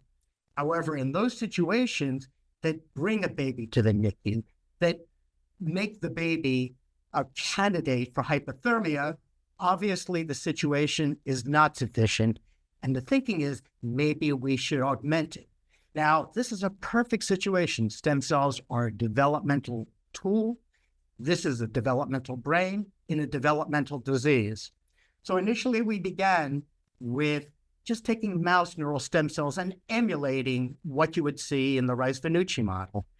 I won't go through all the experiments, but one of the interesting things is even if you take the cells, these are mouse neural stem cells now, and put them on the opposite side, they will move across to the injured side to populate that particular area. If you stick them into the injured area, they never move back across the other side, but in fact differentiate into new neurons, but not just new neurons, new oligodendrocytes, new astrocytes, even new neural stem cells, as if the system knows it needs to try to reconstitute itself with multiple cell types. And the non-neuronal cells are just as important, maybe even more important than the neurons themselves. They are the ones, after this division of labor, that then feed back onto the host and to other cells with a lot of the molecules that we know are necessary for proper development, proper function. Now, for us, the mechanistic breakthrough of trying to understand what was really going on in this disease was recognizing that the injury itself is not monolithic. Here's a CT scan of an infarcted area. But because of an MRI technique that allowed, and that was developed by our colleague Nirmali Ghosh, who did a sabbatical in our lab. We recognize that injury goes through phases. So when you start off with an ischemic injury, there's a core of cells that die immediately, but they're surrounded by a penumbra of cells that are not dead, they're sick, and they ultimately, if you do not intervene, will succumb to processes of secondary cell death. And you do not intervene, it will grow larger and larger and ultimately become core. Well, an MRI technique called hierarchical regional splitting, and I won't go into the biophysics of it, except that it's based on the movement of water molecules, can take that particular ischemic area and now show its parts. So this really can be subdivided into this, remembering, of course, that the core is dead. It dies immediately in necrotic death and nothing can rescue it. The penumbra is available for being rescued if you know the right type of intervention. Here we're showing again how a lesion can be examined by MRI, by hierarchical regional splitting, but it does correlate very nicely with actual histology and allows one to use the MRI to categorize the severity of the lesion based on the amount of brain that ultimately is lost. And we can now, through refinement of the Reis-Benucci model, experimentally give us the kind of injury we want. So with this in place, it suggested to us that now it would be opportune to figure out whether human neural stem cells in this model could be used to augment a normal self-repair process in the mammalian brain. And we have to thank CERN in California for allowing all the work that I'm going to describe from this point on to happen. So is there disease-modifying activity if you do human neural stem cells? Well, you can see that the natural history of this process is for blue is the penumbra, pseudocolored, red is the core, unsalvageable. If you do nothing, you can see that the blue over time becomes red. All the cells die, but this is a window of opportunity. And what this shows that starting out, if we put in the human neural stem cells into the ventricles, lined by the germinal zone of adult neural stem cells, you can see that the core stays the core. But if you intervene, the penumbra returns to normal, at least based on MRI and histology, normal function, as you can see. So this amount has been rescued. This is a schematic of what you can see. Now, what I'll get to is, why is it so important? What's the big deal about rescuing and returning to normal this penumbral area? And I'll get to that towards the end of the talk, but that becomes quite key. It's also interesting to note that we do not use immunosuppression in this case. So you take the human neural stem cells labeled with ferromagnetic particles, you can see that as opposed to the intact brain, in the injured brain, they will move to the opposite side where the lesion is, just as I showed you with the mouse cells. When they get to the lesion, they infiltrate it and they surround it, but then it becomes stable. They don't go on proliferating as if they were going to create a tumor or any kind of a disruption of the cytoarchitecture. Now, hypothermia is standard of care. No study can be done in a baby that does not allow them the opportunity to have standard of care. We then would piggyback this on top of hypothermia. But hypothermia alone, if you can see over here, does not really shrink the size of the lesion. When combined together, you can see that now this lesion over here, now this is just on the T2 weighted MRI image, now begins to shrink. The stem cells alone, even without hypothermia, will eliminate or normalize the penumbra, as you can see over here. Now, in most clinical studies, as you know, you look at groups of patients. Everybody starts off over here in this pie chart. half the babies or half these rat pups now move on to become completely severe, as opposed to whether you approach the cell, you administer the cells contralateral to the lesion, on the same side of the lesion, both, you can see that now, rather than progressing onto severe core-filled brain, now they regressed, they moved back into a normal state. If you actually look at the brain lesions through straight histology, hypothermia alone is ineffective. When neural stem cells alone are applied much closer to the intact brain, and together they seem to be synergistic.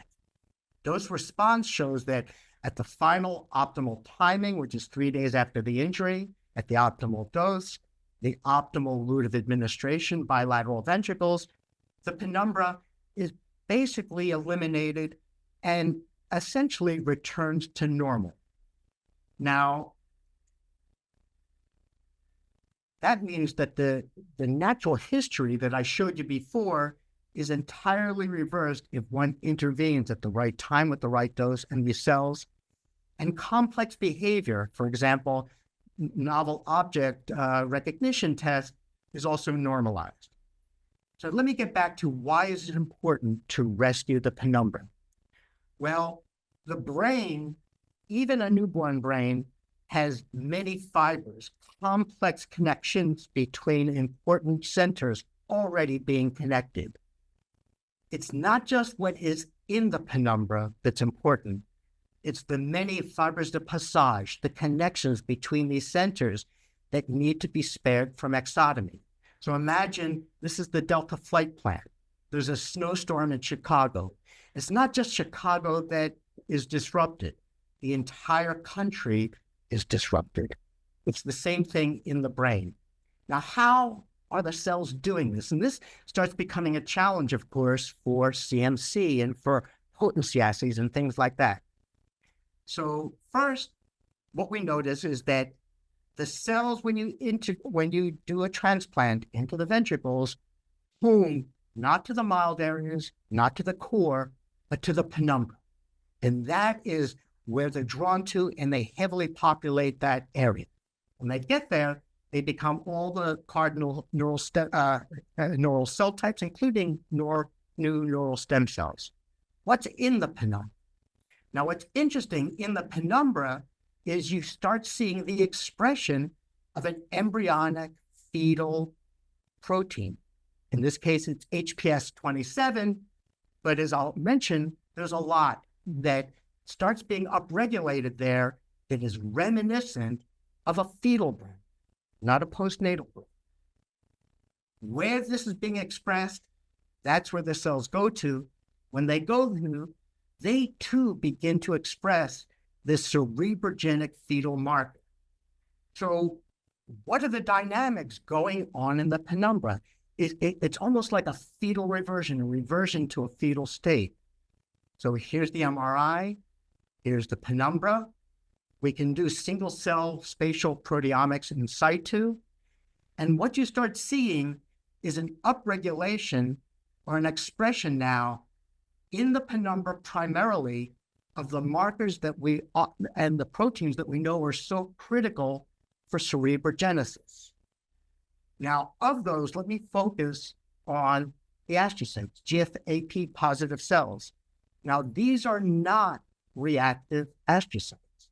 In fact, if you look at what they are, they express SOX2. SOX2 is a neural stem cell primitive marker. These cells are fetal astrocytes, the same kind of fetal astrocytes that are necessary for pruning synapses and guiding neurite output and preserving fibers. Dr. Snyder, we need to move on pretty quickly. So if you can remember. I just need a few more minutes. And then okay. Okay. But I'm aware. Not only, now there's too many of these, too far distributed to be a product of cell division or widespread migration. In fact, these are Ki67 negative. They're almost like fire hydrants that get turned on very quickly within hours. These are the cells that feed back and are necessary for cerebrogenesis. The neural stem cells preserve that. They themselves go in there and become the same kind of nurturing cerebrogenic astrocytes. So the model is that that an injured site is transiently reverts to a fetal state. If you do nothing, these do start becoming scarred over and disrupting cytoarchitecture. With the transplantation, they now preserve, at least transiently enough, this fetal state, which means that, at least as a biomarker, the MRI tells us this molecular signature. So what we've seen basically is that we can protect the penumbra if we essentially emulate what the body itself is doing, and that this could be piggybacked on in the synergistic standard of care. I won't go through this, but this is the workflow where the 3 days of hyperthermia are exactly the opportune time to prepare the cells and then put them into the injured brain. Now, our job, and I guess Deborah and Jane will talk about this, how do we turn cells into a product? Even if it's an off-the-shelf, well-characterized allogeneic cell line, it's not a drug. And this is the challenge. I won't go through this, but we go through the standard CMC. We go through all the release criteria, including what we're trying to think of as a potency assay. But do these release criteria, do these potency assays really capture what we need to know about a neural stem cell to be efficacious when there's multiple actions? And the nature of these actions is not just being a drug factory, but actually changing the developmental landscape. So with that, I'll kick it over to Deborah and Jane to tell us, how do we do CMC and potency assays and QC and all of that on cells that do this kind of thing to be efficacious and safe? Thank you to Dr. Snyder. That was an excellent presentation on not only proof of concept, but also the importance of figuring out why cells are doing what they're doing.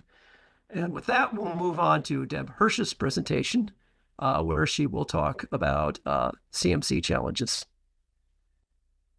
Thanks, Tom, and thanks to CBER and OTP for inviting me. Okay, there they are. All right, so I've been asked to give some general thoughts on the role of assays, particularly bioassays, during cell therapy product development. Next slide, please. And this is my disclosures. Next slide, please. There is an entire universe of bioassays. Assays inform the entire product development lifecycle. One develops and uses many assays during the research phase.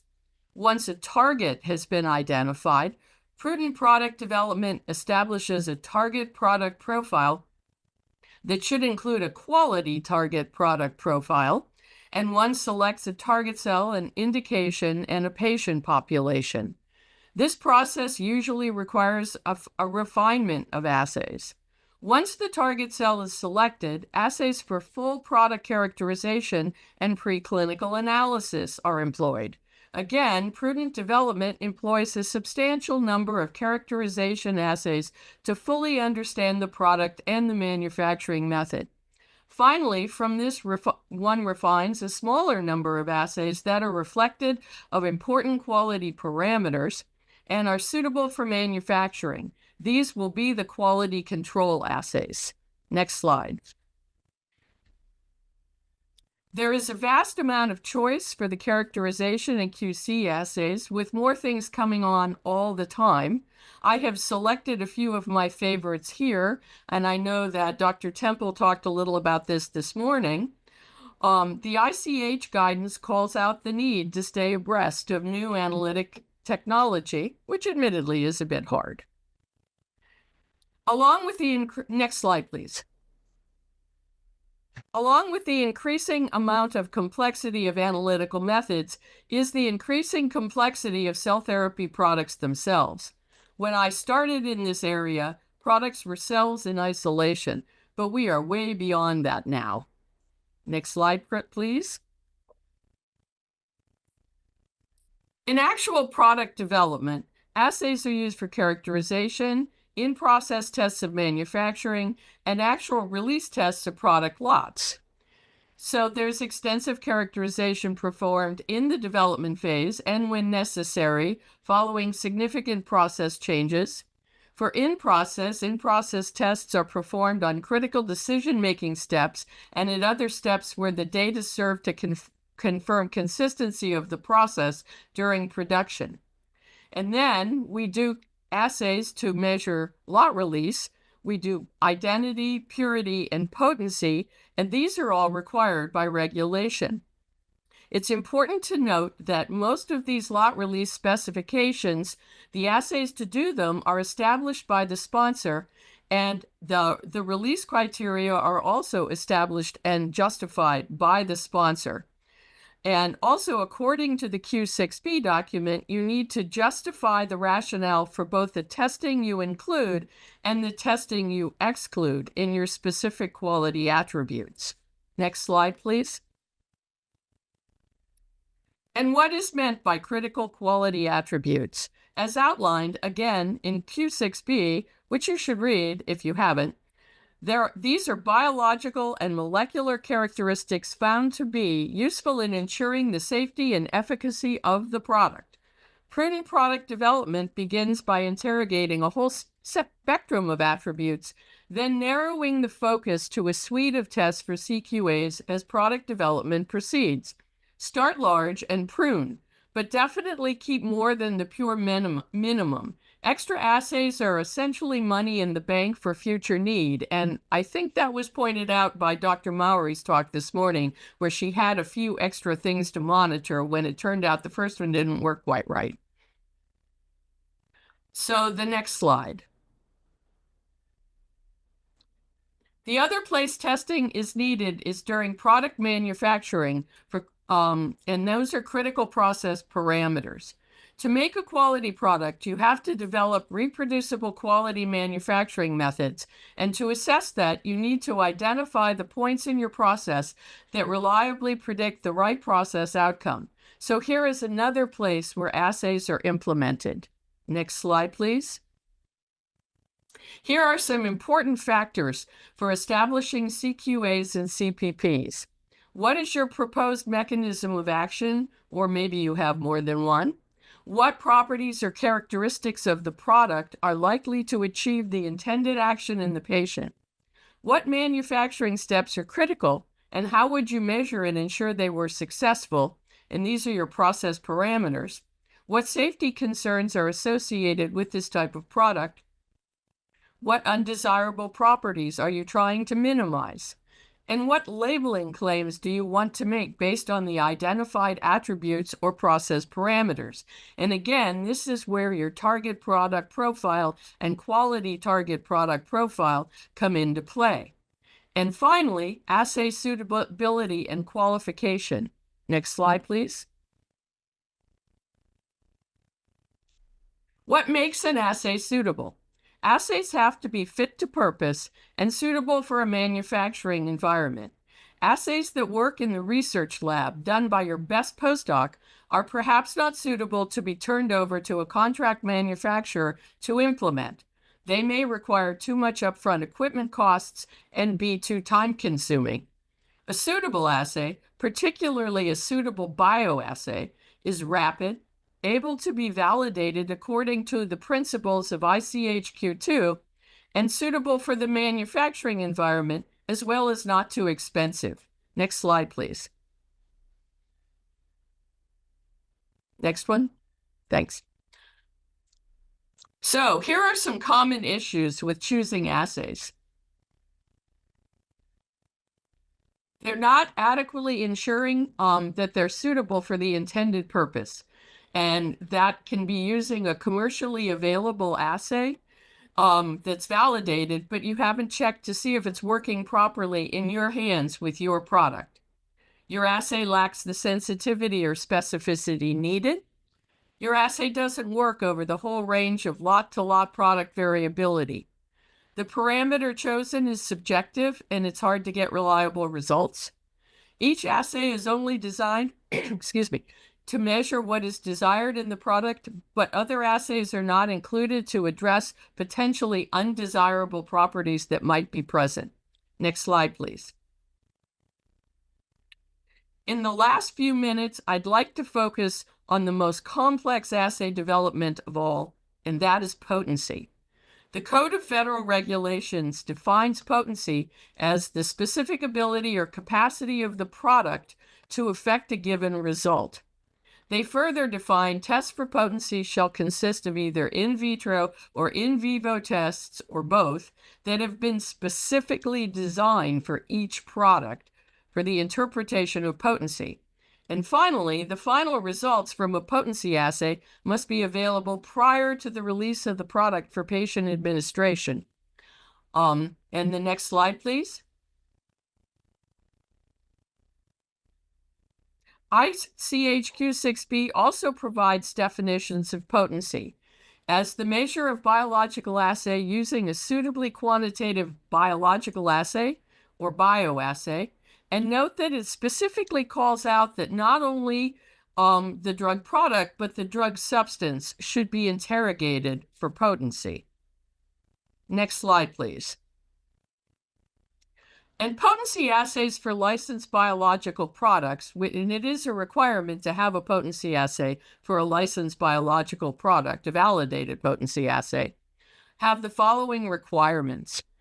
They have to indicate the biological activity specific or relevant to the product. They have to reflect the mechanism of action, most likely. The results should be available for lot release, which I already mentioned. Ideally, they should provide a quantitative readout.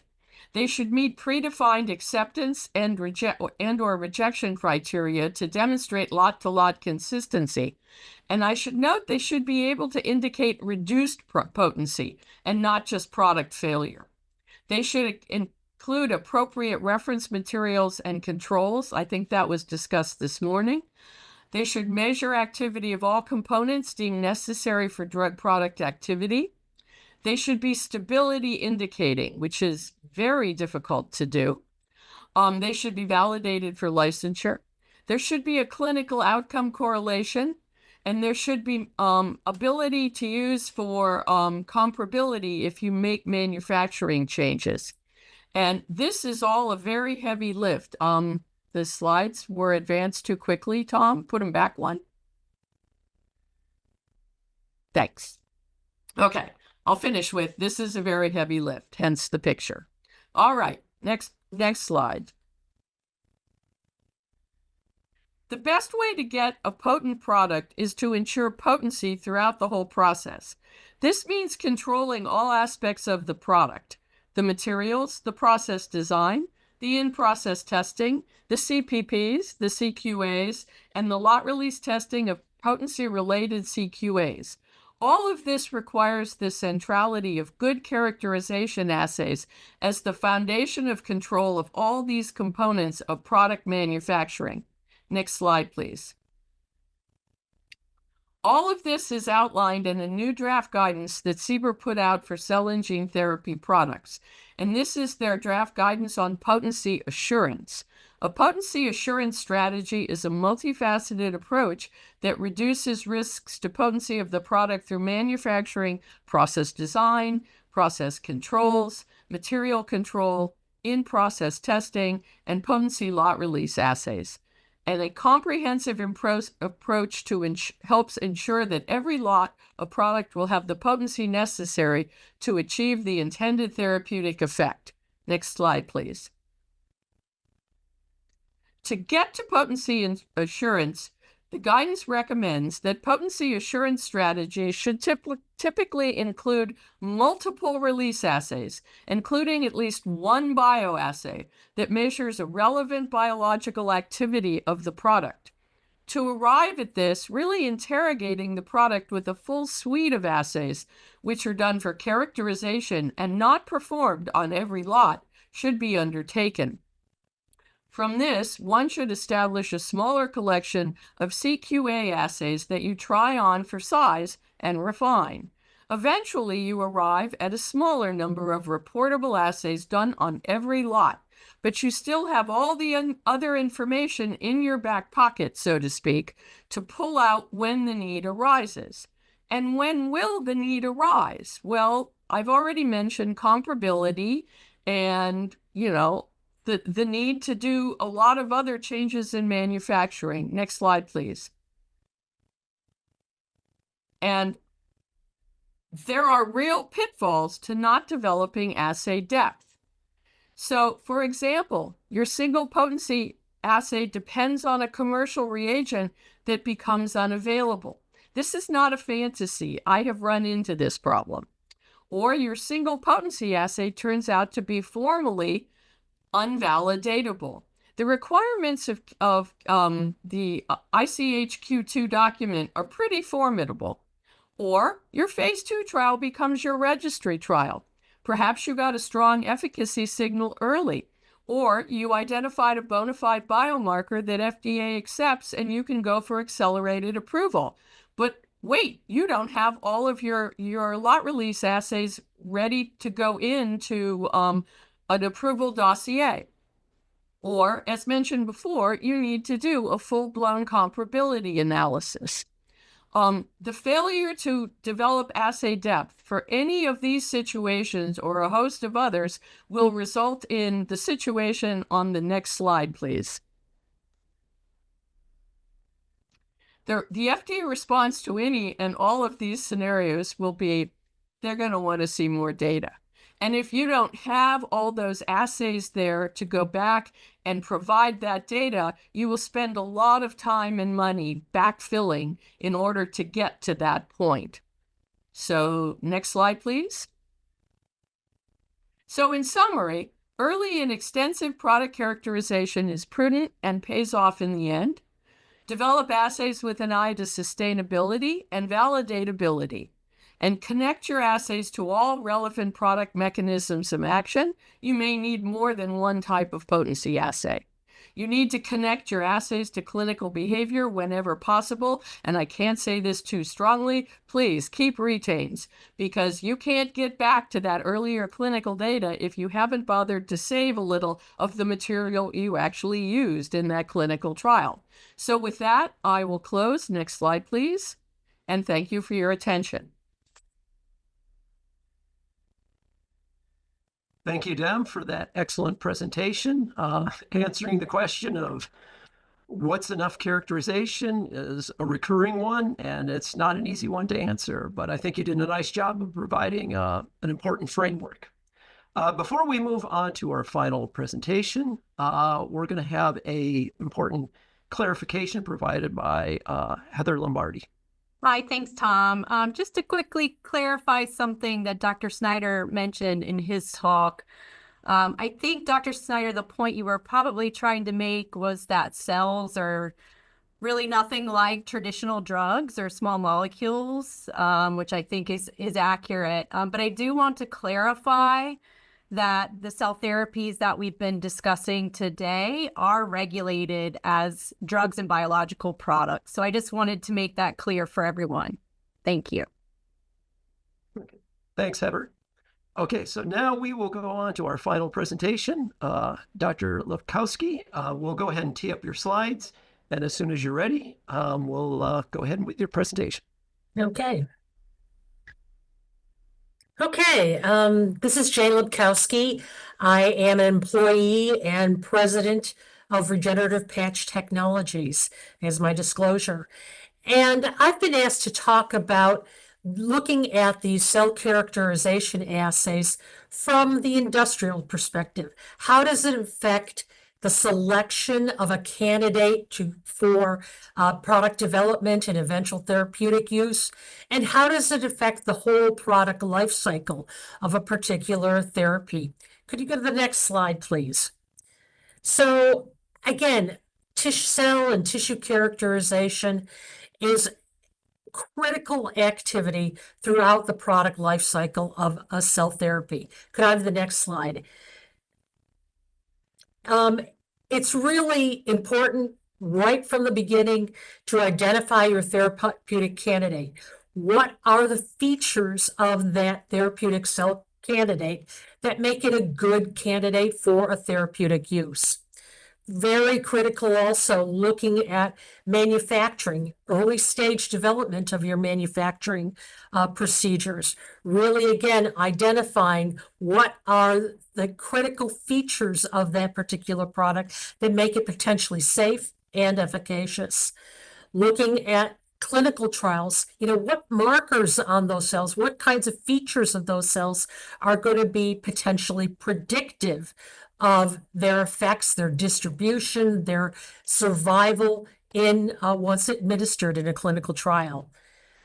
Also very, very important for scaled production, because in most cases, not all, but in many cases, you're going to be looking at taking your product and scaling that manufacture, especially if you're considering an allogeneic product. And then finally, eventually for commercialization, making sure that you're making a uniform product that's efficacious. Can I have the next slide? So I'm going to take you through many of these aspects of the different phases of a product life cycle, and then trying to emphasize the need for cell characterization. I'm going to give you some examples from a product that I'm involved with now and in clinical studies right now, which is an implant. An implant is called the CPCBRP1 implant for the California Project to Cure Blindness, and it's used to treat the pathology of geographic atrophy. It's a little implant that has a perylene membrane. Could I go to the next slide? That has two critical components. It has retinal pigmented epithelial cells, in this case derived from human embryonic stem cells, that are placed on a perylene membrane, that allow them to polarize and have many of the features of cells that are normally found in the retina. This little implant you can see on the right-hand side is about 3.5 by 6.5 millimeters in surface area, and it is implanted in the subretinal space as a tissue replacement therapy for the degenerating RPE cells that are found in geographic atrophy. Can I have the next slide? So, when you're thinking about the very, very, very beginning, what are the cell types that you're wanting to potentially develop for your particular indication? It's really important first just to go back to the literature and going back to what's known through research, understanding, what cell types you want, what are the critical components of your cell therapy.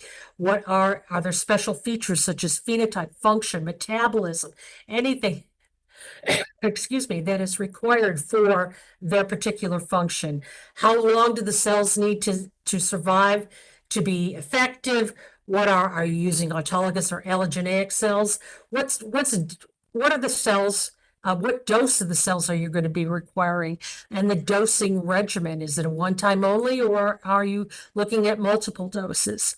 What's the market size? You need to think about how many cells that you're going to need and how quickly must those cells be administered. Is it in an acute setting, or are you looking at a chronic disease? And what will be the required route of administration? Are you into directed tissue, or in particular the final formulation? It's really those characteristics and answering those questions even from the outset of the development of your product that are critical for your product development schemes. And characterization of the cells are very, very important.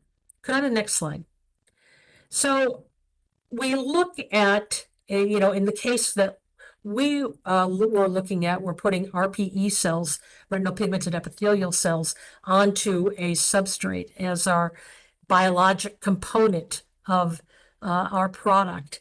And we began looking at, again, the biology of these cells and what's natively found in the retina. And there's a whole bunch of features that are shown on the right-hand side, that they, obviously that they have a phenotype of RPE cells markers, produce pigment that they need to polarize because they're normally polarized in the retina to function. They need to form tight junctions. They need to, in their polarization, they need to secrete PEDF from the apical side and VEGF from the basal side in order to maintain both on the apical side photoreceptors, on the basal side the choriocapillaris.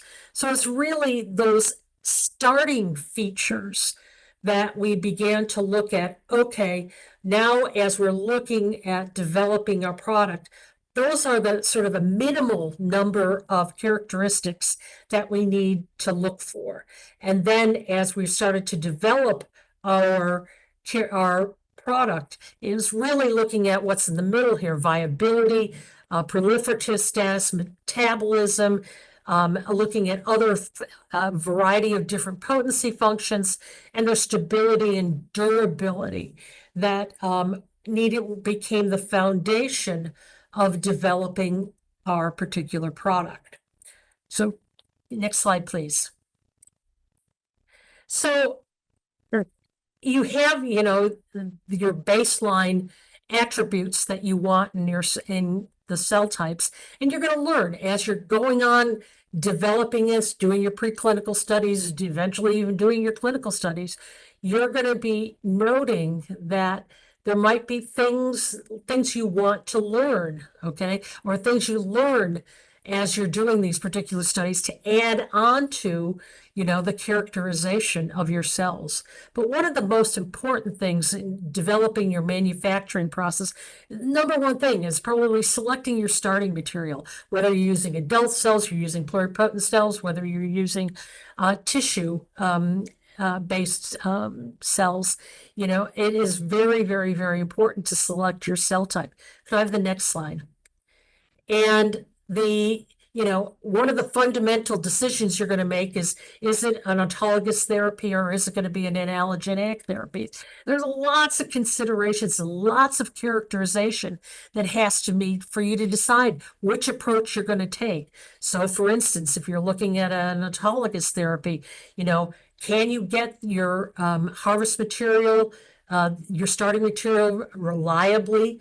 And in the appropriate quantities? Can you look at the variability from source to source to source, or from patient to patient to patient? The expansion potential, can you scale this out for particularly a big population? And then how do you distribute that product in the future? On the allogeneic side, different sets of challenges you need to look at. Can you get stable expansion of your cells? Obviously, donor eligibility becomes an important thing. Looking at the size of the banks that you might want to use for your product life cycle.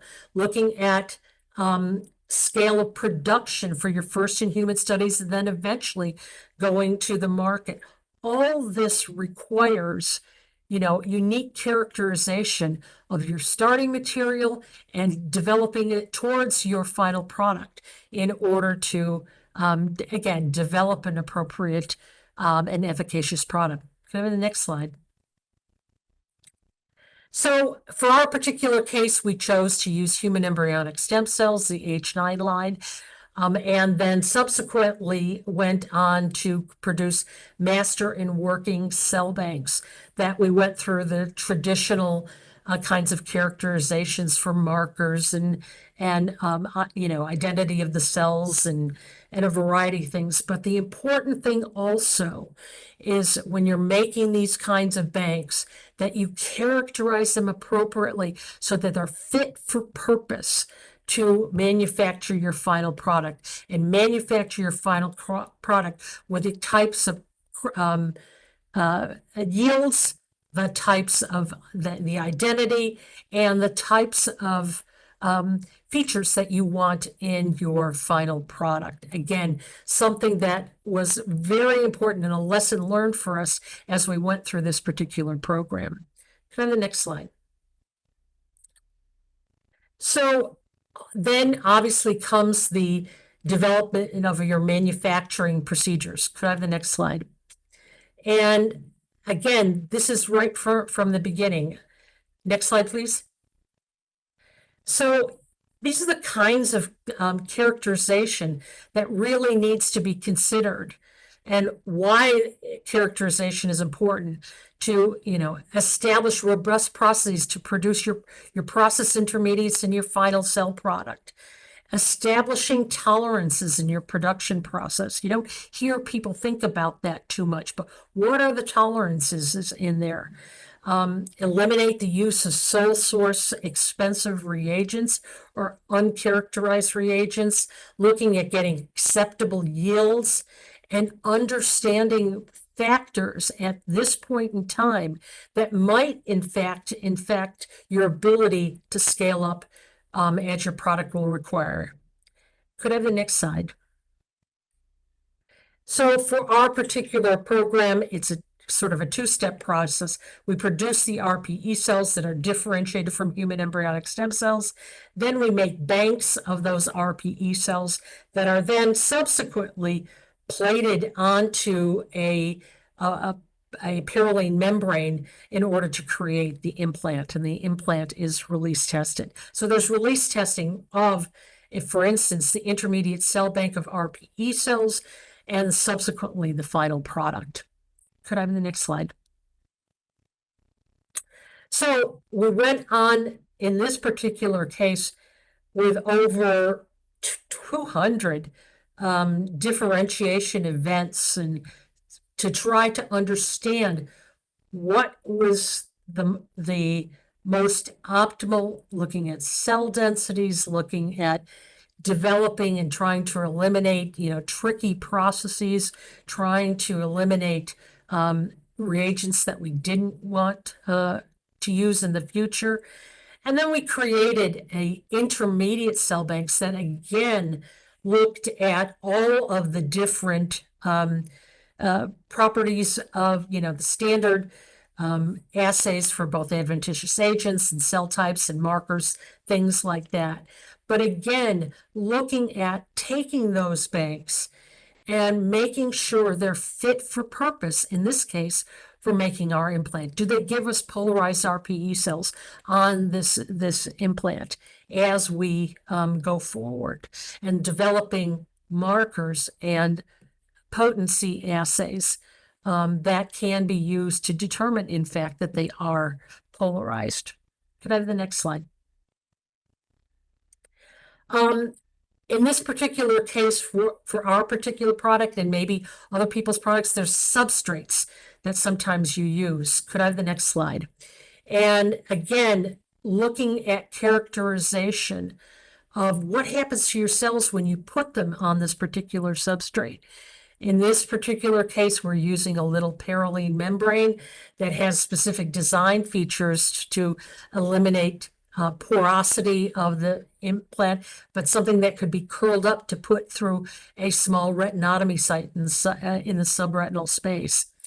In this case, we're really you're looking at characterizing what does your substrate do to your particular cells. In this case, we wanted them actually to change our cells a bit, to polarize those cells, because without attachment, RPE cells do not exhibit polarized structures and polarized features.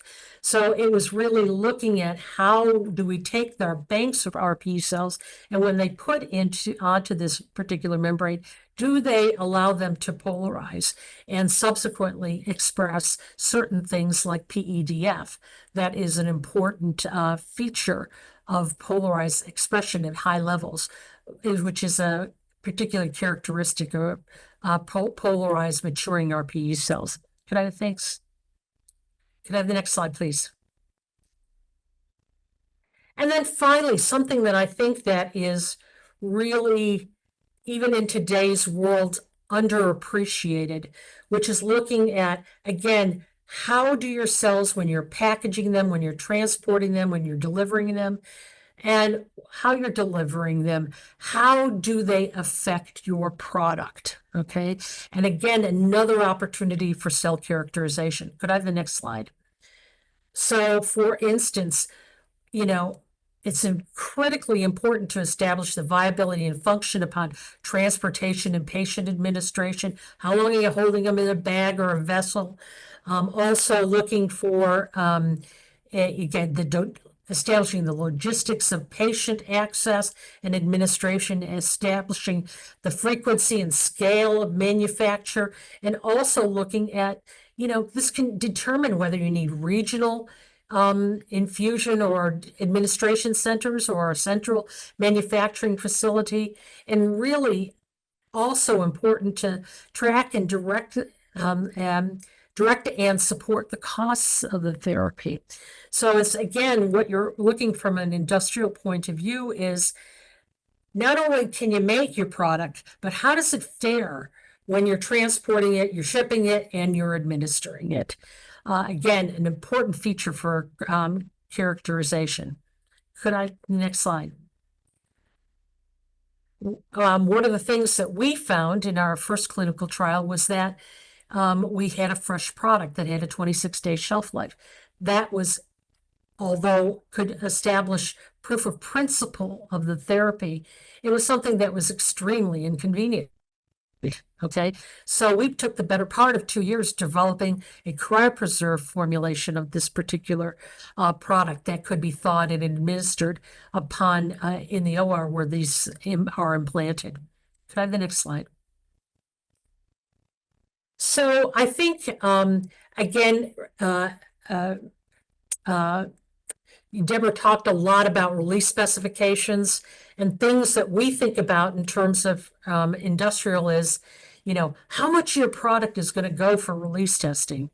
What's the cost of this release testing? What are the particular predictive potency assays that Deb talked so nicely about? What are, how do you set those specifications? Okay, sometimes it's not easy.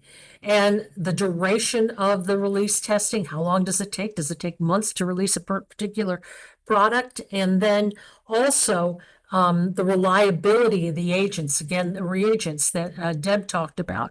These are all critical things that we in the biotechnology world and the pharma world think about in terms of even just the release testing, although very important for characterizing your product. Could I have the next slide?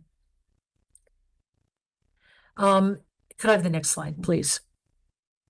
So I think the last couple of things I want to talk about is scaling, because in most cases, you're going to need to scale. You have your first in human lot size, and that's fine and dandy, but that might take you through a phase 1 clinical trial, maybe if you're lucky, a phase 2 clinical trial. But you're looking at your registration trials, and you're looking at eventually your market. And it's really, really important, again, to characterize your manufacturing process to see if it will support the scaling of the product. In some cases, it can be a real challenge, especially if you're looking at large suspension cultures right now. Could I have the next slide, please? In our particular case, we're looking at a population for our product that is in the United States. Over 1.7 million people have advanced dry AMD, with an annual incidence of 200,000. Similar numbers in Europe and similar numbers in Asia as you look at the population at a whole. So that's a lot of different implants. So you need to scale the production eventually if we should get through phase 3 clinical trials and into commercialization. So could I have the next slide, please?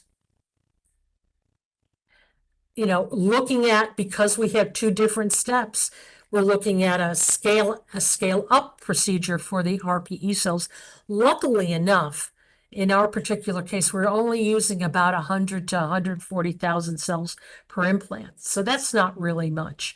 So we're looking at, around 10 to the 10 cells, 5 times 10 to the 10 cells, even at that scale, could support a product of that particular magnitude.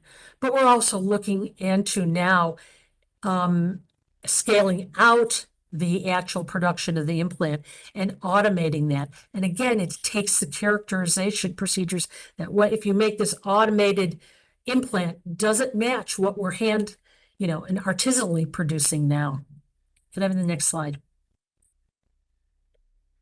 So, again, final clinical outcomes. We're looking at, important characteristics. If you can find out ways of what features of your cells correlate with safety and or efficacies, any features that might be predictive of who might benefit from these kinds of therapies, and do these features of cell have potential benefit for additional indications. So I think I'll end there. Next slide. And just go back and say, I hope to have shown you that, cell characterization is critical at every step of development of the way of as you're developing your product.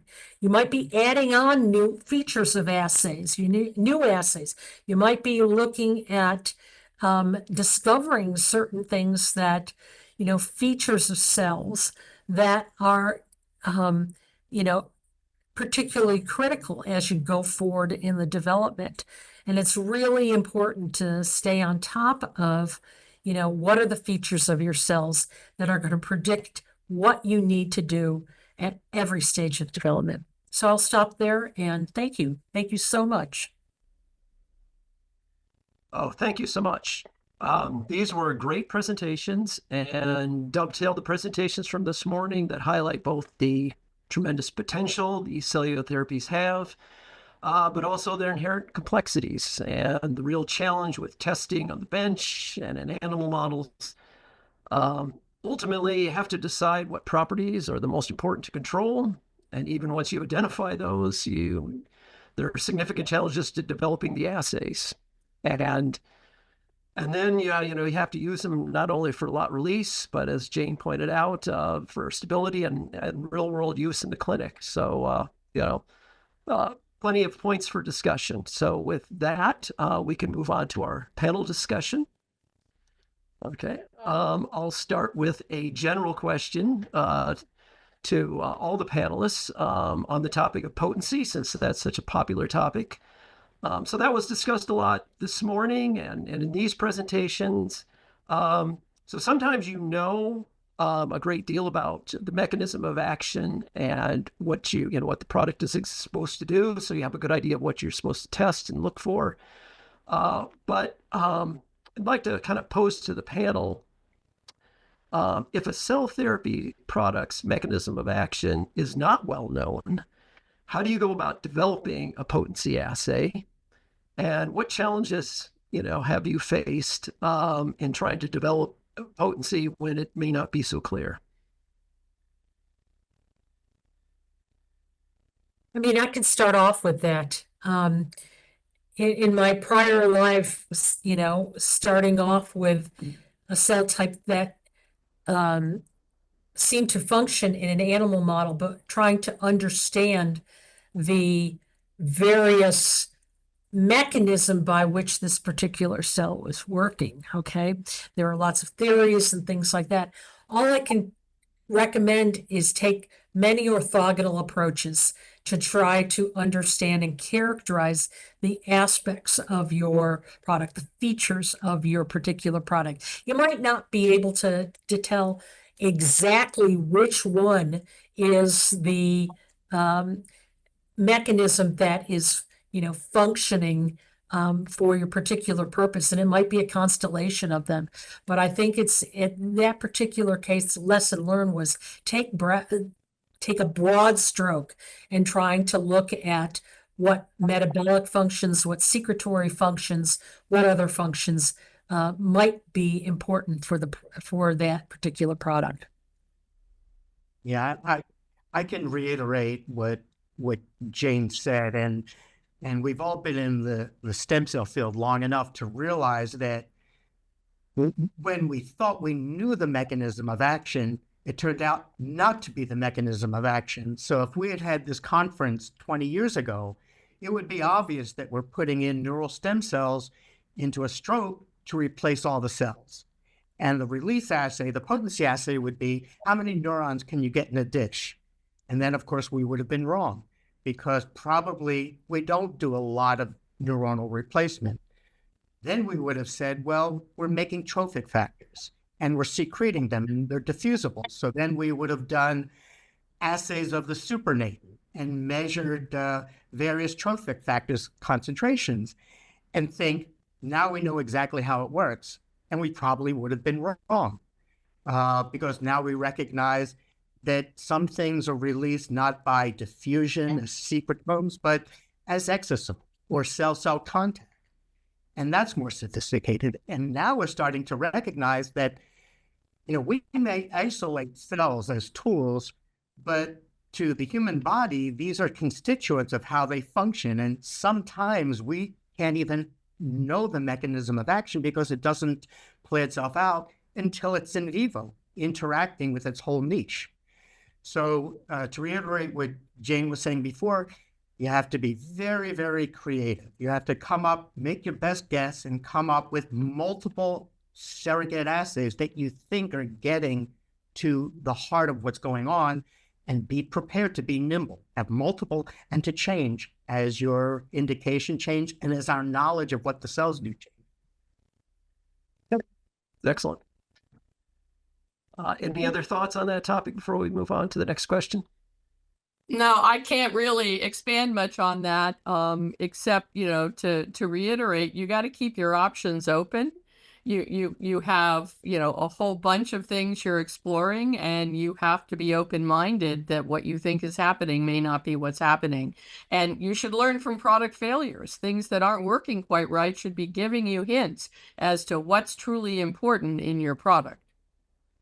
And I think there's one other thing to consider too, is that sometimes the cells we're administering have to be in the context of the other tissue in order to really truly recapitulate their function. And under those circumstances, that can be a challenge. And maybe, you know, organoid cultures and things like that, maybe they'll be able to illuminate some features of these cells. Okay, very good. Excellent discussion. So Deb's talk was on how, you know, what's enough characterization and how do you know? So I'm going to, you know, pass that same question on to Dr. Snyder and Dr. Lukowski. How do you determine when you sufficiently characterized a cell therapy product? I think I'll reiterate what both Deb and Jane said before, and what came out in the last discussion is just you need as many layers as possible that get at various aspects of what you think the cell is doing. You know, with a drug, typically, you know the target and you know what happens downstream of the target.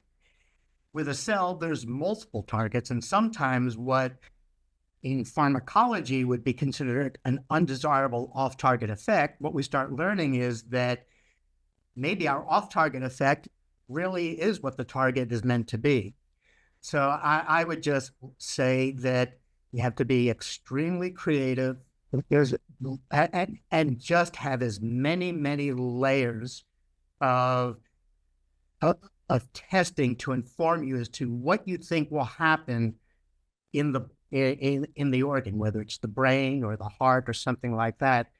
And, you know, maybe organoid 3D representations in vitro are the way we should start thinking about some of these things. At least they can start emulating what might be going on in the niche when you actually administer the cells.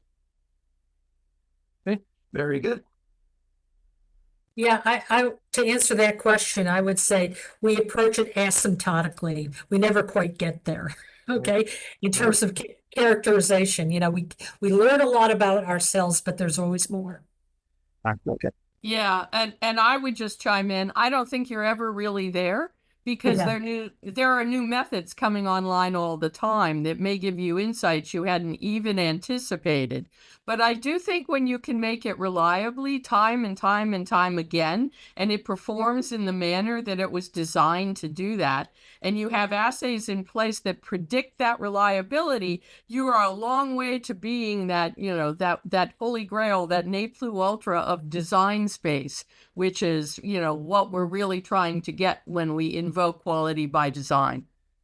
Yeah, I wanted to reiterate a point that Deborah made because it's pertinent to this is every time there's a success, but importantly, every time there's a failure, you need to introspect and figure out, take excellent notes, note everything and say, what was going on when it worked, but also what was going on when it failed. Failures are as informative, I think, as successes. Well, for sure. Okay. All right. Deb had mentioned new technologies, new assays. So along that line, given the limitations of commonly used assays like flow cytometry and ELISA that have been used for a long time for characterizing cells and their secreted molecules, what are some of the new assays or technologies such as machine learning or single cell nuclear testing that might be game changers, in your opinion? Well, I think the game changers, at least in our field, have been, which is obviously neurologic diseases, have been aided by machine learning and AI. For example, we're starting to recognize that neurologic diseases are less diseases of individual cells, individual neurons, for example, but how they hook up. So some new technology has been looking at network function, multi-electrode array, calcium imaging, things of that sort, which give you function in a dish. Those readouts can be digitized, and computers and AI can be taught to tell you when something seems to be making function better, not just what the cell looks like or even what it makes, but how they hook up with each other. I think spatial, single cell spatial proteomics is starting to become very, very important, as well as other kinds of single cell technology, recognizing that, for example, in my talk, as I started talking about, initially you would look at a cell and just stain with standard immunocytochemistry and say, well, all the stem cells are nestin positive, or all the stem cells are SOX2 positive. And now we're starting to recognize that it's more discrete than that. And maybe that it contributes to certain mechanisms of action. So I think you're right that better technology is making some of this a little bit easier. So, Tom, I'm pretty gung-ho about a lot of, what you guys call process analytical technology, things that you can do during manufacturing, like examining spent media. I think that, there's going to be a lot of information that you can get by using things like Raman spectroscopy on spent media. I think that's going to be really informative, and looking for things like microRNAs in the spent media. I also think high throughput imaging and training it with machine learning, like Kapil talked about, I think that has a lot of promise. I'm probably a little less bullish on AI than a lot of people, because I really do think it's really dependent on the algorithm and the quality of the data. And I'm not convinced we have the quality or the breadth of the data yet to make, all predictions by AI. Okay, those are good points, and I'm glad you're gung-ho about some new technologies. Okay. So we have a question for Dr. Lukowski. You've indicated that characterization is important at all stages of product life cycle. How do you determine when it makes business sense to do which characterization studies? And what is the right balance between cost time to build a good assay versus the speed to data early in a clinical program? Yeah, that's a challenge. Okay, there's no doubt about it. I think, this is a very important consideration, as you're starting to develop cell therapies for commercialization and for registration trials and clinical data. It is, what is the return on the investment? Okay. And it's something that we deal with every day, from our investors to, our leaderships in companies. It is, how much is it going to cost to get us there, and what's the return on at the end of the day?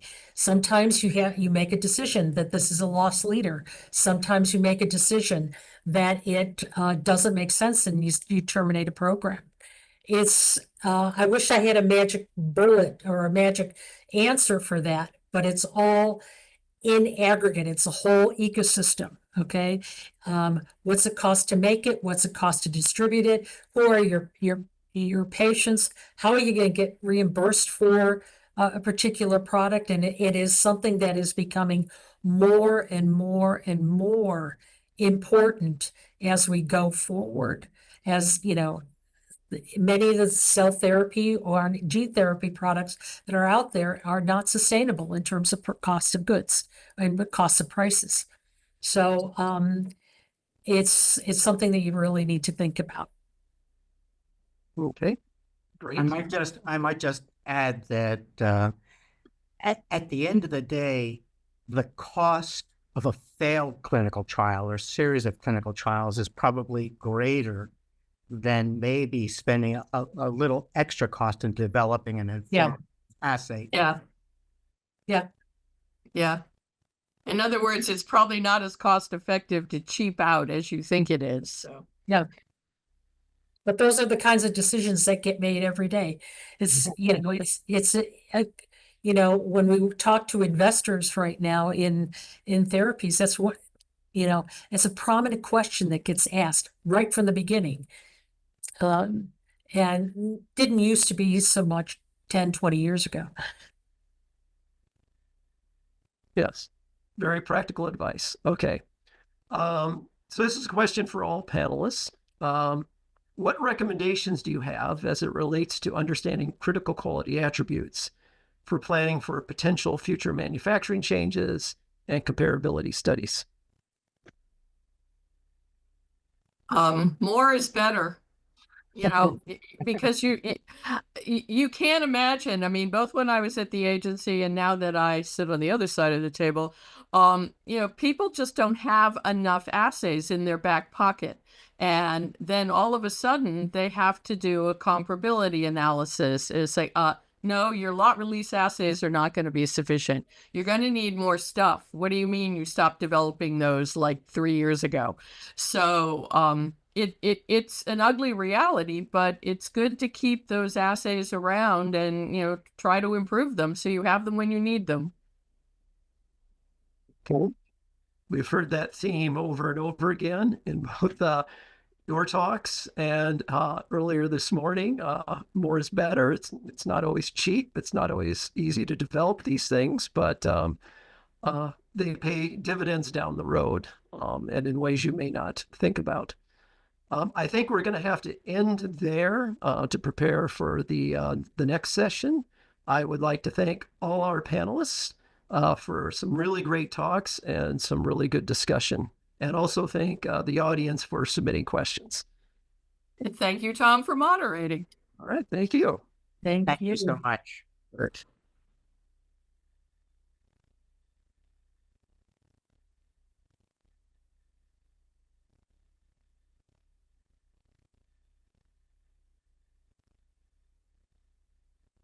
Okay. So now hi, I'm Vaishali Popat.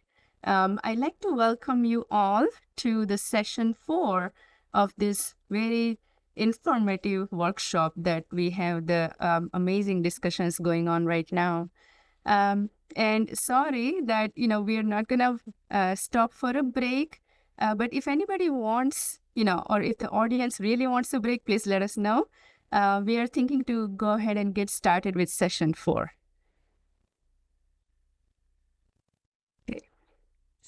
So looks like, I'm not seeing too many messages saying, need a break. So we'll go ahead. So I'm one of the branch chief in Office of Clinical Evaluation, and I will also be the moderator for the next session. And the title of this session 4 is Cell Therapies for Niche Indications, Clinical Insights and Future Directions. So I'm pleased to introduce 3 distinguished speakers who have joined us for today's session. Our first speaker is Dr. Blake Bogus. He's a professor at Duke University School of Medicine and Duke Sports Medicine team physician. He's a sports medicine specialist, and his clinical and research interests are regenerative medicine and non-operative orthopedics. He is the principal investigator for the MILES study, which is a multi-center trial of stem cell therapy for osteoarthritis. It is a randomized trial comparing mesenchymal stem cell preparation to corticosteroid control. Our next speaker is Dr. Ellen Koo, who is an associate professor of clinical ophthalmology, Bascom Palmer Eye Institute at University of Miami Health System. Dr. Koo is a corneal specialist with research and clinical focus on endothelial dysfunction, keratoplasty, cataract, and complex anterior segment surgeries. Dr. Koo is currently leading several clinical trials in the treatment of corneal edema and Fuchs dystrophy as a principal investigator. And our final speaker, Dr. Eduardo Marban, who is the executive director at Smith Heart Institute and Mark S. Siegel Family Foundation, and the distinguished professor. Dr. Marban is a cardiologist and a scientist trained at Yale and Johns Hopkins Universities. In his research career, Dr. Marban, who is a cellular electrophysiologist by training, has worked on the creation of the first de novo biological pacemaker as an alternative to electronic pacemakers. And since 2004, the Marban lab has been studying cardiac progenitor cells, their origins, and their therapeutic potential. So thank you to our speakers for being here today. Each of the speakers will present, and then we'll move into a panel discussion. So each presentation will be 20 minutes, and we will remind the time, and then we will have 20 to 25 minutes of panel discussion. If you have questions for any one of our speakers for the panel discussion, please submit those in the Zoom question and answer box and not in the chat. So please remember to write your questions in the question and answer box. We really appreciate the questions and the comments that are coming from audience. They are really very intriguing questions, very informative. And so we look forward to informative panel discussion. And a reminder to our speaker is to please say next slide once you're ready to advance to next slide. And with that, I will go ahead and tee up Dr. Bogus' slides, and I will pass it over to you, Dr. Bogus.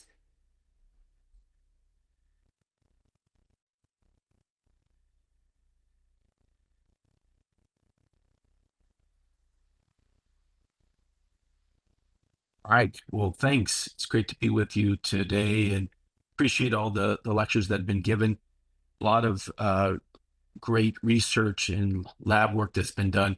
I'm actually going to have a different take on things as a clinician educator that does research. I have a different perspective, and I'll bring that for you today. Go ahead, next slide. So in orthopedics, there's the good, bad, the ugly. And I'm in clinic every day and talking to patients that come in that have been directly marketed to for stem cell institutes. They have free dinners to come get stem cells, and they have questions about what works, what doesn't. And so these are conversations that I have every day. And so I know many of you are PhD and lab scientists. You may think, all right, now is the time to scroll on Facebook and whatnot. But hang in there.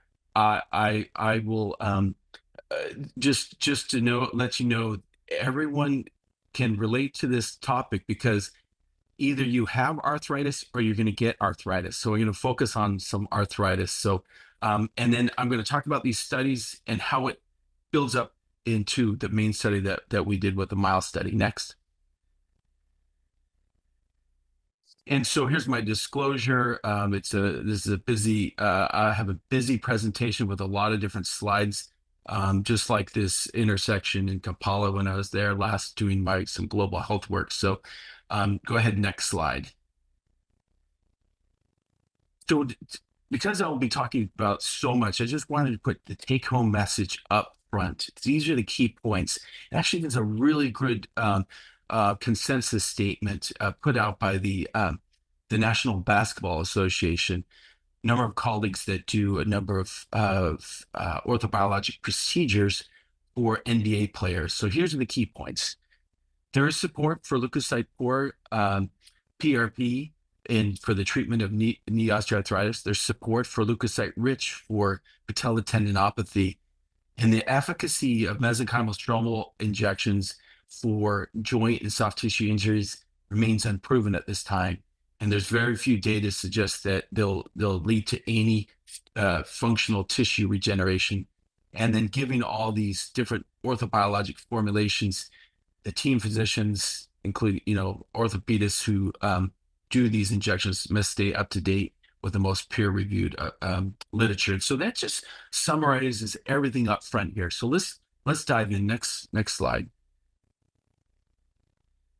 So what happens is I've been at Duke 24 years, and people will come in for all over the place with various injuries that have had, like this person has 8 surgeries, and they want something. They're looking for the fountain of youth, something to cure their pain, and no matter how much they've been through. And that will help us, and also leads to problems. I'll get into that in a little bit later. Next slide. So the treatments for non-operative or for osteoarthritis is varied. There's so many different things that magnets, platelets, orthobiologics, even WD-40. Every year I have a patient or two in North Carolina that come in and they've sprayed WD-40 on their knee, hoping because it worked on the hinges in their house or their barn that it would work on their knees. Next slide.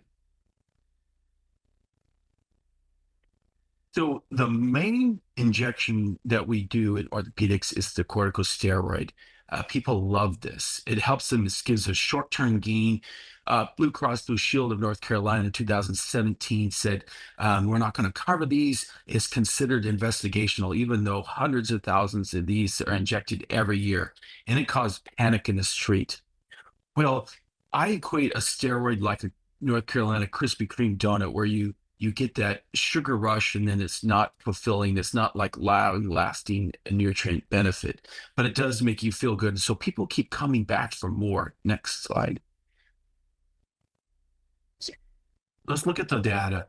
Here's a looking at all the randomized clinical trials about knee osteoarthritis and how long steroids last. If you look at this, that you'll see that most of the steroids will last about 3 months. So you're going to get about 3 months relief, probably a little bit more with mild arthritis and a lot less if you have severe osteoarthritis. Next slide. So there was a news flash that came out that said, oh, steroids could cause problem. Go ahead, next slide. It was based on this study with radiologists looking at knee osteoarthritis with people who have had steroids. And they were like, "Oh my goodness, this is terrible. It's causing osteoarthritis." Well, yeah, no duh. Osteoarthritis is a progression condition. You follow a knee or hip arthritis on X-rays, you're going to see it progress, no matter whether you do a steroid or not. It's a progressive condition. We haven't figured a way to stop or reverse it. We replace it in orthopedics, but we've not found a way to reverse it. Go ahead, next slide. There was this study in JAMA that looked at injecting with steroid every 3 months over a 2-year period versus saline, and that they showed that there was no difference in the knee pain, but there wasn't. But there was a greater loss of cartilage on the MRI, and so this will give some support to say that the steroids, though a short-term gain, long-term is not the best thing for you. So what else can we do? Next slide. There's other things to inject. Prolotherapy has been around since the 1950s. It's injecting a dextrose solution that stimulates your own body's natural healing response. There's some call this a poor man's PRP, studies comparing prolotherapy and physical therapy versus just physical therapy. You get a faster response with a tendinopathy such as Achilles tendonitis, but no long-term difference. This is not covered by insurance. It's not approved by the FDA, but we take plenty of sugar in our diet every day. This is injecting it into the tendons to promote a healing response. There are some studies that show that it's beneficial. Next slide. So if you needle with this prolotherapy, what does needling by itself do? Well, John McShane showed this in a journal of ultrasound, looking at the tendon when he just took, with ultrasound guidance, just doing needle, we call fenestrations, or just needling, poking needles into the tendons, and actually had a decent response with just needling. So this complicates things when we're trying to do good studies in techniques of what you're injecting, plus how you're injecting it can affect outcomes. Next slide. Other injections, you may have heard of the gel injections or hyaluronics. In 2013, the American Academy of Orthopedic Surgery said this is not recommended. In fact, it's a strong recommendation. With all the things that you could do for arthritis, this is one that we do not support at all. And then next slide. In 2021, they downgraded this to a moderate recommendation against hyaluronics. Now, these are gel injections that are approved, but they're very expensive. It's about $1,500 for these injections. And go ahead, next slide. There's a number of studies that use this injection and compare to other treatments. So let's talk about the placebo effect. So a lot of the studies look at saline and use it as a control. So is saline really a placebo? When you inject saline into a joint, is it really a control? If you look at this study, they looked at 73 studies in 5,800 patients, and they found that the effect of saline was always greater than no treatment. So in a way, placebo injections is not really a control. It actually can cause it can actually help, or it's a treatment option. Next slide. If you look at these articles in Cartilage, this was another meta-analysis of 50 randomized controlled trials, and then they showed in this one that placebo effect of just injecting saline gave them 6 months of relief. It's interesting. I just talked about how a steroid gave 3 months relief. This looked at and said there was 6 months relief just injecting saline into a joint. This other meta-analysis of 34 randomized control trials looked at forest plots and found that PRP was greater than placebo, and PRP, or platelet-rich plasma, had better effect at 6 and 12 months with the steroids, and as well as the hyaluronic, or we call HA, or the gel injections. Next slide. So the question is do stem cells work? A lot of my orthopedic colleagues say stem cells don't work. And when I'm lecturing in their joint replacement conferences, I tell them that's both arrogant and ignorant, and it doesn't go over quite well. And the reason I say that is because if we didn't have these regenerative cells or stem cells in our body, every surgical incision, every injury would essentially cause death. We would not be able to have regeneration. So the question is not do stem cells or PRP or platelets or orthobiologics work? The real question is, does concentrating these autologous cells help? Next slide. So what happens in the world of sports medicine, which makes things a little bit difficult, is that all these professional athletes travel all around the world to get these procedures. Kobe Bryant went to Germany. We got Kirk Cousins went down to Antigua and paid to have this FDA quote approved stem cell treatment. Next slide. So there's definitely consumer demand for these.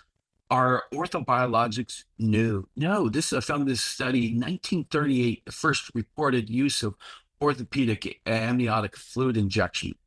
The thought was, what's good for the baby's got to be good for the knee. Next slide.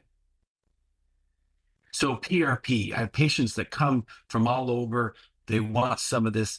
They come in, give me some of that NPR. It's like they call it RIP or whatever. They just have a hope and they think that this treatment is going to help because they heard someone online that's had great results. Next slide. So the challenge with PRP is, what is it? So we're taking blood from autologous blood, concentrating it. The question is we have different centrifuge, different processes, different kits, different manufacturers have different concentrations of platelets. And so not all PRP is created equal, and results may vary because you have different concentrations. The original one that I started using 16 years ago was only able to concentrate platelets 2 times. Now we use it up to 6 times your physiologic amount. Next slide. So let's look at some of these studies. So here's a comparison of a PRP to the hyaluronic or the lubricant, randomized a systematic review of meta-analysis randomized control trials. This was 138 studies, and then 21 had level 1 evidence. And so they compared PRP improves in function in knee osteoarthritis for up to 12 months, which was better than the hyaluronic acid. And it didn't matter the concentration of the platelets and whether they were leukocyte rich or leukocyte poor, or the number of injections. This will be helpful as we talk about further studies. So it didn't matter. It just PRP in general helped. It didn't matter how much PRP and what type it was. Next slide. So this one, I just added this one because it showed PRP for the use of plantar fasciitis compared to steroids. You get a faster response with a steroid, but it's not long lasting. So next slide. So this one basically shows 12 months. You need to look at orthobiologics for at least 12 months. This one is comparing the ulnar collateral ligament of baseball throwers. They have a lot of stress on their elbow. There's a ligament that usually gets torn. It's either torn, strained, or partially torn. So this study looked at just injecting some of the PRP into these partially torn. They did a series of PRP and found that they were helpful. Not all studies recommend doing a series. This shows you that in orthopedics, there's small numbers. Here's 23 baseball players. There's small numbers. So a lot of changes and decisions are made by these athletes looking at these studies, but we have relatively small numbers. Next slide. So here's a meta-analysis of 11 randomized control trials looking at patients with knee osteoarthritis, and they compared hyaluronic acid and PRP compared to just the hyaluronic itself. This shows you that combining the two had benefit. And this just came out in January. I've been doing it separately because insurance companies will often deny the hyaluronic coverage if you do something deemed investigational like a PRP injection. But this shows possible synergistic effect. Next slide. This one just came out this month in arthroscopy, showing that pain scores were decreased with mesenchymal stem cell injections compared to control with hyaluronics.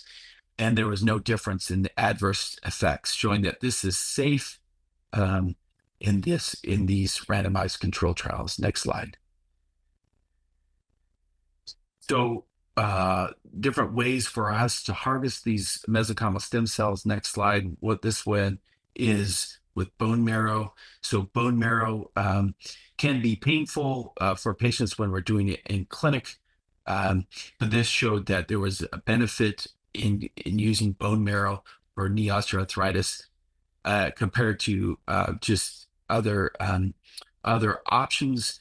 The problem is it didn't really show that much significant compared to hyaluronics or other injectables. And so though bone marrow was helpful, it wasn't greater than the other options of injectables available. Next slide. So fat, this is where we look at it. They take it from the flank or abdomen. Next slide. This is a very common and preferred patient way of doing it. It's like, hey, do you want me to stick a needle into your spine and suck your bone marrow out? Or do you want me to take some of your fat? Of course, people are like, oh, wow, I want to look good and feel good. And they prefer a fat. So what does the evidence shows? This is a paper that showed that there was a decrease in pain up to 12 months with an injection, and that the higher the greater amount of these mesenchymal stem cells that were derived from fat had increased effect. The challenge is that you can get a lot of inflammation afterwards, and so they'll have a kind of a swollen knee for a longer time. Next slide. So this compared the fat to the bone marrow with 10 studies. A single fat-derived mesenchymal stem cell or bone marrow injected resulted in symptomatic improvement. The challenge here is that there were so many different ways of people harvesting bone marrow, concentrating the fat as well, that it's really hard to determine any conclusion because there's too many variables here. And so you're not really comparing apples to oranges or different degrees of different kinds of apples to different kinds of oranges here. So it's a challenge in orthopedic research. Next slide. So here's a study where we compared just the safety and efficacy. We found that 2 years later, people were still having a response. Next slide. And then next slide. We found that it was safe and that people responded well 2 years afterwards. Next slide.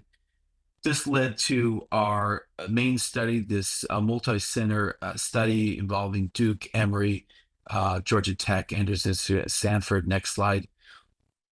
What we did is compared 3 different ways of harvesting and obtaining these cells. Next slide.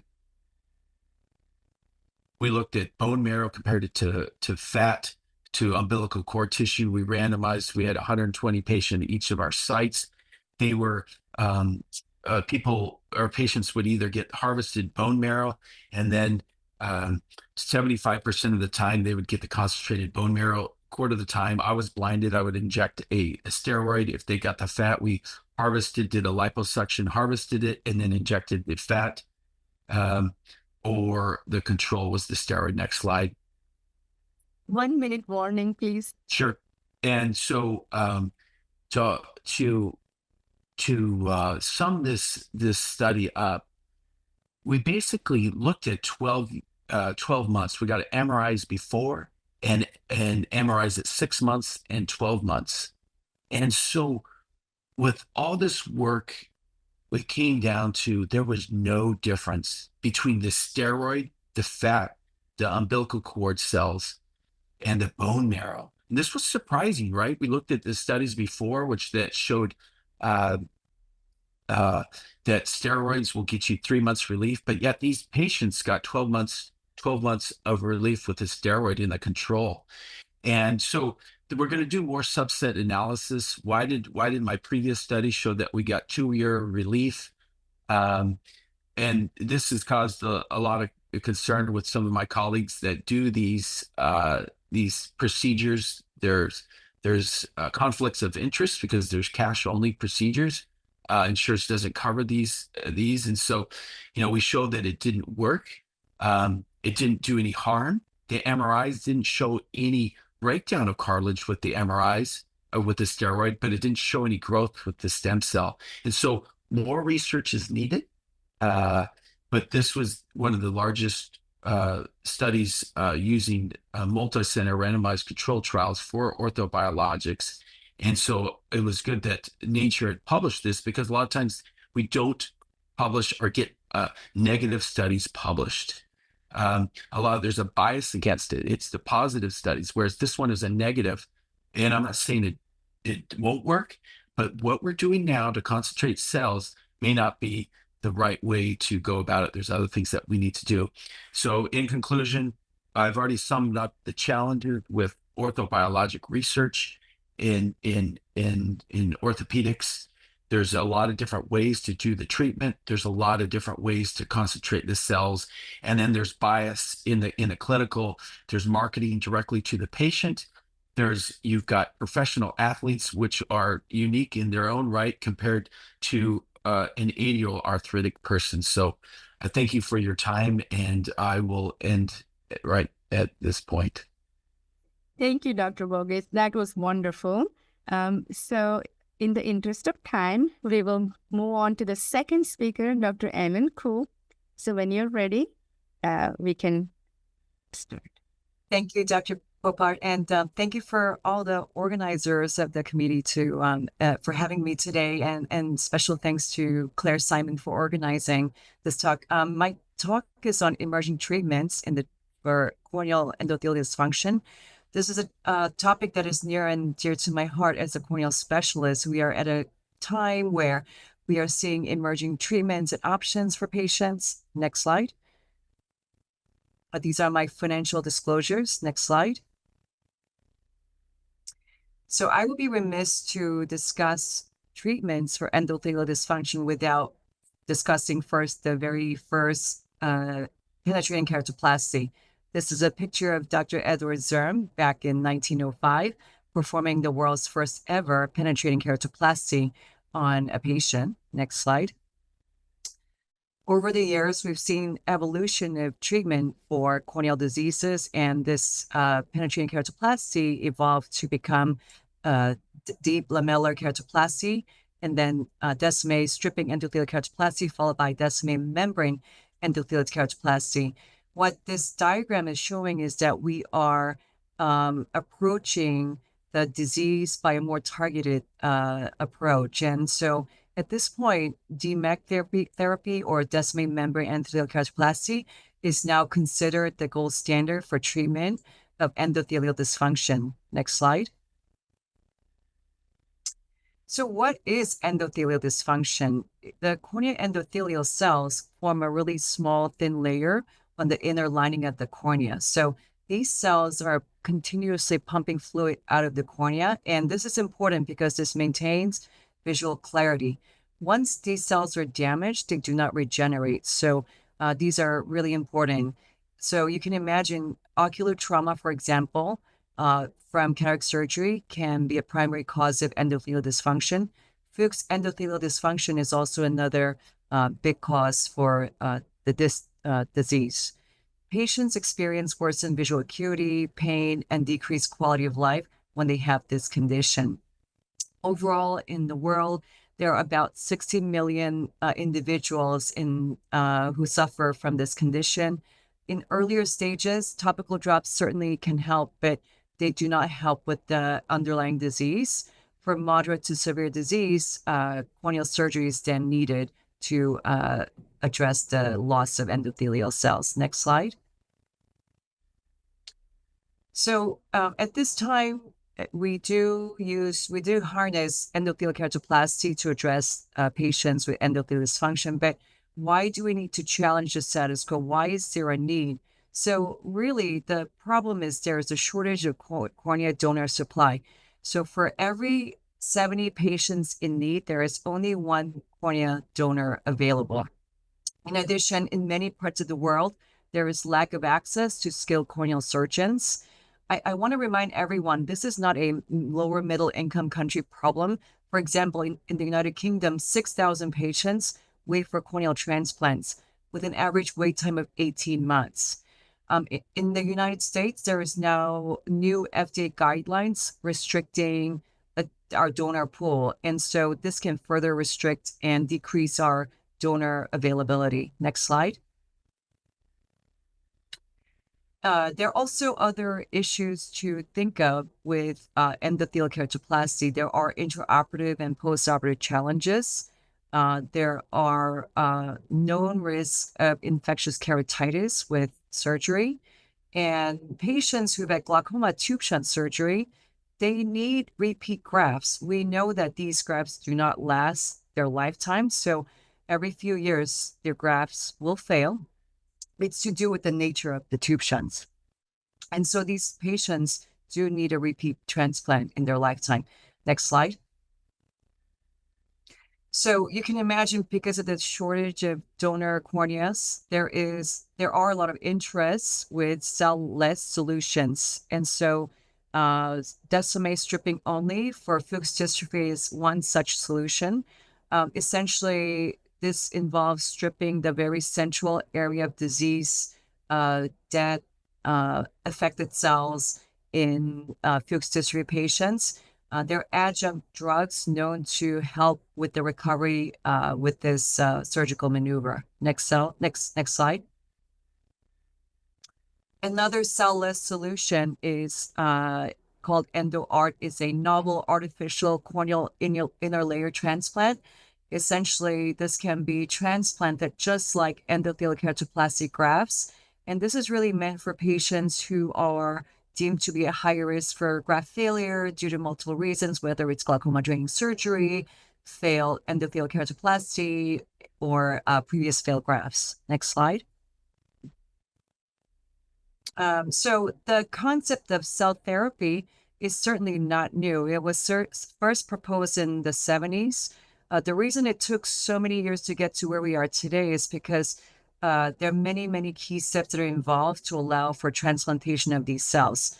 And these steps include evaluation of the donor cornea tissue, isolation of the cells from the donor cornea, ex vivo expansion of these cells in vitro substrate, and then you have to test and identify the functional markers to make sure those cells are truly the endothelial cells and they are functional cells. And then you want to make sure the cells stay stable during shipping. And finally, the delivery of the cells to recipient, it's another hurdle in cell therapy. Next slide. So because in many of our patients, the issue is they just don't have enough cells. There are two schools of thoughts. One is direct injection of cells versus tissue engineered endothelial keratoplasty. This really is transplanting cultivated cells on carriers or scaffolds. And with direct injection of cells, adhesion, integration of with the recipient are crucial for success. So there really are two ways to think about replacement of cells in patients who need this therapy. Next slide. In regards to tissue engineered endothelial keratoplasty, several different bioengineered materials have been investigated as potential scaffold.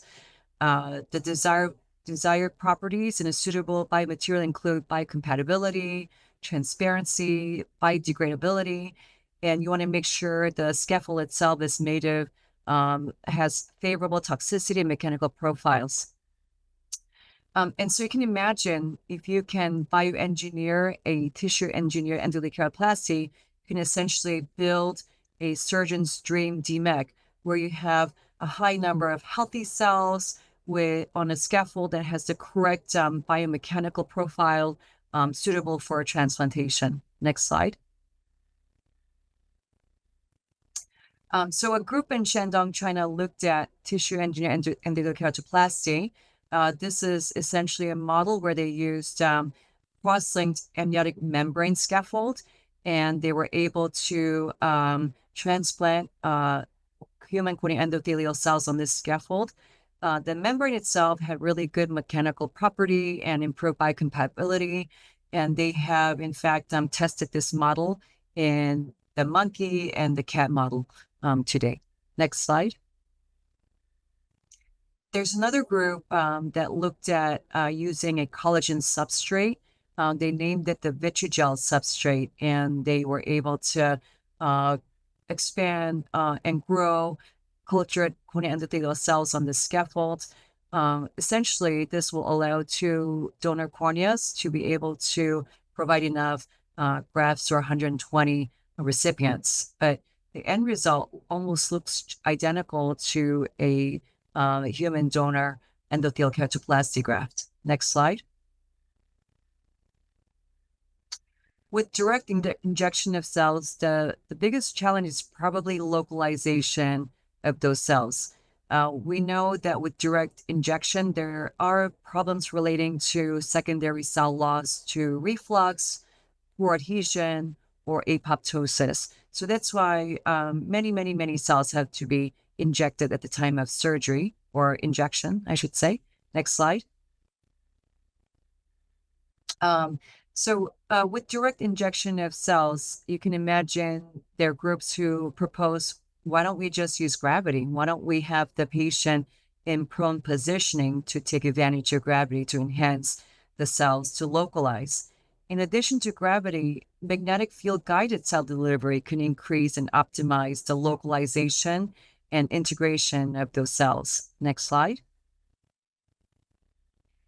So with injection of cells, what's the most ideal method? Do we inject with concurrent surgical intervention, say endobrushing or Descemet stripping?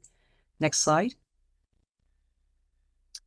So this group in Kyoto Prefecture, Kinoshida's group, described the first case series of injected human corneal endothelial cells. They looked at 11 pseudophakic patients, 7 patients had Fuchs corneal disease, and their formulation was, in fact, suspended with Rho kinase inhibitor, and all the patients received endobrushing of the Descemet membrane in the operating room. Their follow-up report a few years later showed that 10 out of 11 patients maintained good endothelial cell density, and 91% of patients or greater showed good visual improvement. Next slide. So this endothelial cell suspension with Rho kinase inhibitor has gone through multiple clinical trials with different versions of the product. In their study, they were injecting cells in the operating room with endobrushing and or Descemet membrane stripping. In fact, that group has now launched their commercialized product called Visnova in Japan as of September 2024. Next slide. So in our group, we've been investigating magnetic human corneal endothelial cells in the treatment of this disease. So this technology essentially involves combining magnetic nanoparticles with human corneal endothelial cells. These cells are then injected into the anterior chamber, and the patient simply wears a magnetic eye patch. This creates a magnetic field that encourages rapid integration into the patient's endothelial cell layer. Next click. So what does the future look like? So perhaps in the future, general ophthalmologists can identify a patient in need anywhere in the world. The cells and the kit are then shipped to the doctor's office, and the ophthalmologist simply administers the cell therapy in the clinic. Next slide. So this, our trial has gone through phase 1 of clinical trial at this point. Next slide. As far as the U.S. clinical protocol, this was a multi-center prospective study. There were 21 patients in group 1 and 21 patients in group 2. Group 2 was a randomized double mask, and this was a non-surgical intervention, meaning the patient simply received injection without any sort of operating room intervention. And there was a 6-month follow-up period for all the patients. Next slide. I do want you to turn your attention to the visual acuity. You can see that the baseline of our patients really belongs to what we consider to be mild to moderate Fuchs endothelial disease patients, where most patients have 20/40 to 20/60 visual acuity.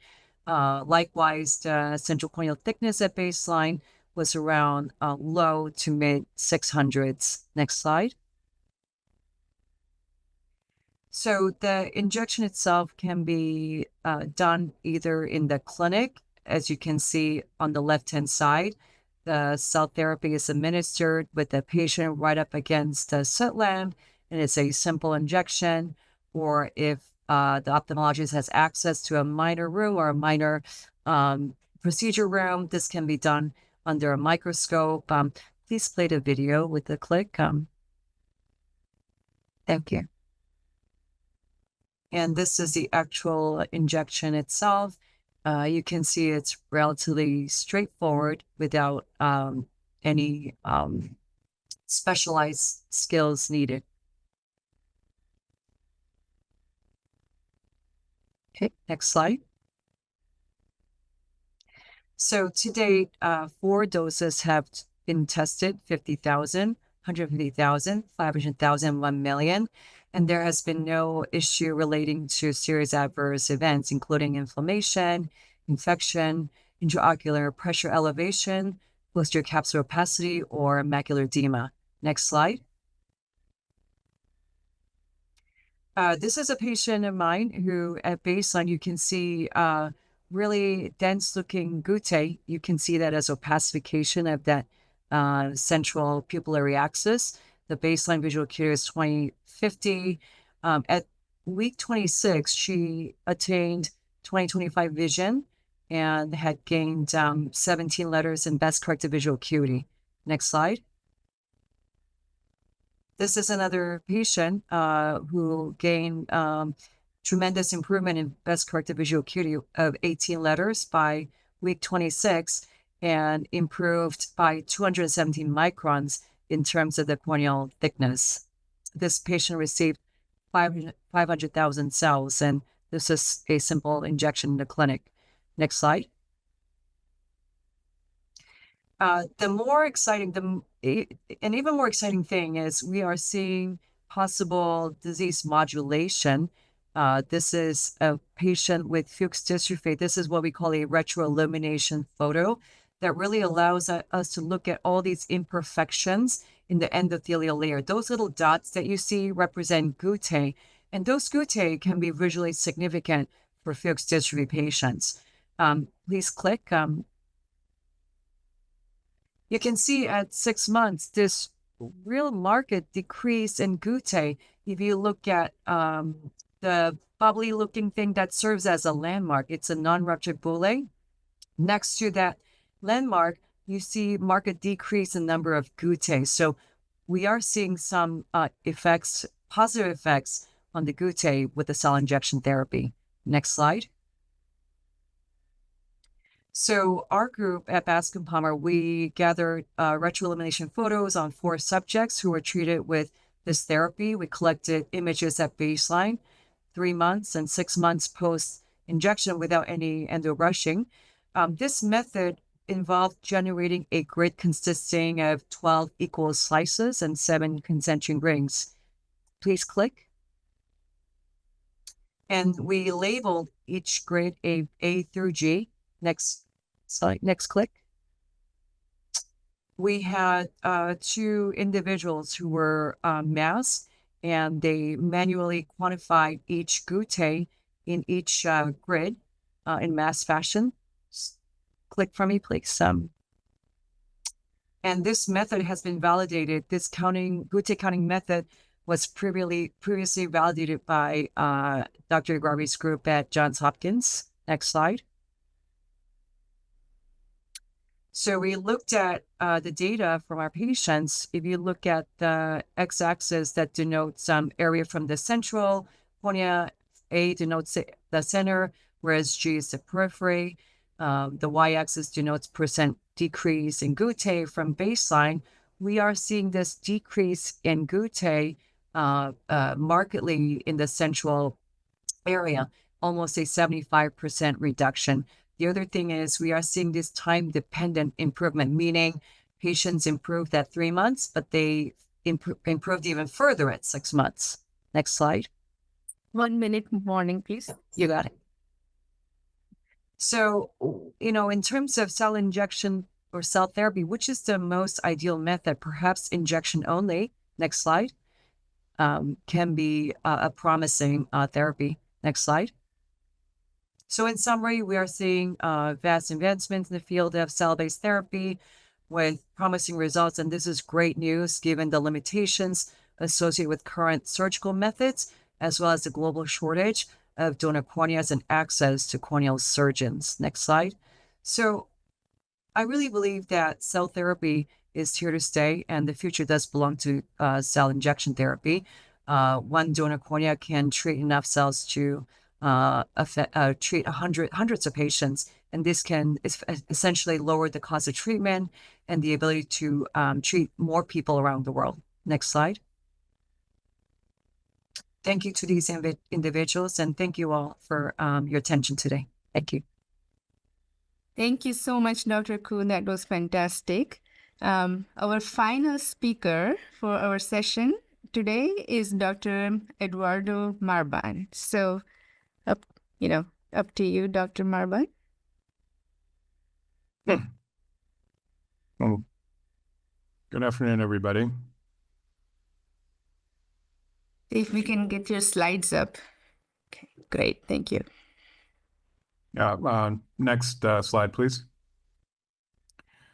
So the heart is an interesting organ because it is absolutely required for multicellular life. It maintains the circulation by beating about 3 billion cycles in a typical human lifespan.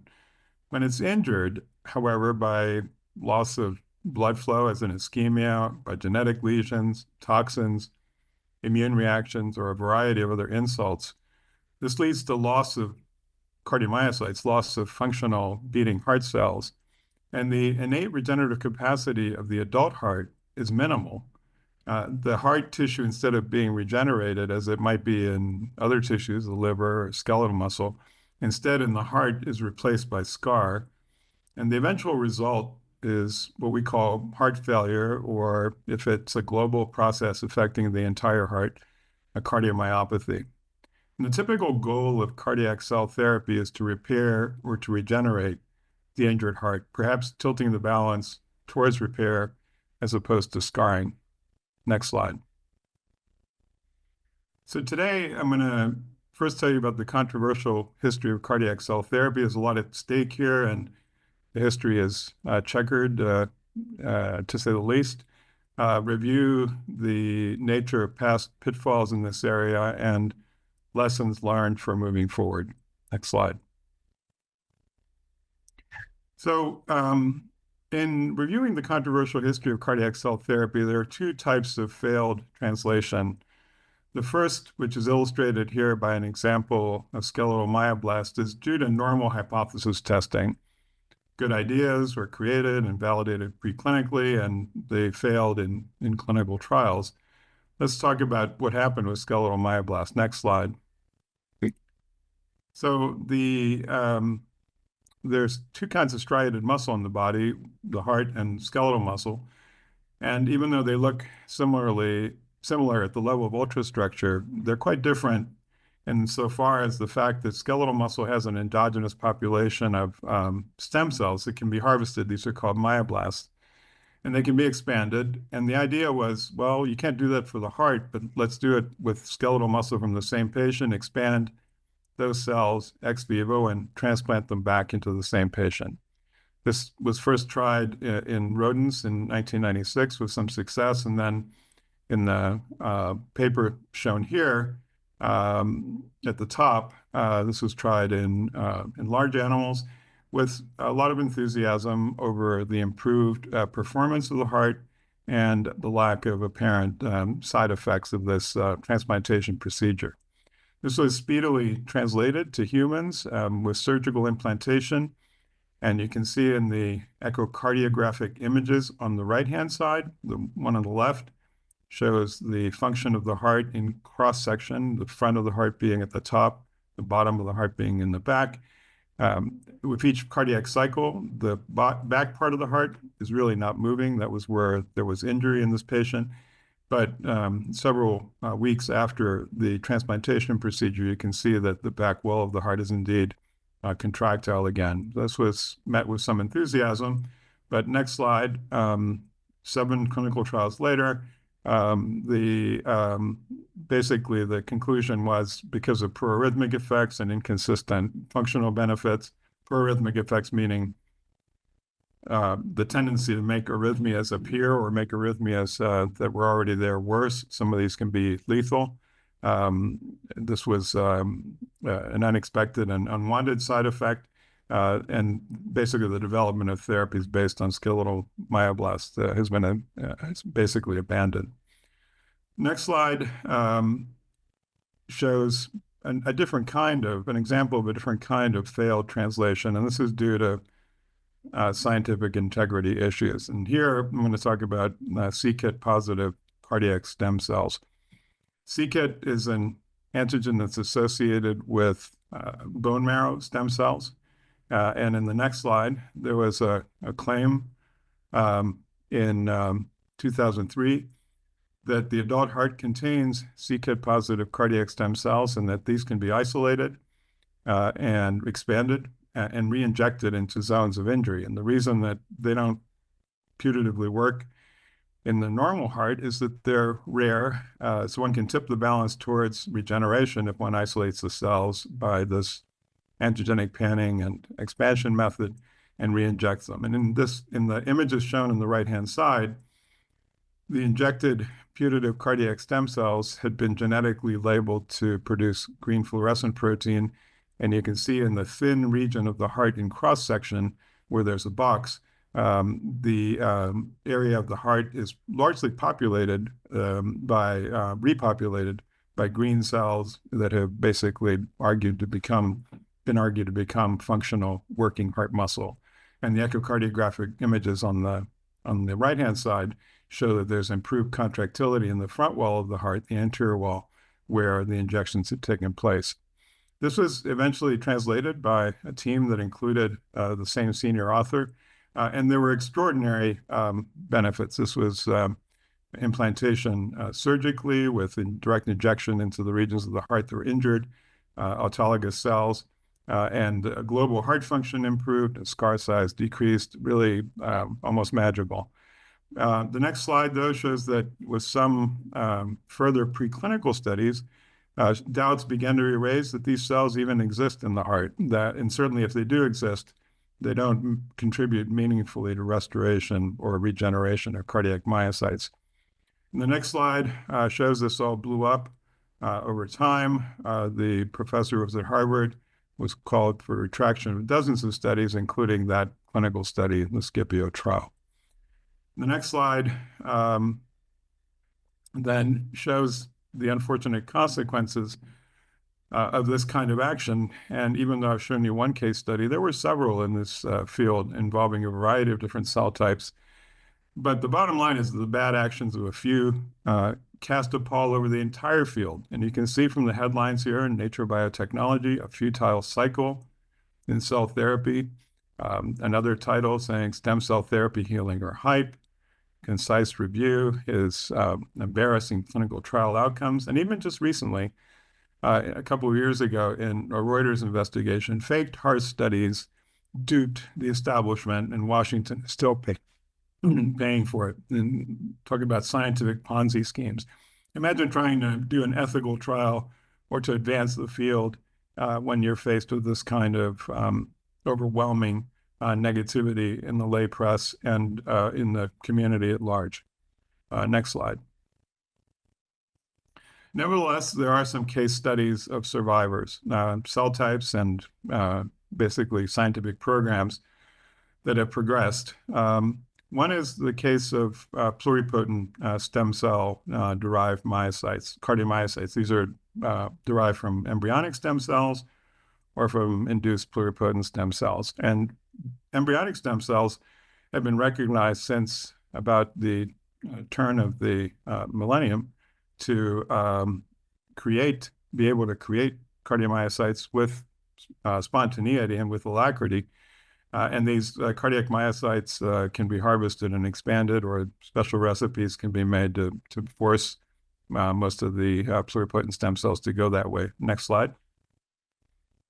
And so here what's happened is that ever since the mid-2000s, it's been recognize that pluripotent cell-derived cardiomyocytes, PCMs abbreviated here, can safely engraft and proliferate after direct injection. And in rodent hearts, this seemed to be quite safe and effective. But when it was done in larger animals, in primates, where the heart size approximates more closely that of humans, there were quite severe arrhythmias that accompanied the engraftment of these pluripotent cardiac myocytes, pluripotent cell-derived cardiac myocytes. Not surprisingly, because these are immature cells that are injected into an adult heart where they create electrical inhomogeneities and favor potentially lethal cardiac arrhythmias. This could have stalled the program, but two approaches have sort of caused room for continuing expansion or development of this technology. One is the development of genetically engineered non-arrhythmogenic pluripotent cell-derived cardiomyocytes, which have a number of ion channels and transporters knocked out so that they no longer produce this kind of electrical inhomogeneity. These cells were described a couple of years ago, but so far have not been tested in the clinic.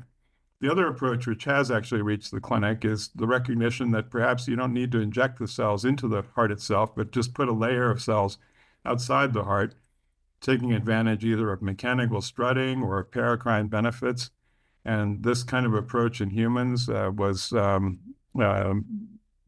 in the mid-2010s, leading to the concept of epicardial patches, which were basically cultured in a scaffold and then implanted outside the heart. And this was done in 2017 in animals and in 2018 in 6 patients, and more recently by a separate group in primates and a single patient. The next slide shows that even though there's been systematic, careful development with laudable caution and adaptation in response to preclinical data, there's been very limited human studies to date. It's been a glacial pace of advancement.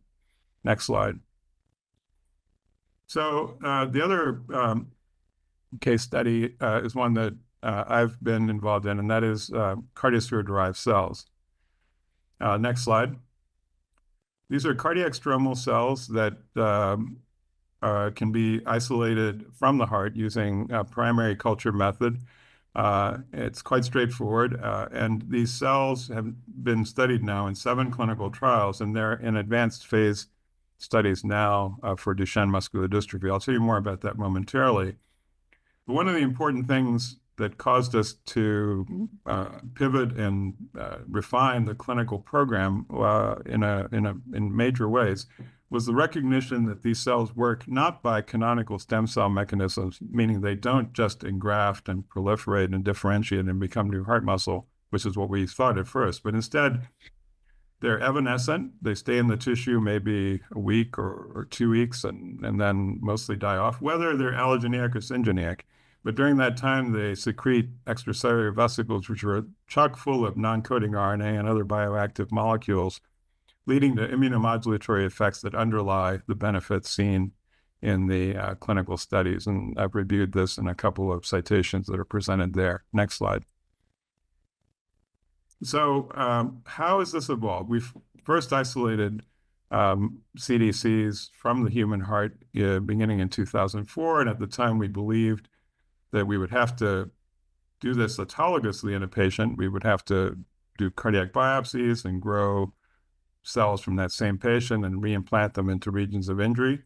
But then next slide, we discovered that there were durable benefits despite cell transients, leading to the allogeneic paradigm. If the cells don't need to be there for very long, and even the syngeneic cells don't last very long in the heart, why go to the bother and the risk of doing a biopsy and ex vivo expansion? Maybe we can use off-the-shelf CDCs. Next slide showed that basically we pivoted. This is an important development. We pivoted from ischemic heart failure to Duchenne muscular dystrophy as an indication. I'll tell you more about what that's like and why we did it. Next slide. And importantly, we identified extracellular vesicles as mediators in 2014, and this led to the concept of intravenous cell delivery. There's no reason to do a cardiac catheterization to inject the cells directly into an artery, or even worse, surgery or direct injection into the myocardium, which is very risky. We could just give the cells by a simple intravenous delivery route. Next slide. So Duchenne muscular dystrophy is an X-linked recessive disorder, which affects about 1 in 3,500 boys.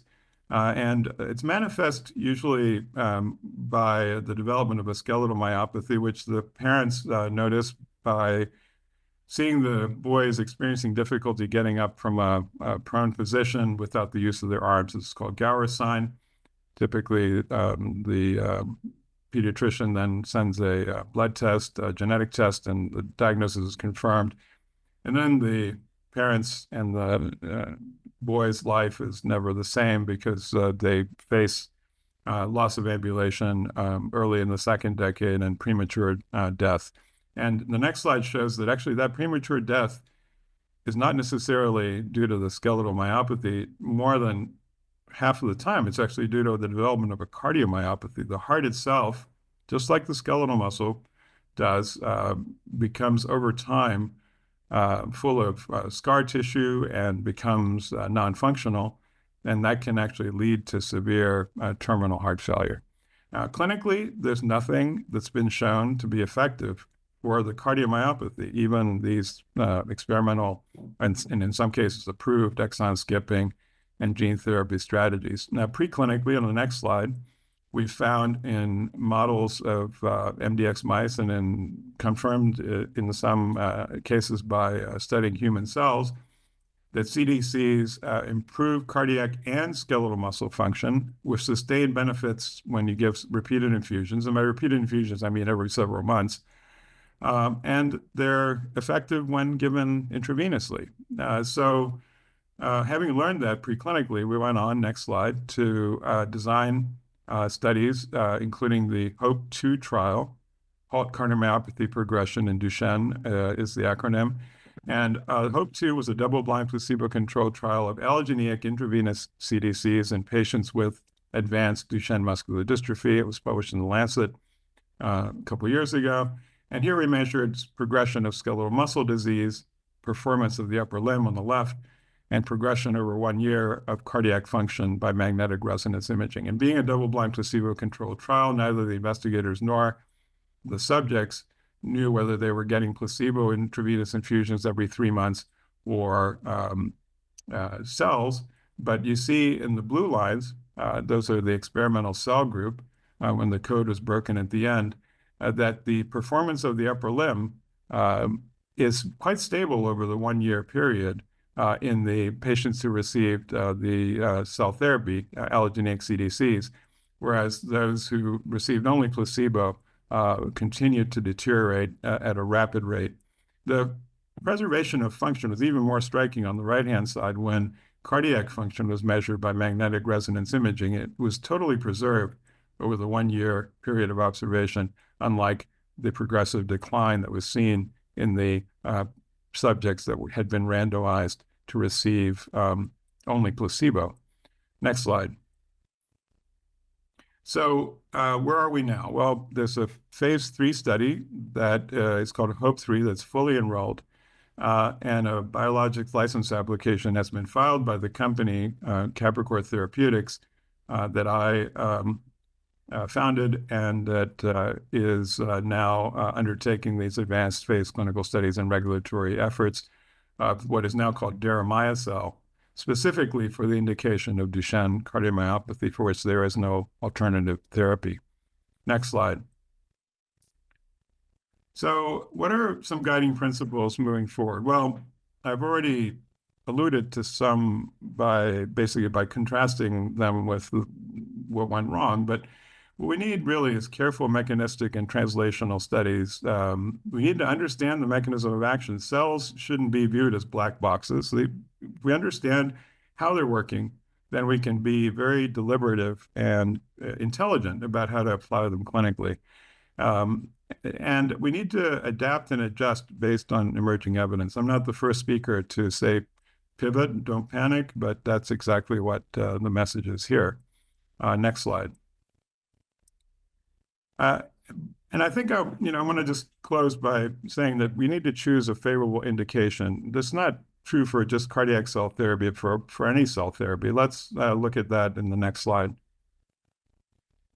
So what is an optimal first indication? First in human or first to commercial for cell therapy? Favorable features include choosing a disease with very few or inadequate approved therapies, one that has emotional urgency, rapid onset in previously well patients, maybe young patients with devastating symptoms with a lot of patient advocacy and easy and safe delivery.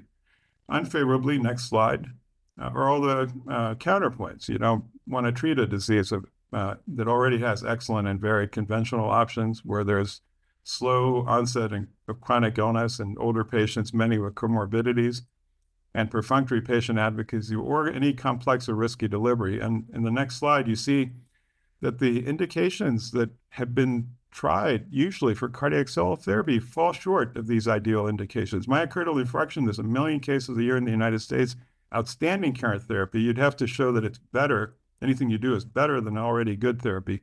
And likewise, heart failure, 7 million people in the United States. There's at least 7 different classes of well-validated drugs and devices that work there. And invasive and risky delivery methods have been tried for both. Next slide. So in summary, the take-home messages are follow the data. Without the data, you'll go wrong. This is not an area where dogma should lead. It should be empiricism. You need to pivot and adjust, choose the indication wisely, and above all, persevere. Next slide just acknowledges the funding, and I thank you for your attention.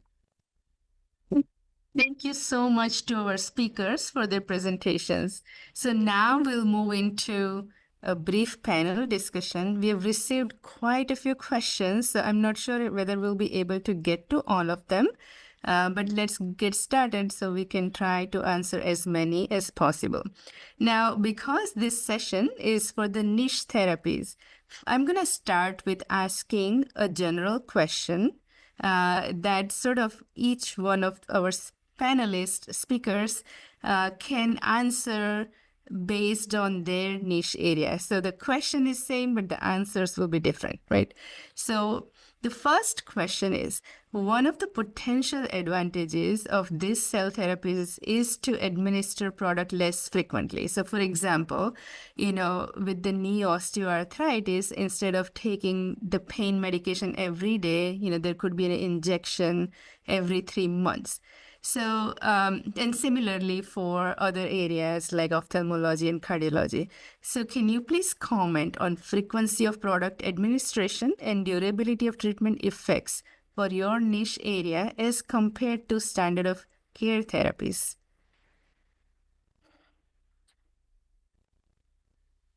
I'll go first. Yeah. Sure. The hyaluronics or the gels, they're approved for every 6 months.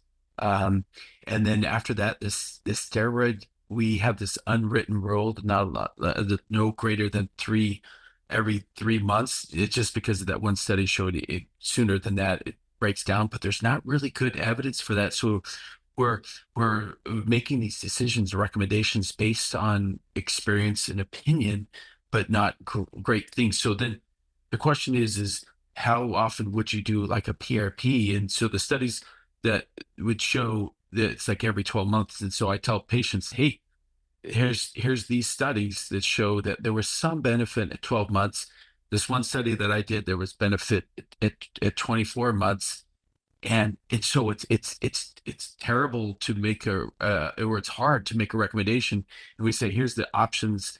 It would be nice to have a stronger recommendations. And so in orthopedics, it's not very good. It's and their activity levels, and how much their sports they're doing or things like that. And people will come in before they go with the grandkids to Disney or a hike or go to Europe for the summer. And so they'll want this injection before they go. And so when to do it, how often we don't have really good recommendations other than the hyaluronics, because insurance dictates that it could be no sooner than that. So not a good answer, but that's where we're at in orthopedics.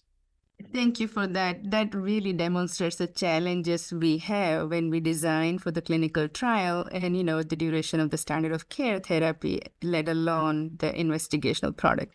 So, Dr. Koo? Thank you so much for the question. I think the major advantage comparing to standard of care treatment with, for one example that comes to mind is probably patients who've had glaucoma incisional surgery. These patients are known to have graft failure, even though they may have had the most perfect corneal transplant surgery. Those grafts unfortunately do not survive. And it's thought to be due to the microenvironment of the aqueous humor after glaucoma incisional surgery. So potentially, one might think that the injections would be less of a burden of treatment for the patient. The question as to the timing, I'm not sure if it might apply because it's still the same microenvironment for those same cells that we are injecting, so to speak. So perhaps the longevity issue may not be solved, but certainly the health and the socioeconomical burden would be much less than having the patient go through surgery multiple times in their lifetime. The other issue is the Fuchs dystrophy patients. These patients are the most. Essentially, this disease is the biggest indicator for corneal transplants in the United States at this point. The problem is, though, this is a genetic condition. So even though we are injecting healthy cells and modulating disease and making the endothelial mosaic a lot healthier and better, those patients still have the same genetics. So that doesn't turn out. So, and we know this because even in Fuchs patients who end up getting a transplant, and we've published this, we see recurrence of the disease marker, the Gute, decades after the transplant. So if the same analogy holds, I think the patient will likely still see the disease progression even after injection of cells. But the big question is, how long would it last? These are still unknowns. Is it going to be less than the frequency of transplantation? I think these are all questions that need to be elucidated. Thank you. I think that actually partially answers my second question. But for now, let's go to Dr. Marban. The frequency of administration is informed by mechanism of action. If there were true tissue replacement, you'd be one and done. However, if it's an indirect mechanism of action or one in which the cells that you inject die over time, then the frequency is guided by the progression of the disease and the lifetime of the therapeutic benefit. And we find in the case of CDCs for Duchenne that every 3-month intravenous infusion appears to produce excellent therapeutic benefits. But this has to be individualized for the disease. Yeah, thank you. And so I think the second question is related. This is, please comment on the durability of treatment effects in the context of the survival or potential regeneration of the administered cells. So again, we'll start with Dr. Bogus. Yeah, so the question, and that's what people come in and like, well, hey, are my stem cells going? I had to take a steroid pack for a bronchitis flare, or I had to do this, that, and the other. I'm taking some other medicine. What will this do to my stem cell? Or if I took ibuprofen or Aleve, those are always the questions for PRP, because there's some show that NSAIDs or an aspirin may affect the PRP, but we don't really have great evidence to say, hey, taking this medicine is going to affect the durability of it. And that was the other thing is the challenge with the orthopedic research is the rehabilitation afterwards. We don't even really do a good job of addressing this. Is what's the protocol? So we needle this tendon, we stick some PRP or stem cells in this tendon. So that's a whole other variable. Is like, gee, do we shut them down for 2 weeks and then we do a physical therapy protocol? Where's the protocol for that? We don't have that. When we were preparing for the MILES study and we were debating this as a team, like, we're going to inject this knee joint. Do we immobilize them, put them on crutches? Are there shear forces that are going to affect these cells? And we had seen as a group, anecdotally, there was stiffening with immobilization. So we didn't want people out running the next day, but we didn't want them to be immobilized. And so we said, okay, let's shut these people down for 3 days. They could walk, but they can't do any long-term exercise. And that's what we decided. And that's come, so there's a whole other variable. Is it, are we doing shear forces to break up these cells? And then the question, and that was when we were injecting, we were testing for cell viability, after they were frozen. Joanne Kurtzberg's, for the Earth Center, that we were taking these umbilical cord cells and we checked viability, and they were greater than what we were doing from the fat after we processed in the bone marrow. And so, but then the question is it the cells themselves? Are they still living, or is it the macromolecules within that are making the difference? And so, does cell viability matter? And those are all other questions that I don't have answers for, and that we're hoping, gee, do we just forget the cell and inject this macromolecule that turns on cartilage repair? And I wonder if that's the future, at least for like cartilage regeneration. Thank you. Dr. Kuh?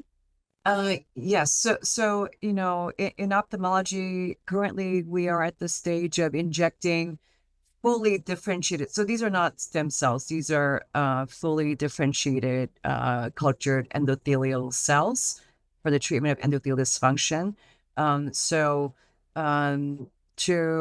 To further answer that question, I think the longevity of the cells, I think, depends on the environment of the recipient's eye. So, for example, if there are continued genetic vectors or toxic aqueous humor cytokines or markers, I think there will be continued degeneration of endothelial cells. But one could foresee that perhaps if this is, loss of endothelial cells from one and done trauma, say from cataract surgery, and perhaps if you lay down a mosaic from one cell injection and they thrive, perhaps there's no concern about, loss of corneal function. There is normal cell attrition in any state anyway, but I don't, perhaps it's possible to theorize that these patients will be okay in their lifetimes. Okay. Great, thank you. And Dr. Marban? Well, it seems like after transplantation, cells, CDCs, anyway, need to be there long enough to secrete extracellular vesicles throughout the body and to exert this immunomodulatory effect, which is rather long-lasting, perhaps because it's mediated by regulatory RNAs such as microRNAs that have long-lasting changes in gene expression. So it might help rationalize why the cells don't last longer than a couple of days or weeks, and yet they have long-lasting effects. But if you actually take it all the way to the absurd case of putting in xenogenic cells which get cleared within hours, then there's no benefit. So there is some kind of sweet spot for duration that perhaps therapeutic efficacy could be enhanced if that were enhanced, but certainly the perpetuation of the therapeutic benefit doesn't seem to depend purely on persistence of the cells. Thank you. Okay, so the next question is about length of follow-up to assess the potential tumorigenicity of cell therapy products. So in your opinion, should there be a cell-specific duration of follow-up based on the type of cell and tissue therapy product? And again, we'll go in the same order. Dr. Bogus? Yeah, that's it's a challenge. When I started doing PRP about 16 years ago at Duke, we had to get clearance from the hematology, and they were like, "Oh my goodness, you're going to cause cancer by injecting cells." And we're like, "Well, these are autologous platelets. We're just injecting." At that time, we're just concentrated 2 times physiologic amount, and so with doing the mesenchymal stem cells in the PRP, there's been, hundreds of thousands of these injected, and there hasn't been any,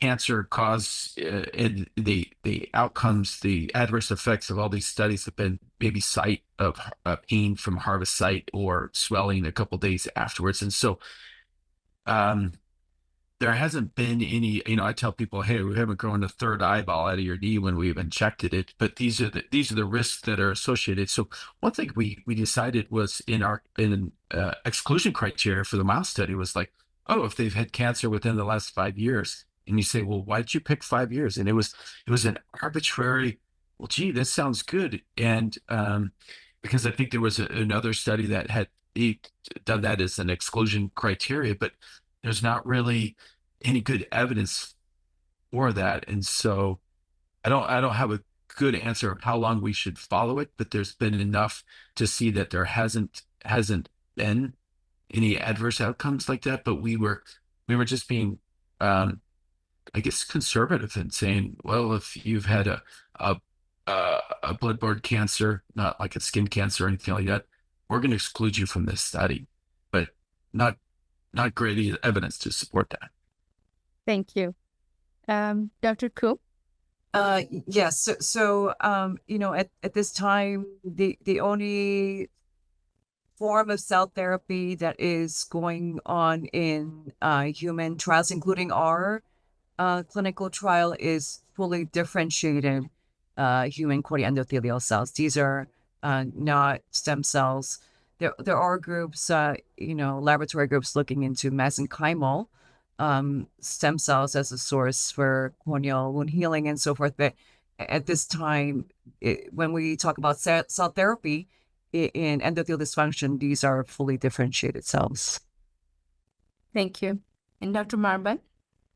If I understood your question correctly, Dr. Popat, it was having to do with what is the required length of follow-up, both for therapeutic Or suggested, right? and for safety. What would you suggest based on your experience? Yeah, I think we're blessed in cardiology with having an enormous number of evidence-based trials, many of which involve thousands of patients.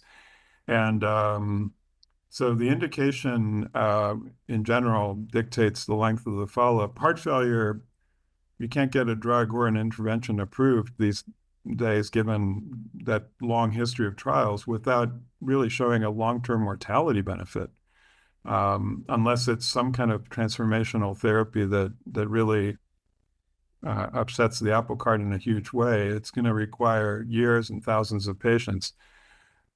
But for, let's say, an indication such as, let's say, cardiogenic shock, a patient comes in with requiring circulatory support, and there's a 50% mortality without with conventional therapy. If you can reduce that to 10% in a month, you've got a hit. So I think it depends a lot on just the natural history of the disease. And in terms of safety, the length of follow-up for safety, that is also informed by mechanism of action. If you've got an integrating cell type that's tissue replacing, you really shouldn't ever stop following up the patients, because they could lead to neoplasms. If it's an evanescent cell type that goes away on its own, then that's less of a concern.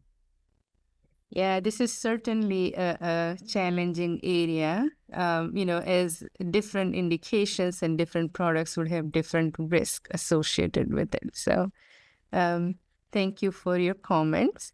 So the next question, I know we are at 3:34, we have 6 more minutes, so I think we can do maybe another 2 or 3 questions. So the next one is, each one of these are sort of local administration rather than systemic administration.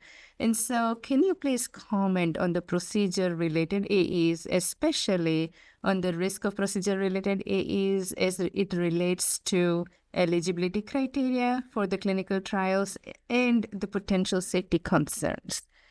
So again, we'll go ahead with Dr. Bogus. Yeah, for any time you do a procedure, injection, or harvesting, there's always risk of bleeding, infection. It's interesting with the 480 patients with the miles, other than just soreness, some bruising and we took bone marrow from 6 different sites. We just did it under local. These were all just under local And then the fat, we took over 100 cc's of fat, which is considerable amount of fat, more so than you would do in other processes. And other than some soreness within the first couple of days, there wasn't any infections. And I just reviewed the literature for PRP, and there's been a couple of case reports by just injecting the tendon that there was a tendon rupture. There's been a couple of DVTs post procedures, but that happens with any other procedure. So these are in the orthopedic realm, they're relatively safe. I didn't even go into intraoperative, so that because there's orthobiologics being to augment surgery and instrumentation. And so that makes it even harder to determine adverse, and because there are in any operation, there's all sorts of complications in the OR. But luckily there hasn't been any, or there wasn't in our studies. But then as far as in the literature, there's some case reports of different things, but there's not any major, these are autologous and smaller procedures that carry any type of risk with infection. But then there's also the challenges of reporting, and a lot of these are if there's any challenges, you'll cite those or problems, you'll see it in an occasional case report, but then a lot of those are held within the medical center. If there's complications, you do a morbidity, mortality, or quality improvement within your institution. And so those aren't like generally put it out there and for the general public, but when you go to your organizational meetings and presentations, there's always discussions and listservs of what we're seeing, and there's not any big challenges or anything other than the harvest site soreness that's associated with the procedure, such as an injection. Okay, thank you. Dr. Koo? So in the space of ophthalmology, we do frequently put in a needle at the slit lamp or minor procedure room for various therapeutic or diagnostic treatments, like whether it's, putting in medication or taking aqueous fluid or whatever. So the risk of this intervention in terms of the common things like bleeding or infection, so it's no more than what we normally do in our day-to-day, I feel. And so I think in our trial, in our phase 1, no, we didn't see any issues relating to the active injection itself. We didn't have any infection related issues. The most people I had was some soreness or some light sensitivity for the first day or so, but no major issue relating to the actual administration itself. And then as you saw in my list of the post injection, there were really no issues relating to other issues like intraocular inflammation or intraocular pressure spike or other issues relating to inflammation. Mm-hmm. And what about as it relates to eligibility? Yeah, so great question. I think this relates more to the anatomy of the patient's eye. By the time with corneal edema, many patients do have other concurrent or comorbid conditions, and that includes having had complex intraocular surgery. So they may have altered anatomy, including absence of lens status or retinal issue and optic nerve issue. So as you can imagine, those patients, due to their comorbid conditions, they didn't qualify for that, but not directly related to the modality of injection itself. Thank you.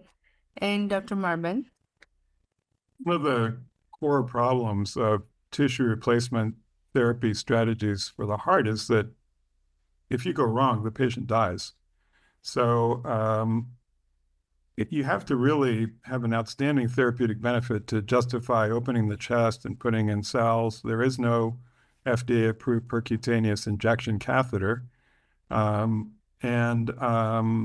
So, we're fortunate, again, driven by a mechanism of action, to have devised an intravenous route of delivery for the corneosphere-derived cells. Can't get much less invasive than that. Thank you. It's 3:40 now.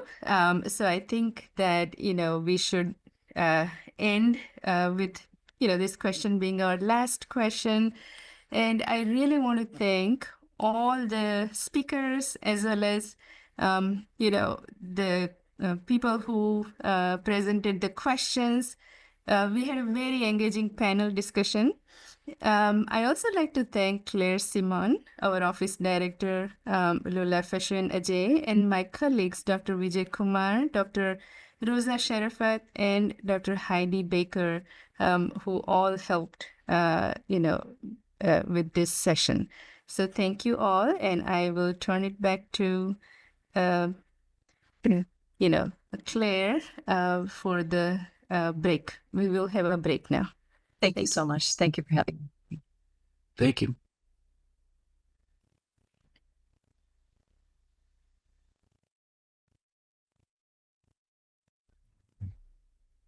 Hi, good afternoon, everyone. I'm very excited to say that we are now moving to our final session for today's workshop, and the title is Considerations for a Revised Risk-Based HCTP Framework. I'm pleased to introduce our two speakers who have joined us today for this session. Our first speaker is Ms. Julie Tierney, the Deputy Center Director for Strategy, Policy, and Legislation at FDA Center for Biologics Evaluation and Research. Ms. Tierney has held several senior roles during her tenure at the FDA. She joined the FDA as an Associate Chief Counsel for Drugs in the Office of Chief Counsel in 2008. Between January 2021 through December 2023, she also served as the FDA Chief of Staff. Prior to working at the FDA, Ms. Tierney practiced food and drug law at private law firms. She received her JD from Georgetown University Law Center and her undergraduate degree in biology and history from Johns Hopkins University. Our next speaker is Dr. Melissa Greenwald, Chief Medical Officer, American Association of Tissue Banks. Dr. Greenwald is the Chief Medical Officer for the American Association of Tissue Banks and a retired captain of the U.S. Public Health Service. In her 25 years as an active duty member with the U.S. Public Health Service, Dr. Greenwald served in several high-profile roles, including as the Director of the Division of Transplantation within the Healthcare Systems Bureau of the Health Resources and Service Administration, Chief of the Human Tissue and Reproduction Branch of the Division of Human Tissues within the FDA Center for Biologics Evaluation and Research, Associate Public Health Advisor for Blood, Organ, and Tissue Safety within the Office of the Assistant Secretary for Health, and Medical Officer within the Office of Blood Research and Review within CBER. Thank you so much, Ms. Tierney and Dr. Greenwald, for being here today. Following our speaker presentations, we'll hopefully have time for just a few questions. And a reminder to our speakers, please remember to say next slide when you're ready to advance the slide. And with that, I'll go ahead and turn it over to Ms. Tierney. Ms. Tierney, please go ahead when you're ready. Hi, thank you so much, and thanks everyone. I know it's been we're on the longer side of the day, but this has been a really great conversation and discussion throughout the day. Can you all pull up my slides? I think. Great. So I next slide, please. So, in thinking about what the considerations might be for potentially revising the framework for HCTPs, I think it might be good to just talk about what the foundation is right now. And so I think most folks are familiar with the laws that are relevant to regulation of these products. There's Section 351 of the Public Health Service Act, where you need a license to distribute in interstate commerce, have to provide evidence before marketing that a product is safe, pure, and potent, which we've sort of equated to safety and effectiveness. And there's suspension and recall authority. And then, of course, Section 361 of the Public Health Service Act, which provides us with authority to prevent communicable diseases. And so when we talk about HCTPs, often talk about those that are regulated under both 351 and then those that are just subject to 361. Can you move to the next slide? Great. And so we've got a set of regulations at 21 CFR 1271. That regulation sort of sets forward the basics of the framework. The rulemaking began in the 1990s. There was extensive notice and comment rulemaking, and eventually we finalized the regulations in May of 2005. Next slide. So with those regulations, we established, as I mentioned, 2 regulatory tiers for HCTPs, right? So the first is drugs, devices, and biological products that are regulated under both 361, 361 and 351 of the Public Health Service Act and relevant provisions of the Federal Food, Drug, and Cosmetic Act. Now, for certain HCTPs that meet criteria to be kicked down, we regulate those solely under the transmission of communicable disease authorities in Section 361, and they're subject to the tissue regulations of Part 1271. I think a key point here is that pre-market review and approval is not required for those products. Next slide. And so, we look at certain criteria to see whether or not the products can be regulated solely under 361, and looking at whether they're minimally manipulated, so it means they are close to what they were originally in the donor. They're intended for homologous use only, essentially performing the same functions that they did in the donor, not combined with another article with some limited exceptions, and then either doesn't have a systemic effect and is not dependent on metabolic activity, or has a systemic effect, but it's for autologous and first and second degree blood relative or reproductive use. And underlying all of this is sort of an assessment of the risk posed by the articles themselves and how much sort of we understand about how they're going to function and behave in recipients. And so these products that meet all of these criteria are regulated solely under 361.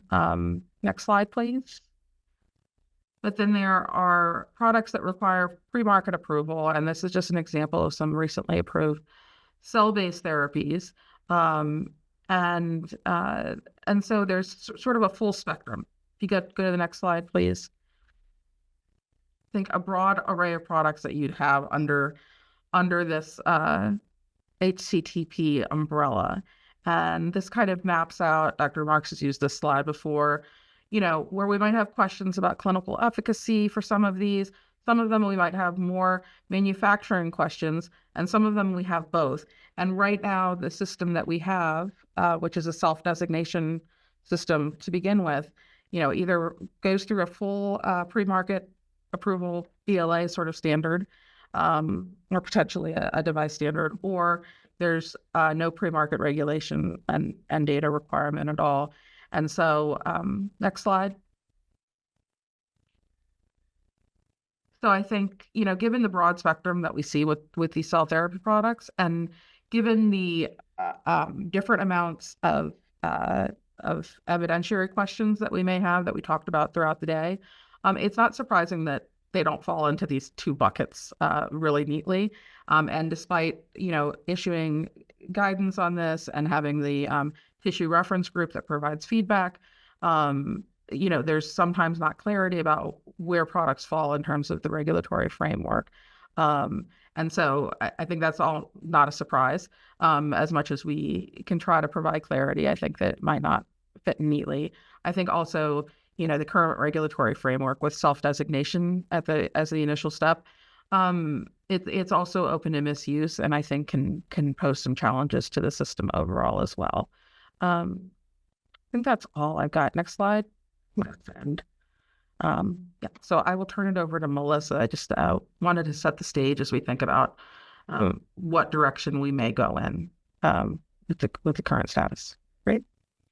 Thanks so much, Ms. Tierney. If we could pull up Melissa's slides, please. Thank you. Dr. Greenwald, are you ready? I am. Thank you so very much. I will start out by saying, that of course I'm here to represent the American Association of Tissue Banks, and that is my disclosure. AATB is a professional, nonprofit, scientific, and educational organization, and it is the only national tissue banking organization in the United States. Our membership totals more than 120 accredited tissue banks and over 7,000 individual members. And the overwhelming majority of the human tissue distributed for transplants comes from AATB accredited tissue banks. The next slide. Okay. We are so grateful for the opportunity to present about considerations for a revised risk-based HCTP framework. It's an issue that our members and the organization has been thinking about for many years, as I believe, the agency has been as well.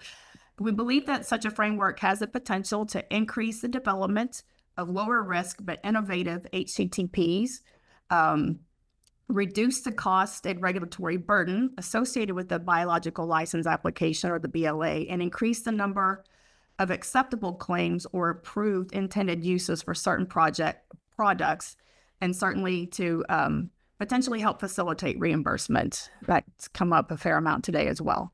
There are also potential benefits to the FDA, including a more efficient review process that requires less staff time compared to the standard BLA process. Next slide.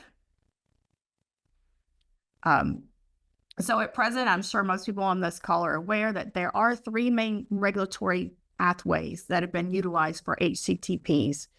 Some products are regulated by CBER solely under, as Julie previously said, under 21 CFR Part 1271, under the authority of Section 361 of the Public Health Service Act. I'll refer to those as 361 HCTPs. Some are regulated by CBER under both 1271 and Section 351 of the Public Health Service Act, and we'll call those 351 HCTPs. And others are regulated by CDRH as devices in instances where the claims sought meet the definition of a device. And the reason why I bring that part up is only to say that in general, we think that the pathways for the 361 HCTPs and CDRH regulated devices, device HCTPs are working well. And so we're recommending that those be left where they are. But within the 351 category, the regulatory burden certainly does not always reflect the complexity or the risk associated with a product. For example, an amnion-derived tissue product. It's intended for use as a barrier or a covering for a wound. That might be regulated as a 361 HCTP. However, that very same product for use to aid in healing the same wound would be considered a 351 HCTP because, of course, wound healing is not a homologous use according to the FDA guidance.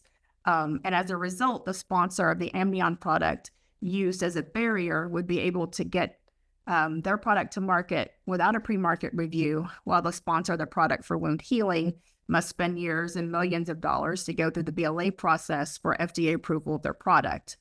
In an ideal world, of course, the differences in regulatory requirements would be less dramatic for similarly situated products, and the cost of bringing a product to market would scale up depending on the risk-benefit profile of that product. Next slide. So in developing a new risk-based framework, we recommend FDA focus solely on products regulated as 351 HCTPs and develop a less burdensome process to more expeditiously review low and medium risk 351 HCTPs. The requirements for low risk 351 tissue products could be commensurate with what's required for products that go through a 510K process.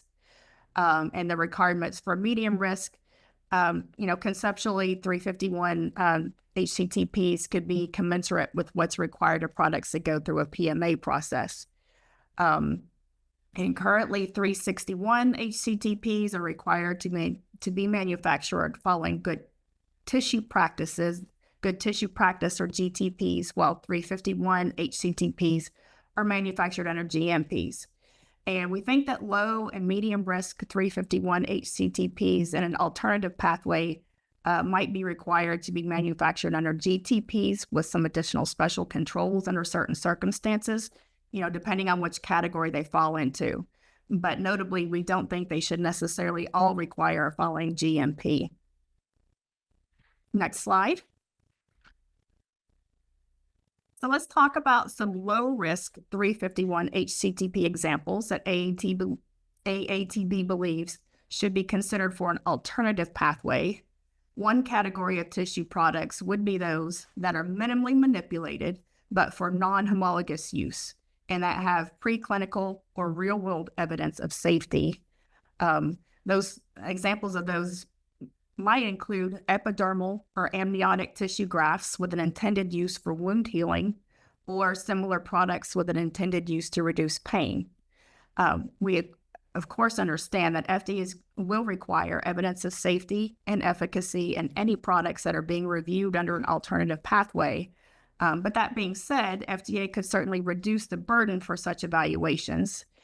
Examples of burden reduction, could include providing for a more tailored approach to preclinical requirements for minimally manipulated tissues that have already been in use in humans, and the clinical claims such as wound healing requires data. And then by allowing sponsors to submit maybe smaller or fewer clinical studies for approval of such low-risk 361 tissues. The next slide. And, here are some examples of medium-risk 351 tissue products that AATB believes should be considered for an alternative pathway. One possible bucket could be tissues that, for homologous use, that are combined with another article that might raise moderate safety concerns, or products that are more than minimally manipulated and for non-homologous use. Some of those products may also fit into this category. And as previously stated, nobody's quibbling with requirements for evidence of safety and efficacy of these products. But we do think there could be a review process with less burdensome data requirements. Next slide. So regardless of how FDA structures the intermediate pathway, we would like to emphasize the need for regulatory predictability, where companies could have a reasonable expectation of how a product will be regulated before investing in its development. For example, if FDA were to establish an intermediate pathway that considers safety concerns as part of the criteria for determining which category a product would fall into, it is important that sponsors should have an understanding upfront of what and how the agency considers such safety concerns. Sponsors should also have a clear understanding of the type of evidence that will be required for each pathway, so they can better determine how much time and money to budget for the process. Furthermore, some faster response times from the FDA's Office of Combination Products and Tissue Reference Group, and improvements to the request for designation or RFD and the pre-FD processes could also help provide some needed clarity. Another aspect of regulatory predictability comes from how the new pathway is implemented. And while FDA has several implementation options at its disposal, our preference is for notice and comment rulemaking, supported by guidance documents as needed. This allows stakeholders the opportunity to provide feedback and raise concerns the agency may not have considered, and ensure an appropriate balance between safety, access, and innovation. Ideally, any supporting guidance documents would be published initially in draft form for the same reasons already discussed. Legislation would be our secondary preference, as we believe FDA already has the authority to establish alternative pathways and could do so in a much more expeditious manner. Next slide. There are many potential challenges that we already know that FDA and stakeholders are going to need to address for 351 products falling into a low and medium risk type category. And among those questions include things like how to address the purity, potency, and identity for small batch human tissue products. How large should safety studies be? how should donor variability be considered in the context of these products? And, you know, while AATB has decided not to comment rather on how cells and secretions or extracts fit into any alternative pathways, we are quite well aware that an intermediate pathway likely needs to account for these products as well. Next slide. So in conclusion, AATB reiterates our great appreciation for the opportunity to present during this workshop. We enthusiastically support FDA's efforts to establish a revised risk-based framework for certain 351 HCTPs. In establishing these pathways, we hope that FDA will consider and optimize for aligning the regulatory burden and the cost of bringing a product to market with the complexity and risk of the product, balancing both competition and manufacturer differentiation with protection of intellectual property for innovative companies, ensuring regulatory predictability, and allowing manufacturers to obtain new claims or indications for products in a less burdensome manner. No big deal, right? Probably be ready tomorrow. But there's a lot of work ahead, but we very much look forward to working with the agency and other stakeholders to develop and implement this framework. So at this time, we'll turn it back over to the question and answer session. Thanks. Thanks so much, Dr. Greenwald, and thanks to both our speakers, Ms. Tierney and Dr. Greenwald. So we're now going to take a couple of the submitted questions. So the first question is for you, Dr. Greenwald. We've now sort of heard a couple times throughout this workshop that one of the biggest challenges with getting a cell therapy to market is that it takes too long and it's too expensive. We've heard some suggested solutions from various speakers, and including in your presentation regarding a proposed alternative framework. In your opinion, what would be the most impactful change to address this issue? That's a good question. I'm not sure I'm actually well situated to know what would be the most impactful change, honestly. Because I think it really depends on the type of product and, you know, where people have gone. But I think certainly it has been difficult for people to get financing for a product that, like, for take the amniotic membrane example from the presentation. It's not so easy to get people to invest money in a 5 to 10 year development plan for something that somebody could also just sell. And so I do think that that having some more clarity on a sort of a more reasonable pathway based upon, I love that the slide that Julie showed that had, you know, the clinical risks versus the manufacturing risks. And I think that that's where, you know, the tension comes is that for a lot of these products, it's mostly one or the other, but often not both. And I think if both of these are challenges, then, you know, obviously the usual BLA pathway seems to be more reasonable. I'm not sure if that's the best answer, but it was the best answer I could give. No, that's great. Thank you. I have another question for you. And you mentioned about some of this in your talk, actually. What specific product types do you think face the greatest challenges? And are there products that are not being developed due to challenges with the current regulatory framework? I think you specifically mentioned the amnion-derived tissue products, but I don't know if you want to elaborate or include any other examples. I think that is a little bit difficult for me where I sit to know what hasn't been developed by our members. And so I'm afraid I don't really have a lot of specifics on that one. Okay, no problem. Thank you. Okay, this next question is for Ms. Tierney. Does the FDA plan to solicit further public input on potential changes to the HCTP framework? Great, thanks. Yeah, no, I think, you know, first of all, today has been an excellent discussion and hearing the viewpoints of AATV.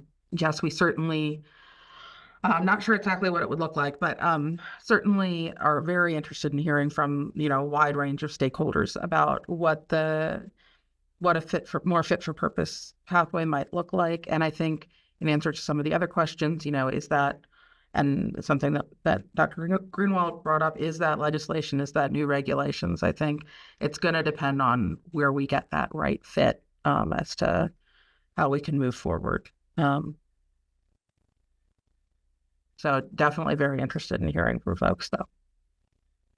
Thank you. Julie, another one for you. You mentioned in your slides that there are challenges with the self-designation process for HCTPs. Could you elaborate a little bit more from FDA's perspective where you've seen these challenges related to this process?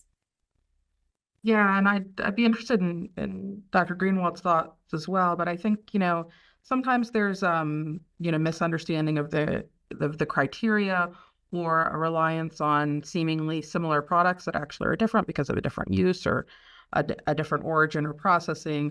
I think sometimes there are bad actors out there, certainly, that are taking advantage of the situation.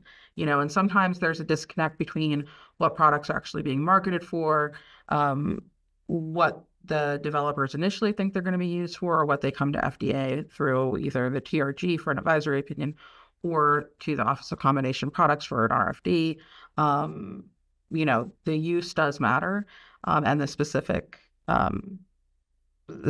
cell or tissue does matter. So it's hard to sort of lump together things that seem like they are similar but actually are different. And so I think there's a disconnect there sometimes that makes it hard to use precedent to have clarity for some folks. And then there's, of course, the gaming that happens as well, which is not good for anyone. Dr. Greenwald, you also sort of mentioned about this.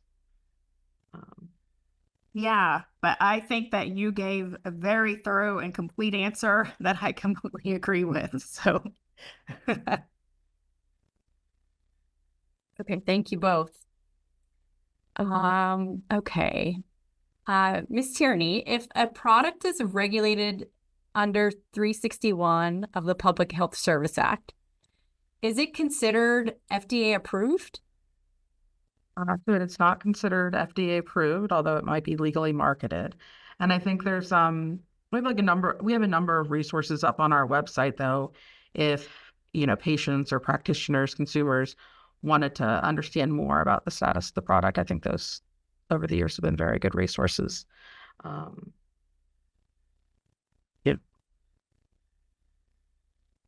Thank you. Sorry, trying to find my mute button. Okay, this is for Dr. Greenwald.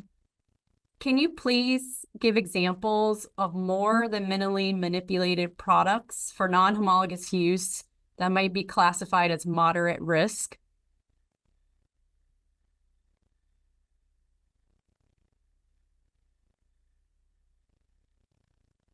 well, I would love to say that I have some examples lined up.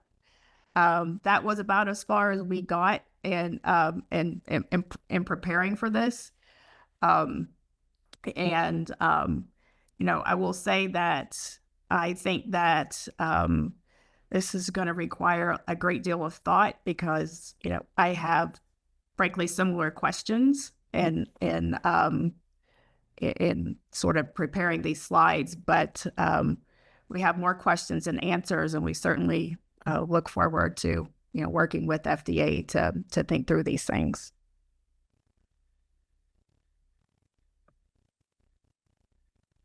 Okay, thank you so much. And that concludes our submitted questions. I appreciate the panelists' participation. Thank you so much. Thank you for your great presentations. Okay, so this now concludes session 5. Again, I'd like to take a moment to thank our speakers for the engaging discussion and to everyone in the audience who submitted questions. This also concludes the scheduled sessions for today's workshop. which I think was a great success. And thanks for everyone's contributions. Before we close, I'd like to pass it back to our keynote speaker, who's going to provide some insights and overarching themes from today's workshop. Dr. Temple, please go ahead whenever you're ready. So thank you. Thank you so much. So this really has been an extraordinary workshop with a lot of insightful and productive discussions. And so I thought I would just sum up each of the sessions. So, starting with session 1, we learned about diverse cell types in both tissues and how they are being developed to address a range of diseases. For example, amniotic cells for arthritis, as Dr. Murray described. Cord blood stem cells can show successful long-term replacement for patients with blood cancers. And we also, the speakers talked about these mesenchymal stromal cells, which are transient products, but they have powerful effects on immunomodulation and anti-inflammation. And, in developments that were really surprising and exciting, it's shown that they can be used as factories to deliver drugs, as Dr. Olson described, to combat glioma. And so I think through the day, we've heard also not just about cells, but about their secreted products and shed products, such as exosomes. And Dr. Stice discussed the use of neural stem cell exosomes and the complex manufacturing process to ensure that these are consistent products that are free from impurities, and then showed some exciting preclinical data for stroke applications of those EVs. In session 2, we heard from 3 investigators who are pursuing pioneering pluripotent stem cell therapies for currently incurable neurodegenerative diseases, age-related macular degeneration, Parkinson's disease, and Huntington's disease. Now, transplanting therapeutic cells offers the hope not just of slowing these degenerative processes, but actually of improving or restoring functionality. Dr. Loring gave a really beautiful and careful analysis of the safety issues with pluripotent stem cell products and how they have been developing tests that are now widely used for genomic stability and also for differentiation potential. One of the promises of using induced pluripotent stem cells is that they offer the opportunity to generate autologous products, albeit with some differences, because we acknowledge that many of these products are immature and fetal stage cells. Nevertheless, the hope is that they will allow us to transplant and avoid immunosuppression. But this autologous approach has really run into unique challenges. And we heard from Dr. Loring and Dr. Barty about some of the key issues required to generate an autologous product. Essentially, going through the entire manufacturing process for a single patient. So that manufacturing process must be highly reliable, and the products have to be carefully tested in vitro so that they can be safely administered. And then Dr. Thompson described some exciting data on a novel neural stem cell therapy for patients with Huntington's disease. And she showed that benefit in animal models, likely due to both production of trophic factors and to production of the striatal cells, the brain cells that are primarily and early affected in Huntington's disease. And now with IND allowance they have obtained, we look forward to seeing clinical results in the future. The session 3 speakers discussed key considerations for characterizing cell products. Dr. Hirsch and Dr. Lebkowski stress the importance of deep product characterization so that we know as much as possible about the therapeutic agents, and we can track their behavior and phenotype throughout the stages of product development. So all the speakers underscored the importance of having multiple tests in the arsenal to be sure that you can support the entire development process. And this really echoed the excellent example of potency assay development that Dr. Mowry provided earlier in the day.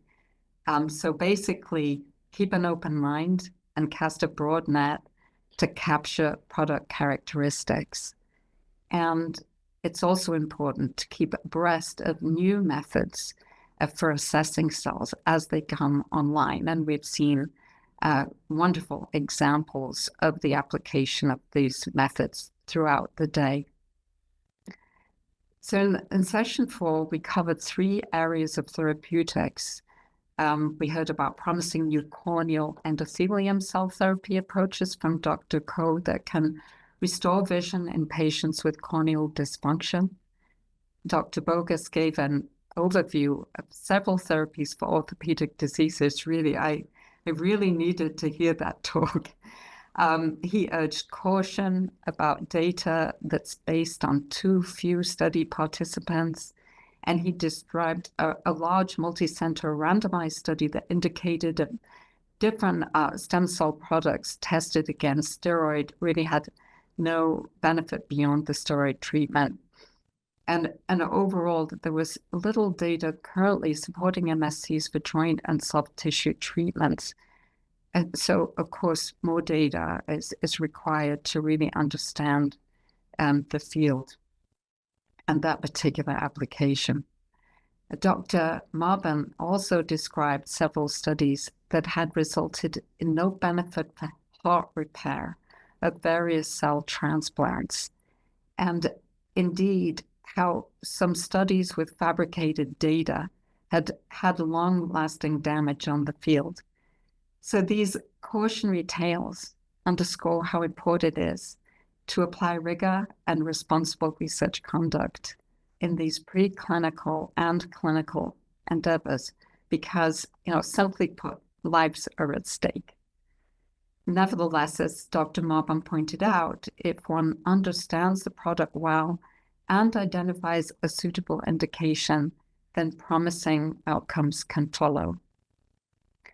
And in the last session, I think we're all excited to hear about a revised risk-based HCTP framework. This is an exciting development that really could address some of the most prominent hurdles discussed today, the time and the cost of developing these therapies. And I think it will be really rewarding and important to hear about more input on how this develops going forward.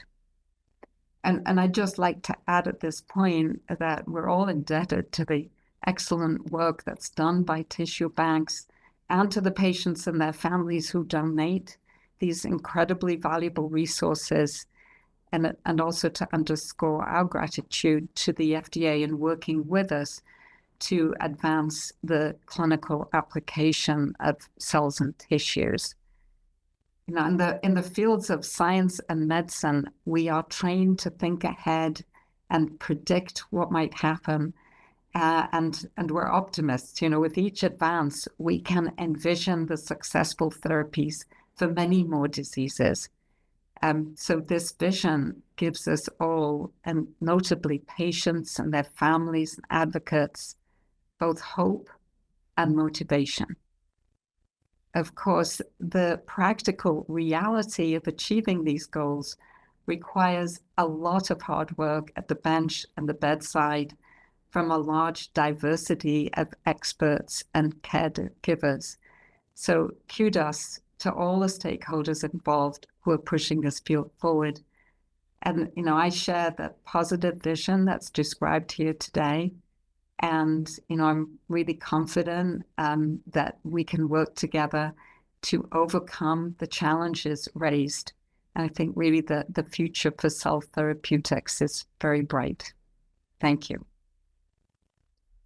Thank you so much, Dr. Temple. That was an excellent overview, and I appreciate you ending on a positive note. That was wonderful. Thank you. Okay, and now it's time for our wrap up. On behalf of FDA, I'd like to thank all of our speakers and panelists for such an engaging and informative workshop on this very important topic to all of us. I'd also like to thank our attendees for joining today and for your very insightful questions and comments throughout today. We've received several questions regarding slides will be made available following the webinar. We will not be providing slides. However, we will post both a recording of today's workshop and subsequently a transcript. And these both can be found on our website at fda.gov.